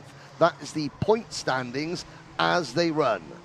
1.5 minutes to go then. Dian Pahal, new fastest driver out on circuit with that 55.03. Going to stick with this great battle between the two SPRs and the two KR Sport drivers. At the moment it would be an all Sam Pollitt Racing front row for the Superheat tomorrow, but here comes Millward down the inside. Bit too much speed though. Oman cuts back, retakes it. Here comes Lucian Smith now on the inside with his teammates side by side into the chicane. Whoa. Still side by side out of it. Brilliant stuff from Lucian Smith through into second place. Is Josh Husker now going to have a go into Gasworks? No, not on this occasion. For Austin Owen, this is a good chance to break away. The gap was 0.4 of a second. It's grown a bit, but here back comes Lucian Smith, another driver who, like Husker, has really stepped it up a notch in the second half of 2024. There's more gesturing going on between the drivers. They've got 2 laps to sort out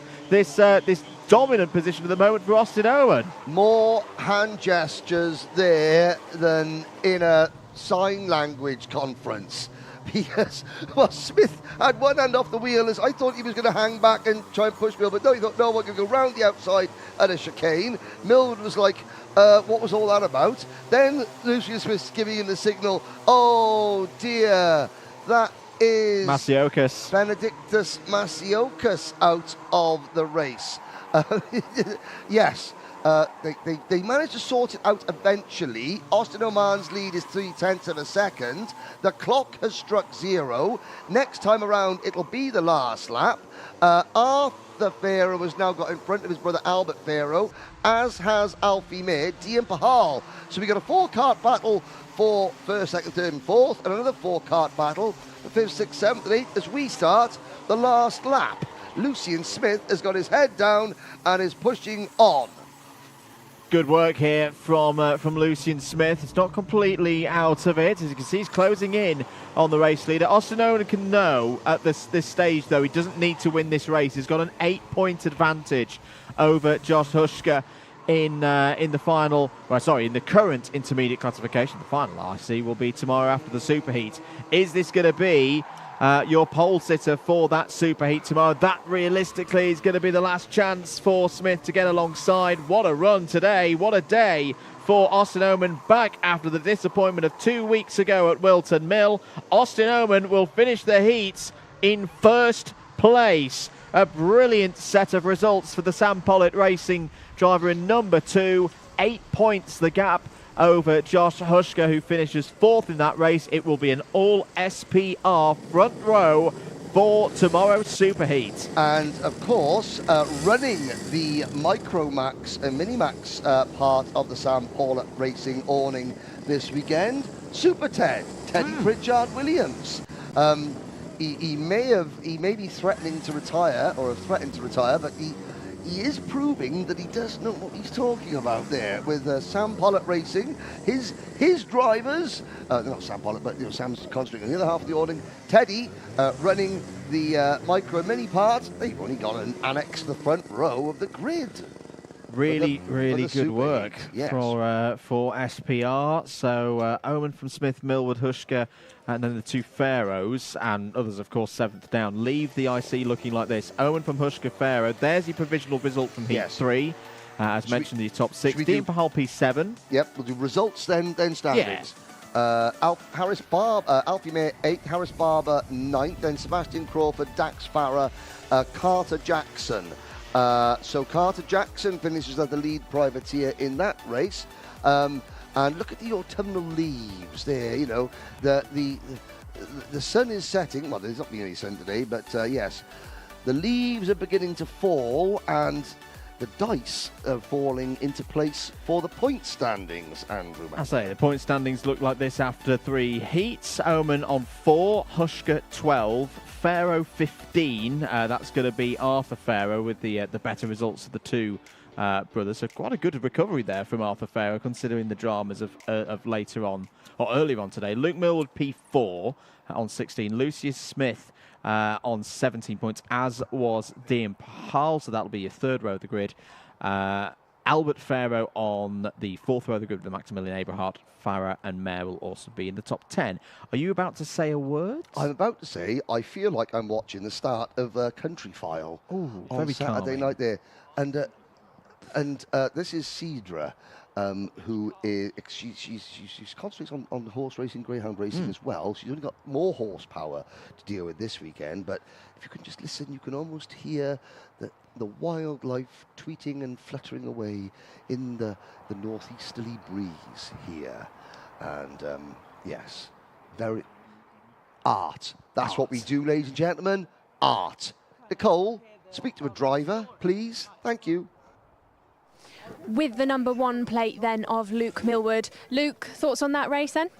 Not very good, to be fair. Just teammates fighting and then we're losing out, so hopefully we can fix that, even though I thought I needed the points since I had a bad 8th position at the start of the day.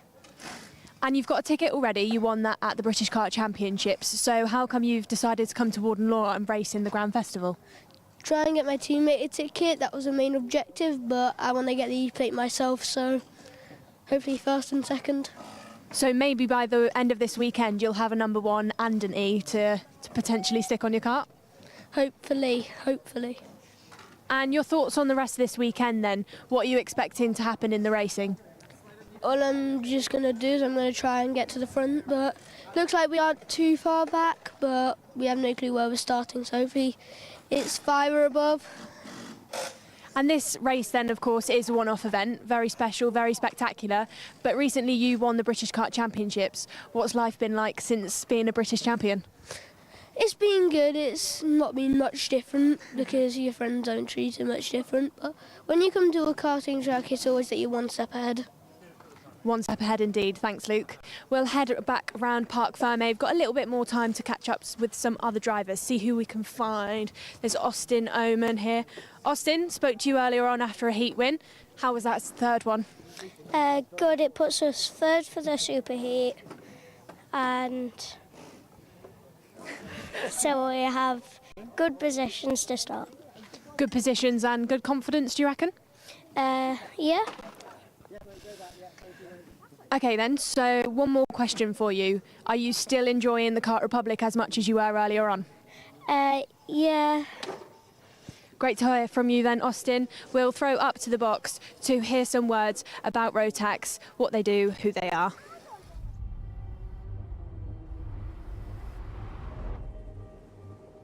Why do you come here? Is this your career? Or is it all about fun? A chance to get away and leave it all behind?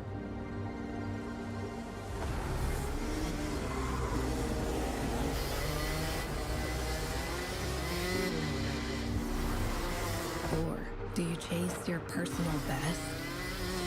Challenging yourself over and over again.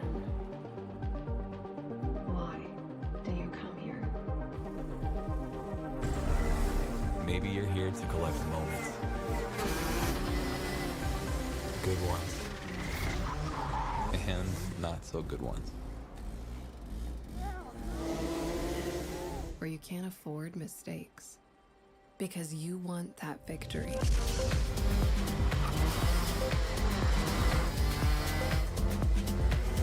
It's all about this one moment when the hard work finally pays off.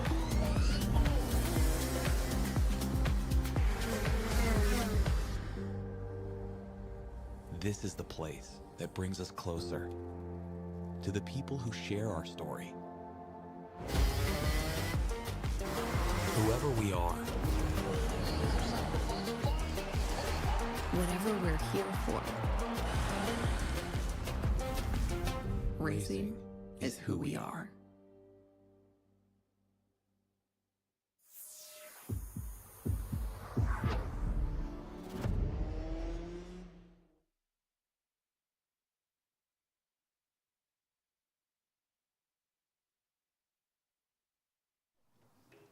Welcome back, everybody, to Karting Northeast. Warden Law, we're getting ready for the third and final heat of the day at this 2024 Rotax Grand Festival for Minimax. They have had two fantastic races so far today. The big question, though, is can anybody stop the dominance of Albie Friend?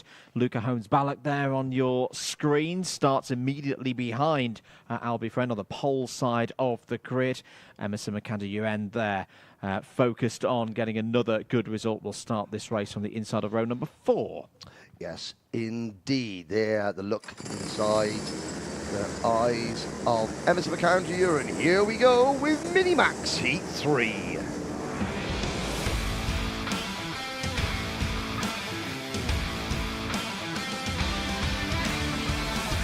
Let's go through the grid of 26 drivers. Albie Friend starts on pole position, is joined on the front row by Tom Reed, Luca Holmes-Ballock and Jensen Chalk on row 2, Fraser Anderson and Joshua Cook on row 3, Emerson McAnder-Uen and Harry Taylor on row 4. Row number 5, Benjamin Lawn and Max Gilman. Row 6, Jack Collinson and Ollie Thompson. Row 7 is Edward Haynes and Hasnain Khan. Row 8, Riley Murrow and Sebastian Clark. 9th row of the grid, Alex Goodson and Sebastian Behrman, who's moved up to Minimax for this weekend. Harry Radcliffe and Cody Lepaterel on row number 10. Max Jolly, another driver moving up to this level, starts on row 11 alongside Soren Gallagher. Achille Giannone and Amelie Davey on row 12. Miles Burton and Oliver Spencer start on row 13. Yes, now let's have a little look. We're into the tram lines. Can anybody take the fight to Albie Friend at the moment? Let's find out. The lights are out. We are off and racing. Friend into turn number 1. Holmes-Ballock and Reed side by side for second. Luca Holmes-Ballock almost to the inside of Albie Friend. Look at that phalanx of Strawberry Racing karts sitting right behind the Synergy factory driver of Luca Holmes-Balak. It's Jensen Chalk up into 3rd position. 4th is Emerson McAndrew Uren. Looking back further back, that's Harry Taylor in 5th. Great start for Benjamin Lawn, who had a good performance when he's the driver in the black race suit and the orange sleeves on it. Further back, the rest of the field plunge through Gasworks hairpin and out into the horseshoe. So Albie Friend does not need to win this race to start on pole position. Sorry. Oh, the Superheat tomorrow. That looked a bit close. That was Miles Burton starting from the back of the grid, gaining places and then losing a couple. Indeed. So I think, well, in the end, no net loss or gain for Miles Burton at the end of the first lap. Good start as well for Riley Murrow out there a little bit further back in 10th place now, but a gain of 5. Better start for Oliver Spencer from the back, from very stone last, from 26th to 17th on the opening lap. Now, this is a sight unfamiliar to viewers today. It's a shot of Albie Friend with his rivals in the same frame. Is indeed. Well, again, is he just taking care of things, knowing he doesn't need to push too hard? He's got an 11-point advantage in the intermediate classification on the live scores. That driver he has the advantage over. He's going for a move down the inside of Jensen Chalk for 3rd place. That's going to get close. But Emerson McAndrew sweeps through. He's followed through by his Dan Holland Racing teammate Harry Taylor, who's up to 4th. Once again, we've often seen it with these mini drivers in the British Championships this year. They are brave, they are fierce out on circuit. They're guaranteed to deliver entertainment out on track. I want to take a quick moment to talk about Benjamin Lawn. Looking at your encyclopedia of results this year, Benjamin Lawn is not, I mean, with all due respect, Benjamin Lawn, not a name that we are used to calling in the lead battle. Not in the lead battle, but when I've had the pleasure of watching Benjamin race, in previous at this level. When he gets in the zone, though, my goodness me, I really rate this driver in terms of his tenacity and an ability to overtake. Yes. And he's one of those drivers who just needs to find himself in the Goldilocks zone, and then it just all comes together. Maybe that's happening here this weekend. Drivers sometimes, when they come into a new class or as you say, a new level, it takes them a bit of time to find their feet. Yeah. Now, he did start the season with Coles Racing. Yes. He's moved across to Synergy, so you say the Goldilocks zone. Maybe Mike Spencer has, how do we say, sort of, caressed it into it? No, beaten it into it. No. HR and not, no, I'm lying. But yeah, sometimes a change of scenery can really help a driver. Mike Spencer with the rest of the team. Obviously, they got good kit. Finley Lyons has been winning a lot on this year. Luca Holmes-Balak as well. And Oliver Spencer up into P14 now with the new fastest lap of the race. But yeah, Albie Friend is keeping everyone at arm's length. So this is a hard thing for a driver to do. Look, he's been told to look after his kit. Right, okay, I'm going to look after my kit. So I'm not going to drive as fast as I possibly can. But if I ease off too much, then I'm going to be drawn into a battle. And then I'm going to have to use my kit up because I'm going to be defending and scrambling around the place. So here's Tom Reed under pressure into Gasworks.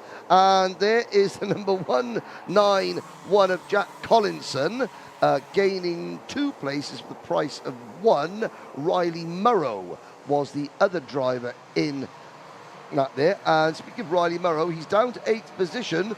What does his mechanic have to say about it? Nicole Sutherland, take it away. I'm trackside then with 2019 Minimax British champion Archie Kitching, who is Riley Murrow's mechanic. Archie, how much of a chance do you reckon Riley's got of winning a ticket this weekend? Yeah, good chance. We're getting there now in the new kart, but a few more good results and we should be there. Great to hear from you, Archie. Back up to the box. Thank you very much, Nicole. Really, really big scrap out there on circuit between the two DHRs and Luca Holmes-Ballock that's emerged with the number 6 seed from this year's British Championships in the lead. Jensen. That was a bold one from Jensen Chalk down the inside, looking to return to the grand finals. Gets past Emerson McAndrew-Uren and up into 4th place. Once again, Albie Friend, he has been doing a taking care of the materials job right now, and I think the rest of the field kind of know that if Friend is threatened, he will turn up the turbo again. Well, I was going to say his rivals are assisting Albie Friend, because this is a great battle, but I have to say that the defence up at the front started doing a good battle between Taylor. We saw, right, while we were speaking to Nicole was speaking to Archie Kitching, former, Minimax British kart champion. We did see, we saw Harry Taylor put on a bit of a move on his team. Oh dear, Edward Haynes in the sky, and that's Tom Reed in the grass, the farmer's in the grass, and Haynes carries on. Unbelievable, Jeff. That was the headline from the last lap of the World Championship. Unbelievable, Jeff. But that could have been nasty. Everybody carries on. I think Riley Morrow was involved in all of that. Benjamin Lawn as well. So that bright start for Benjamin Lawn has come to nothing in terms of a strong result. Warning flag for the number 6 of Luca Holmes-Ballock. There are more problems for Harry Radcliffe. I wonder if we can take a look back at that incident, because it kind of happened rather suddenly. We want to just make sure that everyone is okay. First of all, now there's no issue on the track, but the drivers. There's Benjamin Lawn walking away. He is holding his lower arm, so I think we go. He's walking away. He might have had a tweak. Let's have a little look back if we can. Here we go. It was all getting a little bit feisty. Lawn is on the outside line. He's side by side with Reed. And it was Reed and the Sam Pollock of Riley Morrow that sort of got involved, and then of course that created a concertina effect, and sort of Haynes, sort of Lawn slowed down very suddenly in the middle of the corner, and Haynes just went over the top of him. So we hope Benjamin Lawn is okay. He's walked away to the marshal post, but arm is probably a little bit sore. Obviously Tom Reed is not going any further either. That's a real bit of misfortune for Tom Reed, because that drops him down to 10th in the points standings. Now, he could still, ironically, move up a position or two if Jack Collinson, who is currently 7th, if Collinson loses a place or two, that would elevate Reed, even though Reed is out of the race. Meanwhile, speaking of the race for second is still on, and look at Oliver Spencer.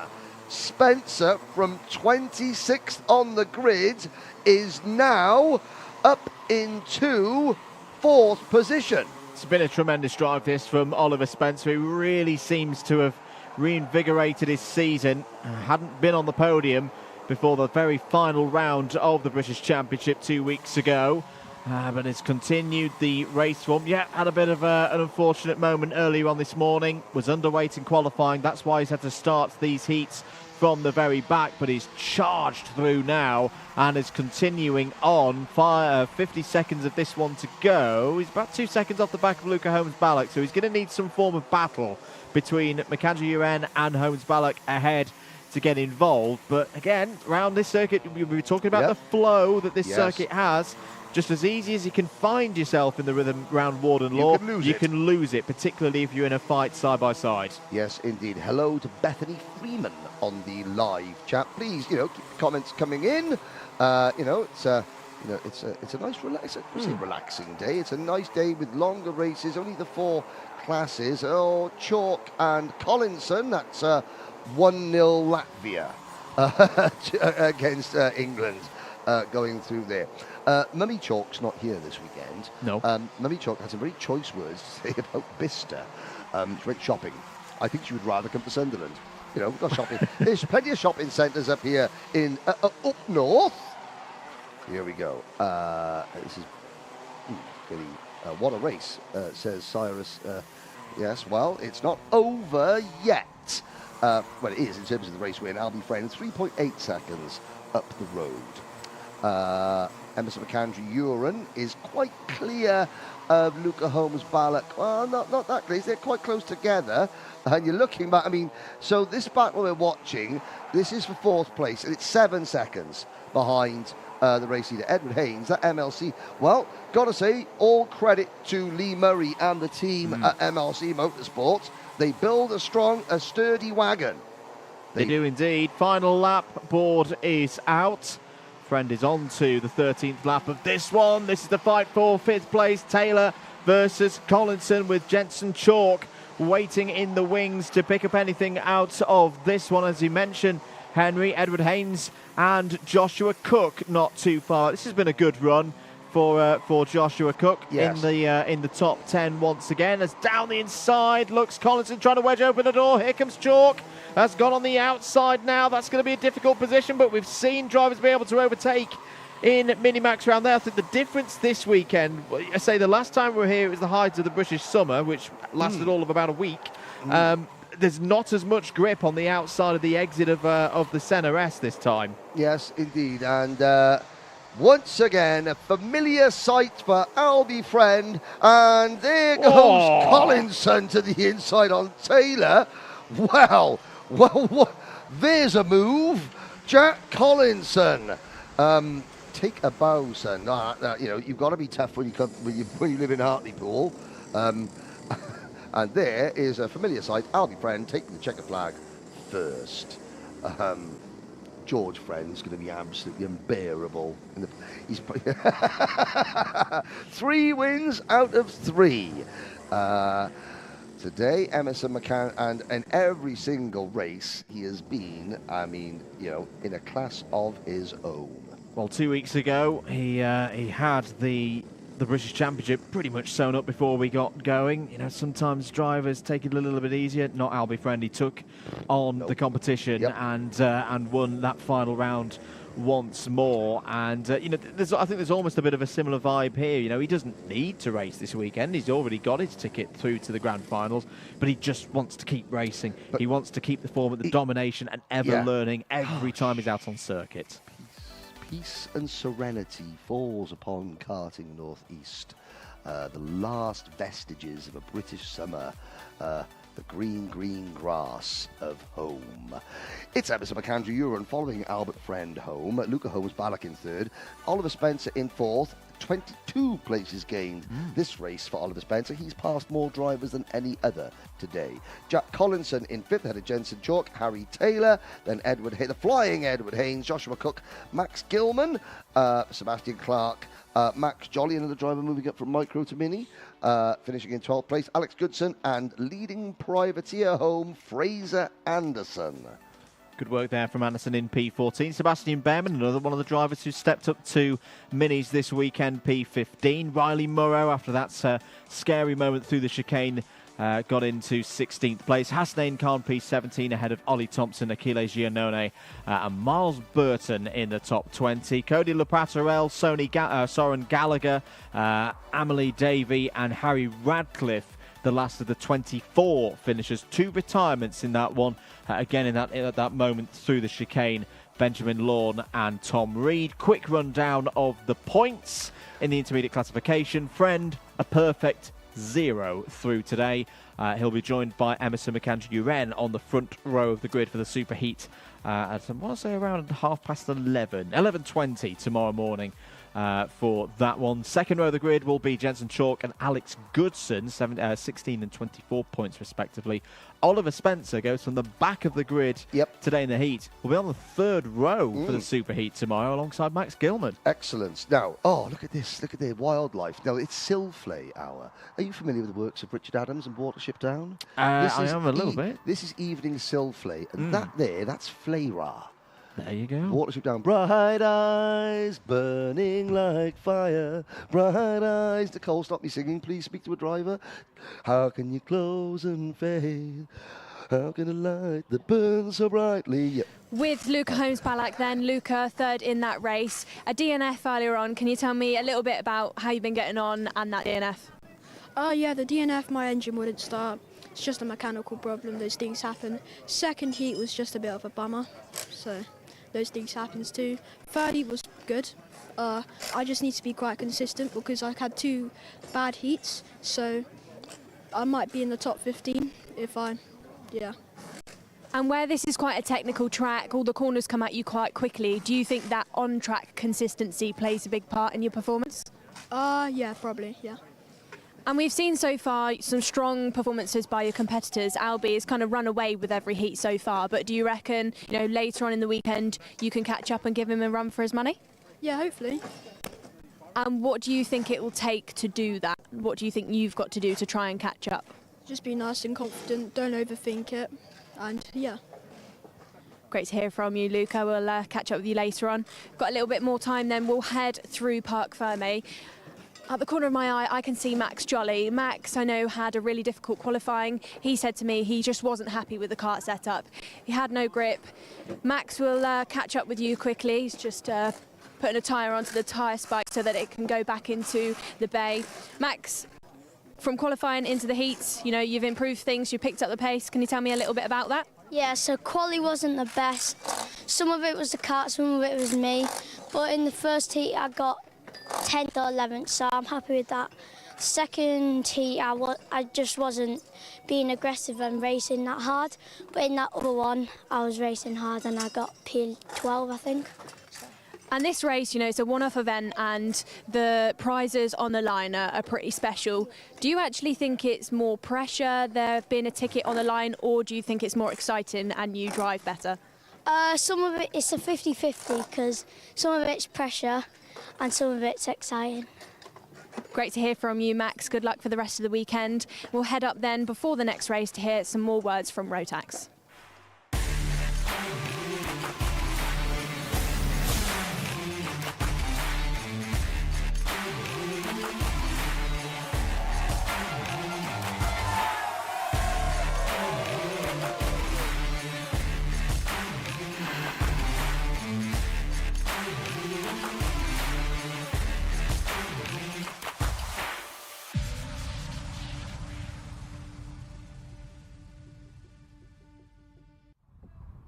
Two more races to go then here today at Warden Law for the first day of racing for the 2024 Rotax Grand Festival. The penultimate race of the day will be the third and final heat for the Junior Max category. Once again, Henry Baudet, we're about to find out who's going to be on pole position for one of those super heats tomorrow.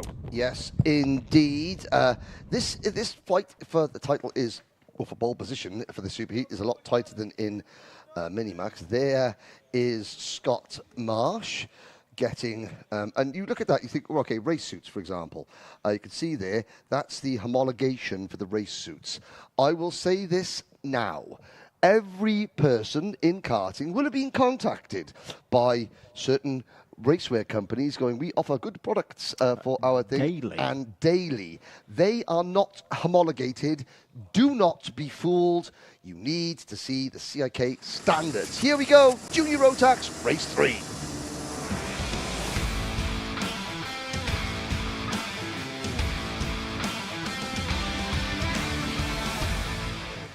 Right then, here we go. Your starting lineup. Jared Fox-Whiteley will lead. Heat 1 winner Kai Veach to the line. In heat number 3, Albie Lapper and William Archer go from row number 2. Daniel Minto and Scott Marsh go from row 3 with Kai Clark and Joshua Smith on row number 4. Jacob Woods and Charlie Wolfett go from the 5th row of the grid, ahead of Jack Thompson and Cole Denham on row 6. Noah Barham and Joe Anderson go from the mid-pack on row 7. Lewis Goff and Isabella Stansmore-Wilson are on row 8. Addison Smith and Archie Lovett are up next, with Alfie McBain and Stanley Clark rounding out your top 20. Samir Paul and Riley Sims-Ezard are next, with Rory Armstrong and Louis Radcliffe rounding out the field. Here we go again.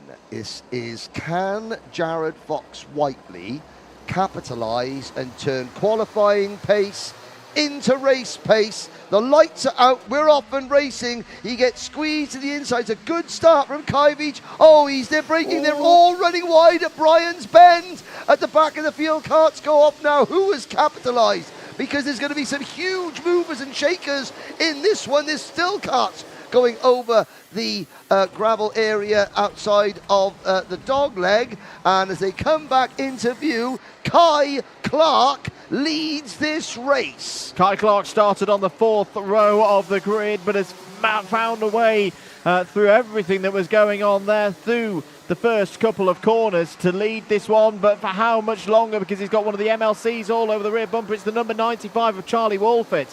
Wolfett, who had a disaster earlier on today, has got an opportunity to turn his weekend around at this stage. Wolfett started on the 5th row. Wolfett start 10th on the outside row of the grid. Now, who's Kajvic, Cole Denham are dropping down the order. Archie Lovett has not come round.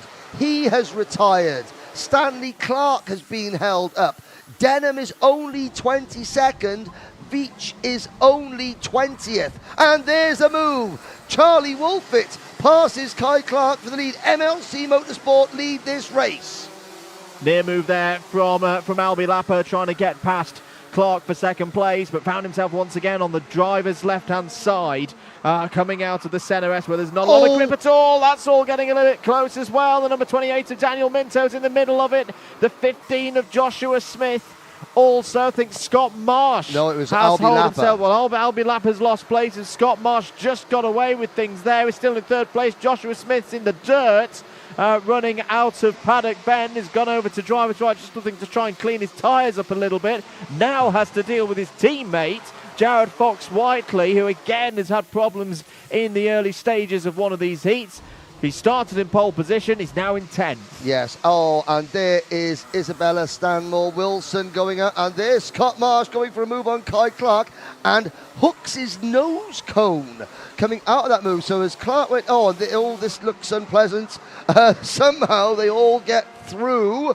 And out onto Gasworks hairpin, but there's an awful lot of defending going on, and Daniel Minto has turned it around. I'm not sure if that was a solo performance or whether it was a duo.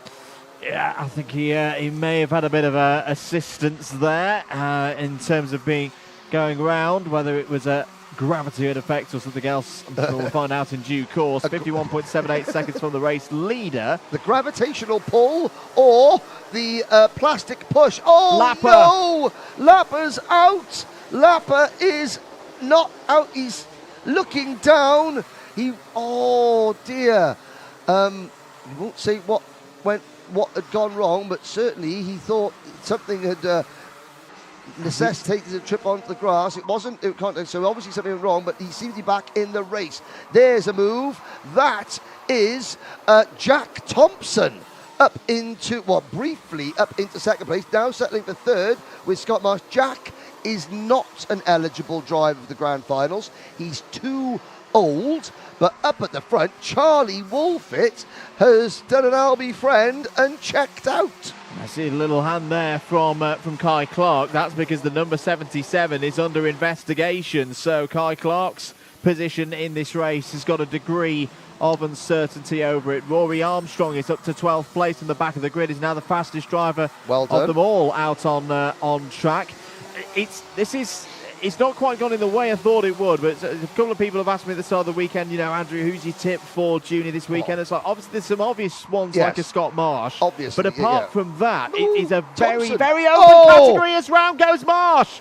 Marsh with Woods there. Marsh gets going again. Well, we just said he was the obvious one in the field, but if there's moments like that for the former Grand Finals champion, this is why this ticket competition is wide open in Junior Max here this weekend.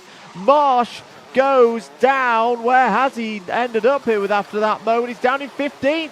He's down in 15th place. I'll say it for the second time. I think a group conference call with the junior Rotax competitors is before the superheat tomorrow is probably a wise thing, because yes, it is. There is a big prize, 2 big prizes at the end of this event.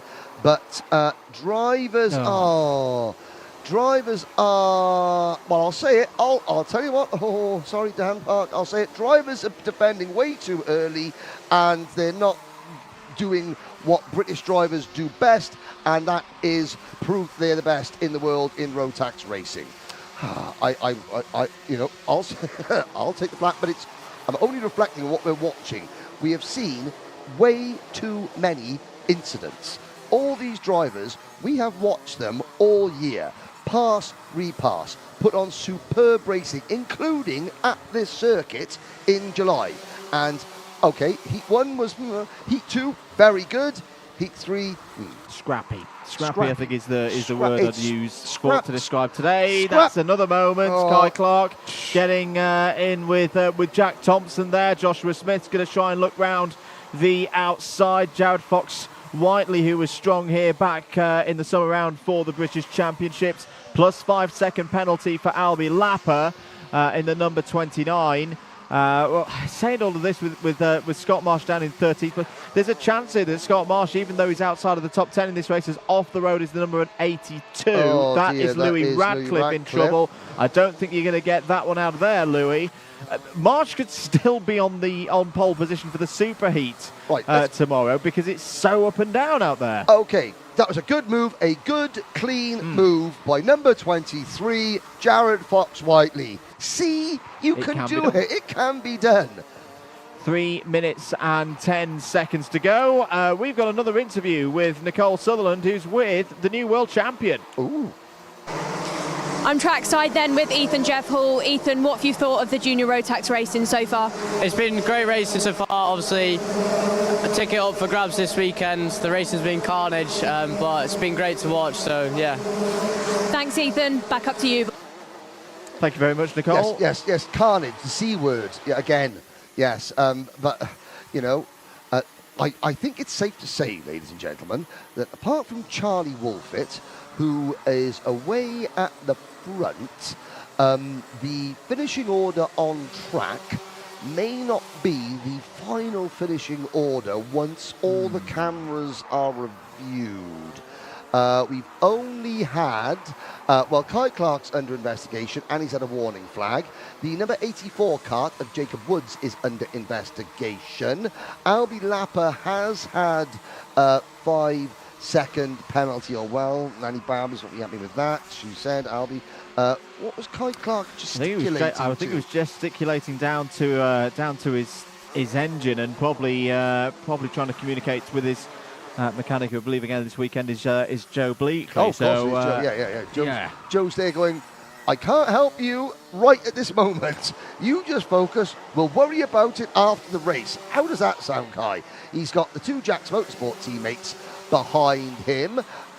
Josh Smith, I know what was Josh Smith's problem earlier. He didn't have his Project 1 Jared Cox special race suit on. Now he has. Look at him go.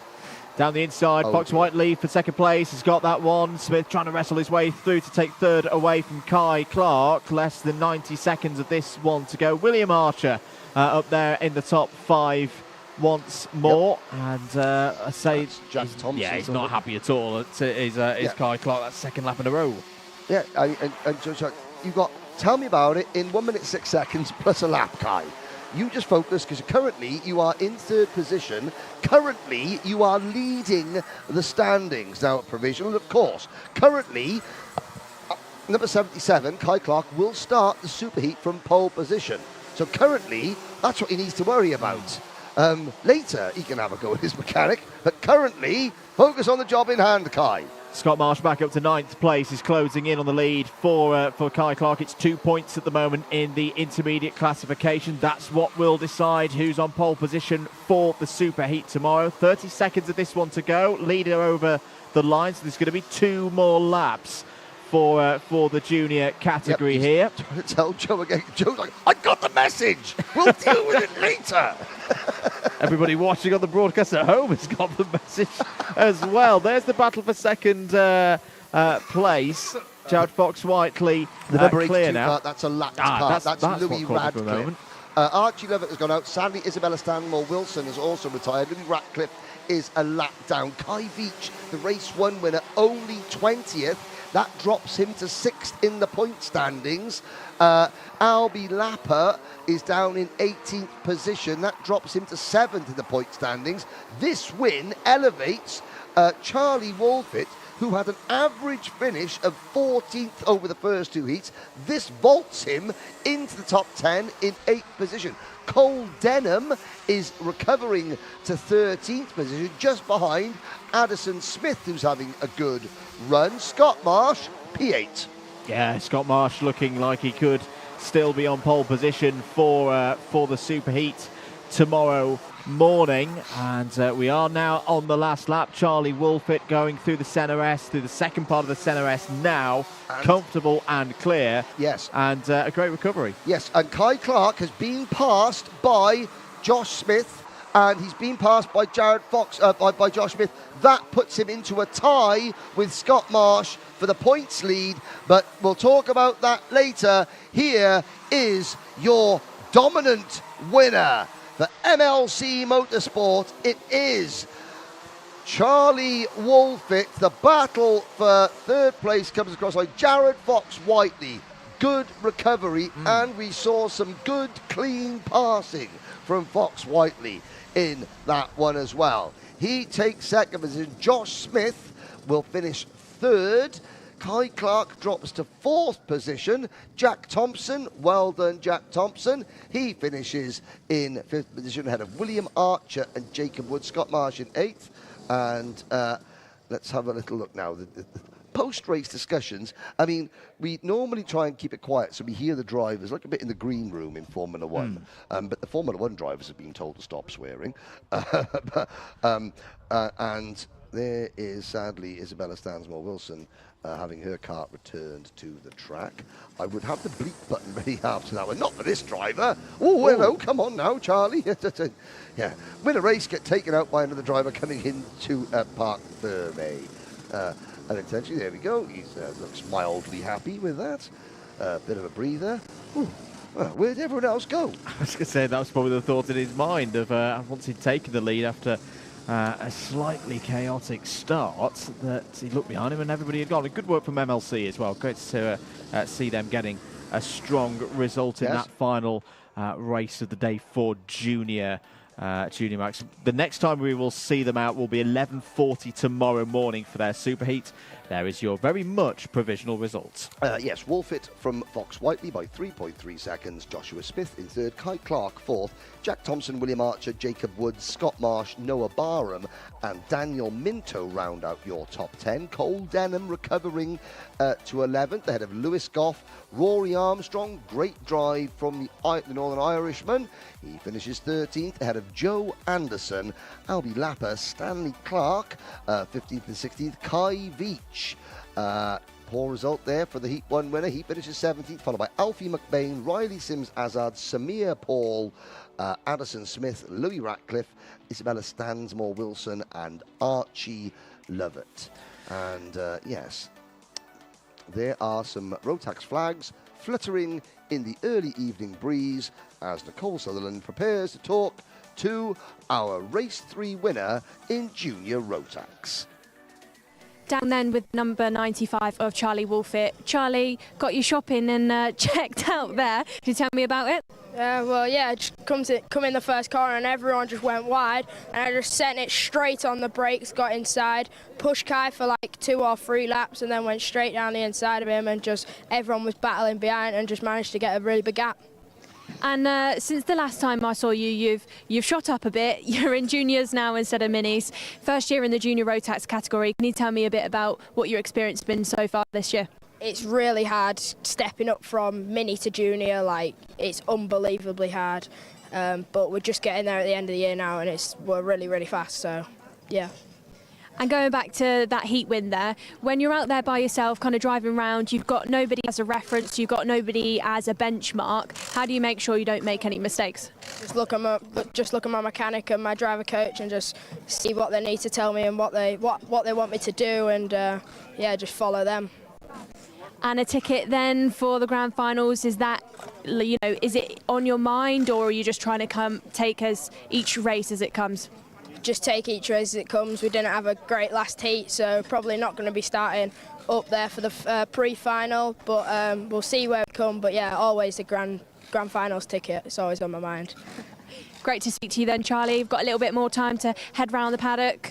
Round Park Ferme, we've got Jared here. Jared, Jack's motorsport driver. We've got Joshua Smith there as well, Joshua's kart. We had a fast lap from him this morning. He talked us through one. Jared, today, how's it been going? You've had a bit of bad luck. Can you tell me a little bit about it? Yeah, I think the day we obviously poled it, which was a very good start, but it's just unfortunate how we just get involved in some incidents. So we got demoted back by them, but we came through in this one, got a P2 after a bad start, so yeah, it was pretty good. Great to hear from you, Jared. We'll head up then and hear about the grand finals in Sarno in October, and then over to our next race.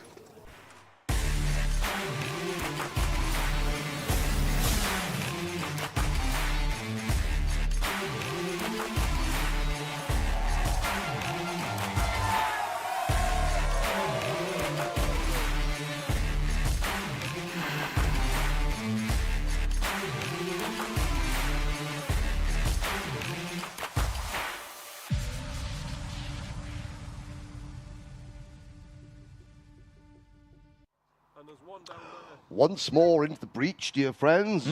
That's Richard III, that is. It's senior Rotax time.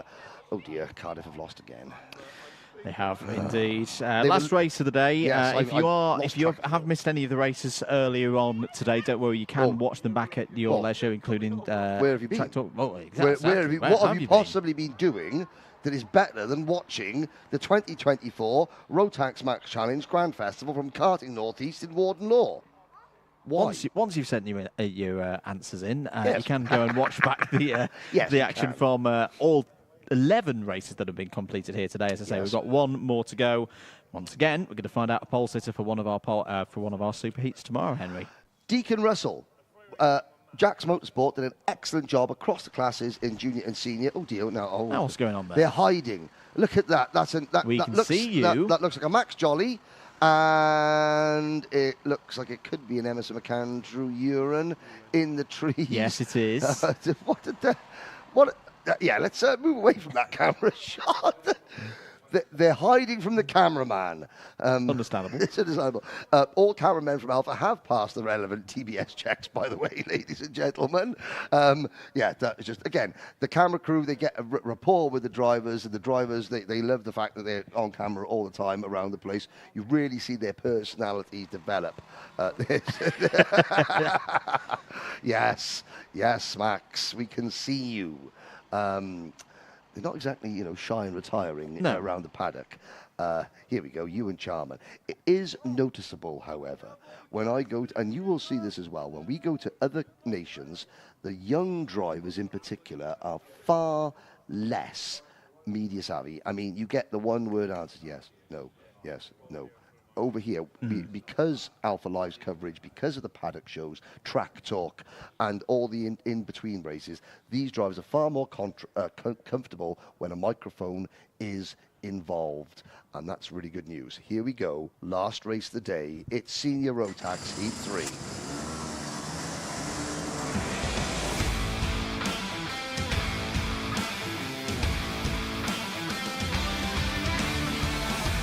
24 drivers heading out on circuit for this one. Kai Clark, the first of them. Deacon Russell alongside on the front row. It's Kai Hunter. You said Kai Clark. I said Kai Clark. Again. Kai Hunter and Deacon Russell on row 1. Louis Westover and Ewan Charman on row 2. Brandon Klein-Nagelvort and Jamie Purley on row 3. Archie Walker, another one of the KR drivers, on row 4 alongside Tyler Harris. Richard Harris. Tyler Harris, yeah, Richard. Then Guy Cunnington and Jack Steadman on row number 5. Lizzie Mentier and Jack Gillingham on row 6. Benjamin Southgate and Joshua Graham, row 7. Jack Lilly and Jack Collins, row 8.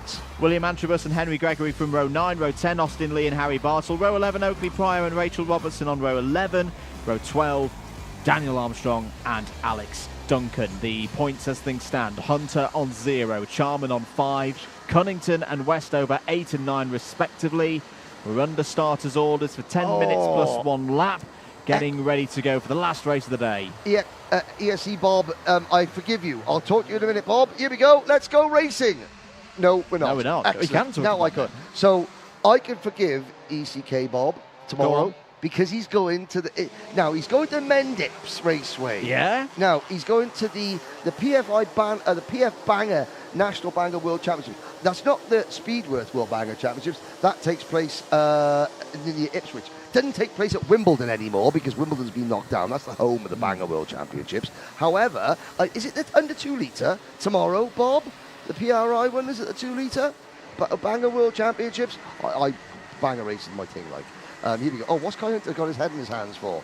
Now, point standings. Kai Hunter, perfect score, 0 points. Ewan Charman, 5 points, is second. Guy Cunnington, 8 points, is third. Louis International is tied with Archie Walker for 9 points in fourth. Brandon Klein-Nagelbort, Lizzie Mentier, Jamie Pirelli, Deacon Russell, Josh Graham is your top 10 in the points standings. I know what it is. It's when he talked to Nicole earlier, he didn't start with his standard line of hello, Nicole. Hello, Nicole. Yes, hello, Kai. Hello, Nicole. So he's going to have to put it right in this one and get another race victory. Right, let's have a little look there.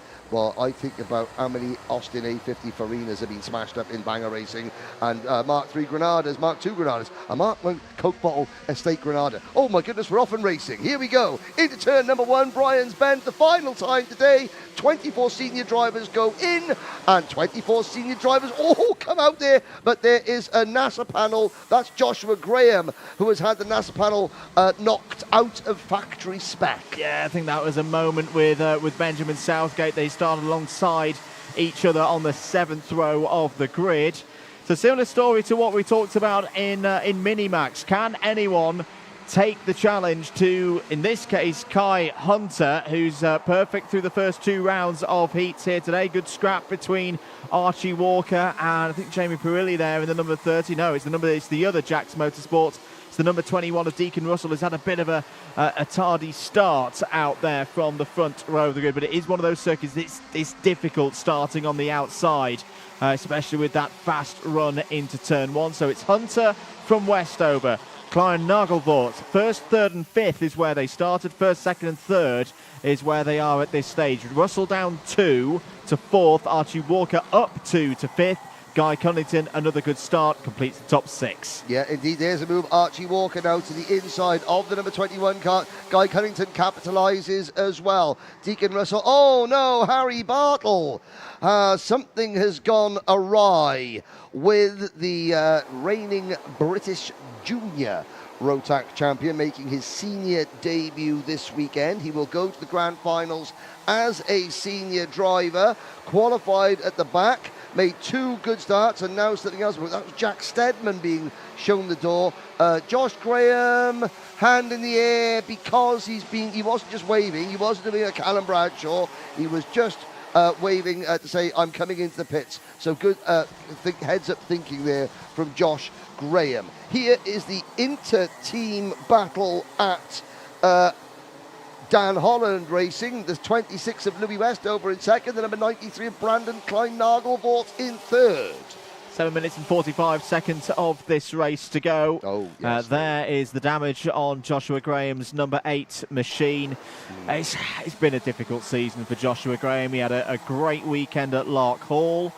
Took a round victory in the British Championships. That very much was the highlight of the season, and there haven't been many others. Yes, but well, go-karting, 10% elation, 90% desolation.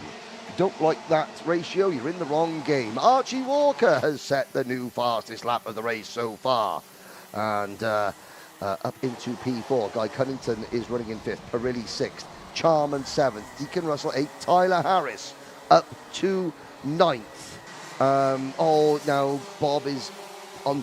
He just mentioned Formula 2. You again? He just mentioned Formula 2 stock car World Championships at Taunton next weekend. Oh, I'm in Wigan. You are in Wigan. I am with you. With me. Yeah. 6 minutes and 45. So we won't. No, We've got a job to do. No, yeah. And this race as well, the field have got a job to get on turns with Kai Hunter, who's got a 3/4 of a second lead now. Westover P2. Guy Cunnington is all over the back of Archie Walker like a bad suit at the moment in third place. Archie Walker, who won the pre-final here when we visited for the third round of the British Championship. So we know he's got good pace round this circuit and in this formula. But Guy Cunnington, we said earlier, he was another driver who performed very well the last time we were here. And it just looks, the body language of Guy's kart at the moment is that he can take the corners tighter than what Archie's able to do right now. Archie's still quick, he's got good corner speed, but he's having to make himself a little bit of a longer path round the track than his rival behind. You saw there the number 72 kart of Austin Lee picking up a position. He moves into 12th position. His teammate, his new teammate, Jack Lilly, is just behind him in 14th place. They're battling with Benjamin Southgate for Pro Train Racing. Jack Collins, the second of the Pro Train drivers, is down in 17th position. And there is a change for 5th position. Brandon Klein-Nagelvort losing out to Ewan Charman. So Charman, second in heat number 2 to his teammate Kai Hunter, now moves up into a top 5 position there as Guy Cunnington passes Archie Walker. And again, no defending. Archie Walker, big game thinking. Now, point standings. Louis Westover has moved back into second position. He's level on points with Ewan Charman. No, Ewan Charman has made that move. Charman now moves back into P2. Guy Cunnington has actually slipped to 4th. It's very, very close. Charman in second has 10 points. Then Westover in third has 11. Cunnington in 4th has 11. Walker in 5th has 13 points. So the fight for who starts alongside Kai Hunter and then directly behind Kai Hunter in second and third and 4th and 5th in the super heat. I won't say the P word. It's a super heat. I'm going to say it. The S word, super heat, not the P word, pre-final. I will get it right. But that is a good battle that can change a lot as this race continues to unfold. And one of the things I like about this format for this weekend, Henry, is it's going to keep all the key players at the front, with the scores carrying over into the super heat tomorrow. Yes, don't get me wrong, that super heat is going to be crucial because you've got the double points aspects. But, you know, if one of these drivers, you know, your Hunters, your Charmans, your Westovers at the front have a bad super heat, it's not like you would with a pre-final. You go, oh, well, they're out of it now because they're going to start the final from the back. They're still going to be in that top 10. Oh, do you know what?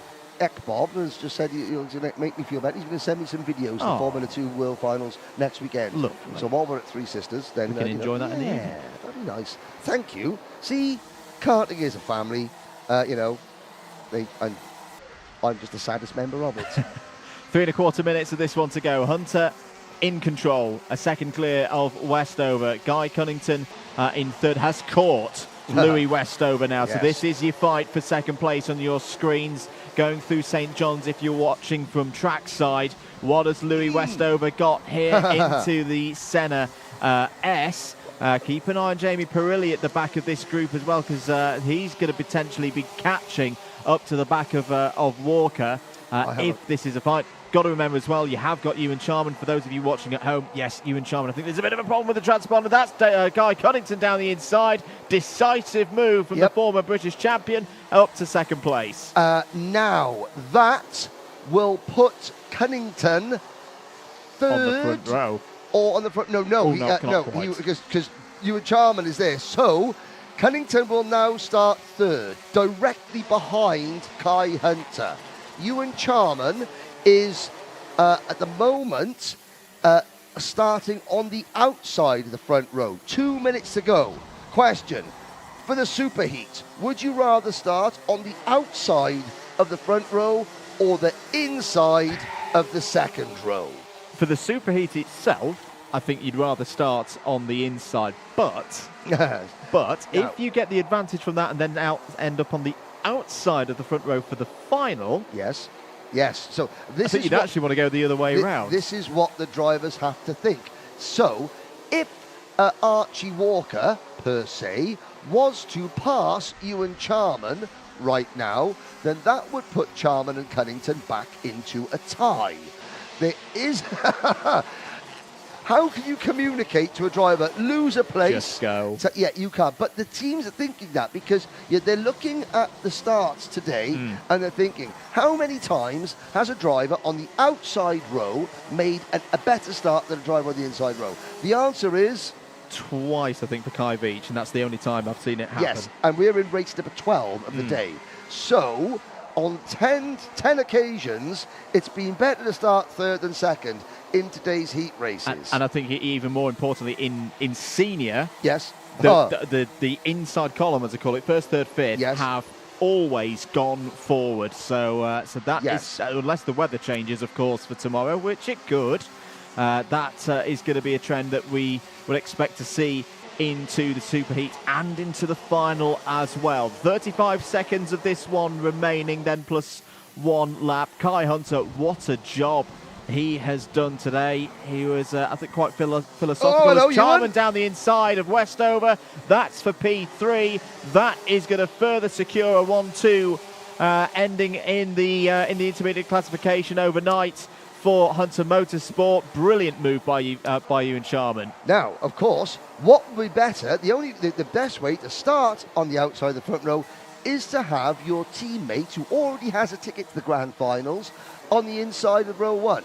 And I'm just wondering, pontificating, would we see a situation where we cross the start-finish line to start the superheat tomorrow morning and Kai Hunter doesn't necessarily try to move over to stop his teammate Ewan Charman from getting the inside line, or does he sort of help and try and manufacture a way of getting his teammate in front of the pack? There's another way as well that he could potentially help with that, but I'll keep it to myself for now, because time is up on this one, and we're nearly about to go onto the last lap of this final heat of the day at Warden Law. A bit of dirt being kicked up there. Perilli, who's again Jamie Perilli. It's kind of been the story of Jamie Perilli's story. He's gone under the radar a little bit for me, but again, a really solid performance and is up there in the top 6. Under the radar, not a word you would use to describe the colour of his BMW. No, sorry, I said I stopped doing it, but I couldn't. You just queued it up, Andrew. You queued it up, and I couldn't possibly resist. I couldn't resist. Yes, here we go. Hunter, Cunnington, Charman, Westover, Walker, Perilli, Nagelvort, Antrobus. William Antrobus up into the top 8. Then it's Russell and Lee, Lilly and Mentier, Harris and Gregory, Duncan, Southgate, Collins, Stedman, Armstrong, and the rest. The clock has struck 0. This is the final lap. It has been a perfect day for the homegrown hero, Kai Hunter. He comes out of the horseshoe into Paddock Bend for the final time. His Hunter Motorsport team are there. They give him the thumbs up and he takes another win. Cunnington finishes second from Charman, and the rest of the field flood across the start-finish line. And hello to Mattis Ankens. Well, there we go. What a dominant display from Kai Hunter, looking to secure that DD2 ticket for winning here in the senior category, and of course the E-plate as well for his efforts this weekend. That'll be decided tomorrow. He will start tomorrow in the superheat on pole position. The question is, what will the tactics be between the Hunter Motorsport duo, because he will be joined on the front row of the grid by the number 42 immediately behind him. Another brilliant job by Ewan Charman. That's a bit worrying. Why has he just sat on the weigh scale? Why hasn't he moved off the weigh scale? Because, he's waiting for the call to say all good to go. Okay. Looks over. Where is the call? He's smart move. You know, that's experience. Yeah. Because he'll look, yep, I'm on weight, and he'll move off. Well, it's great that you know you're on weight. The technical team needs to there. So obviously there is something happening with the technical team further back, and this is just Kai's thinking, the cameraman's still on me. The cameraman's still on me. What do I do? Can't run away now. Have a little nap. And now there was the technical official there. So yep, okay, you can come in. We'll see if he rectifies the situation with Nicole afterwards, because he didn't give us his hello. There's Ewan Charman stand there, just to say, oh, well done. You know,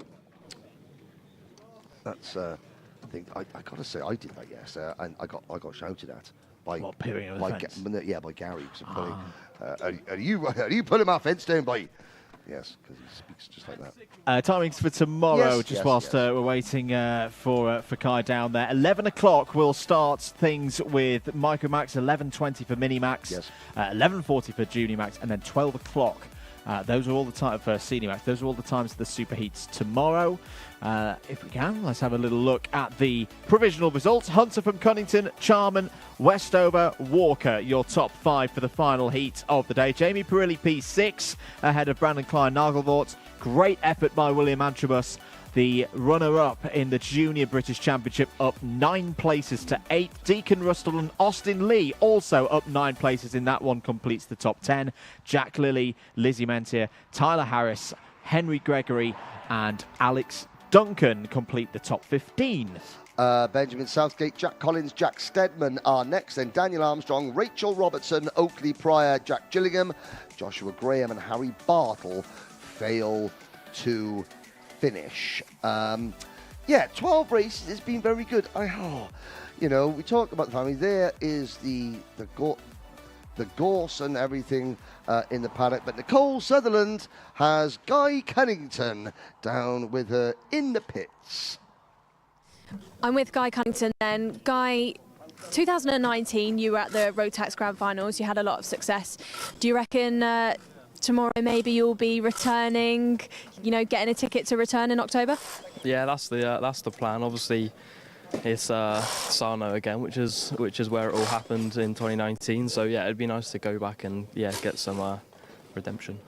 Obviously, if you do return this time, it would be in DD2 rather than in Senior Rotax. Do you reckon you could put your hand to DD2 kart? Yeah, I don't see why not. It's obviously another one-off race where you've got loads of days to get used to it, and it's only the one race on Sunday that matters, so you can use the whole week to learn, which is what the good thing about the event for the situation like we're in now, where I've never driven the kart. So obviously if I did get the ticket to go, then there's plenty of laps to early on in the week, testing heats and all that to get to grips with the kart. So yeah. And today then, first day of racing here at the Rotax Grand Festival. Experience of the festival so far? Yeah, it's been a really good event. I like obviously 3 heats is different, and then the super heat instead of a pre-final to what we've had at the British Champs this year. So it's good that they've mixed it up. Otherwise, what makes this event different? So it's really good. Obviously the competition's good. You got like Louis and that have come out of retirement. So it's good to see. Like I obviously used to race with Louis many years ago. So it's good to race these people again. A few people that haven't raced for a while. So it's good fun.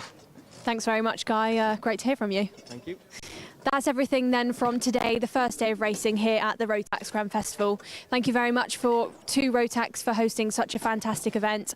I'm Nicole Sutherland. We'll be live tomorrow from 10:50. Don't miss a second.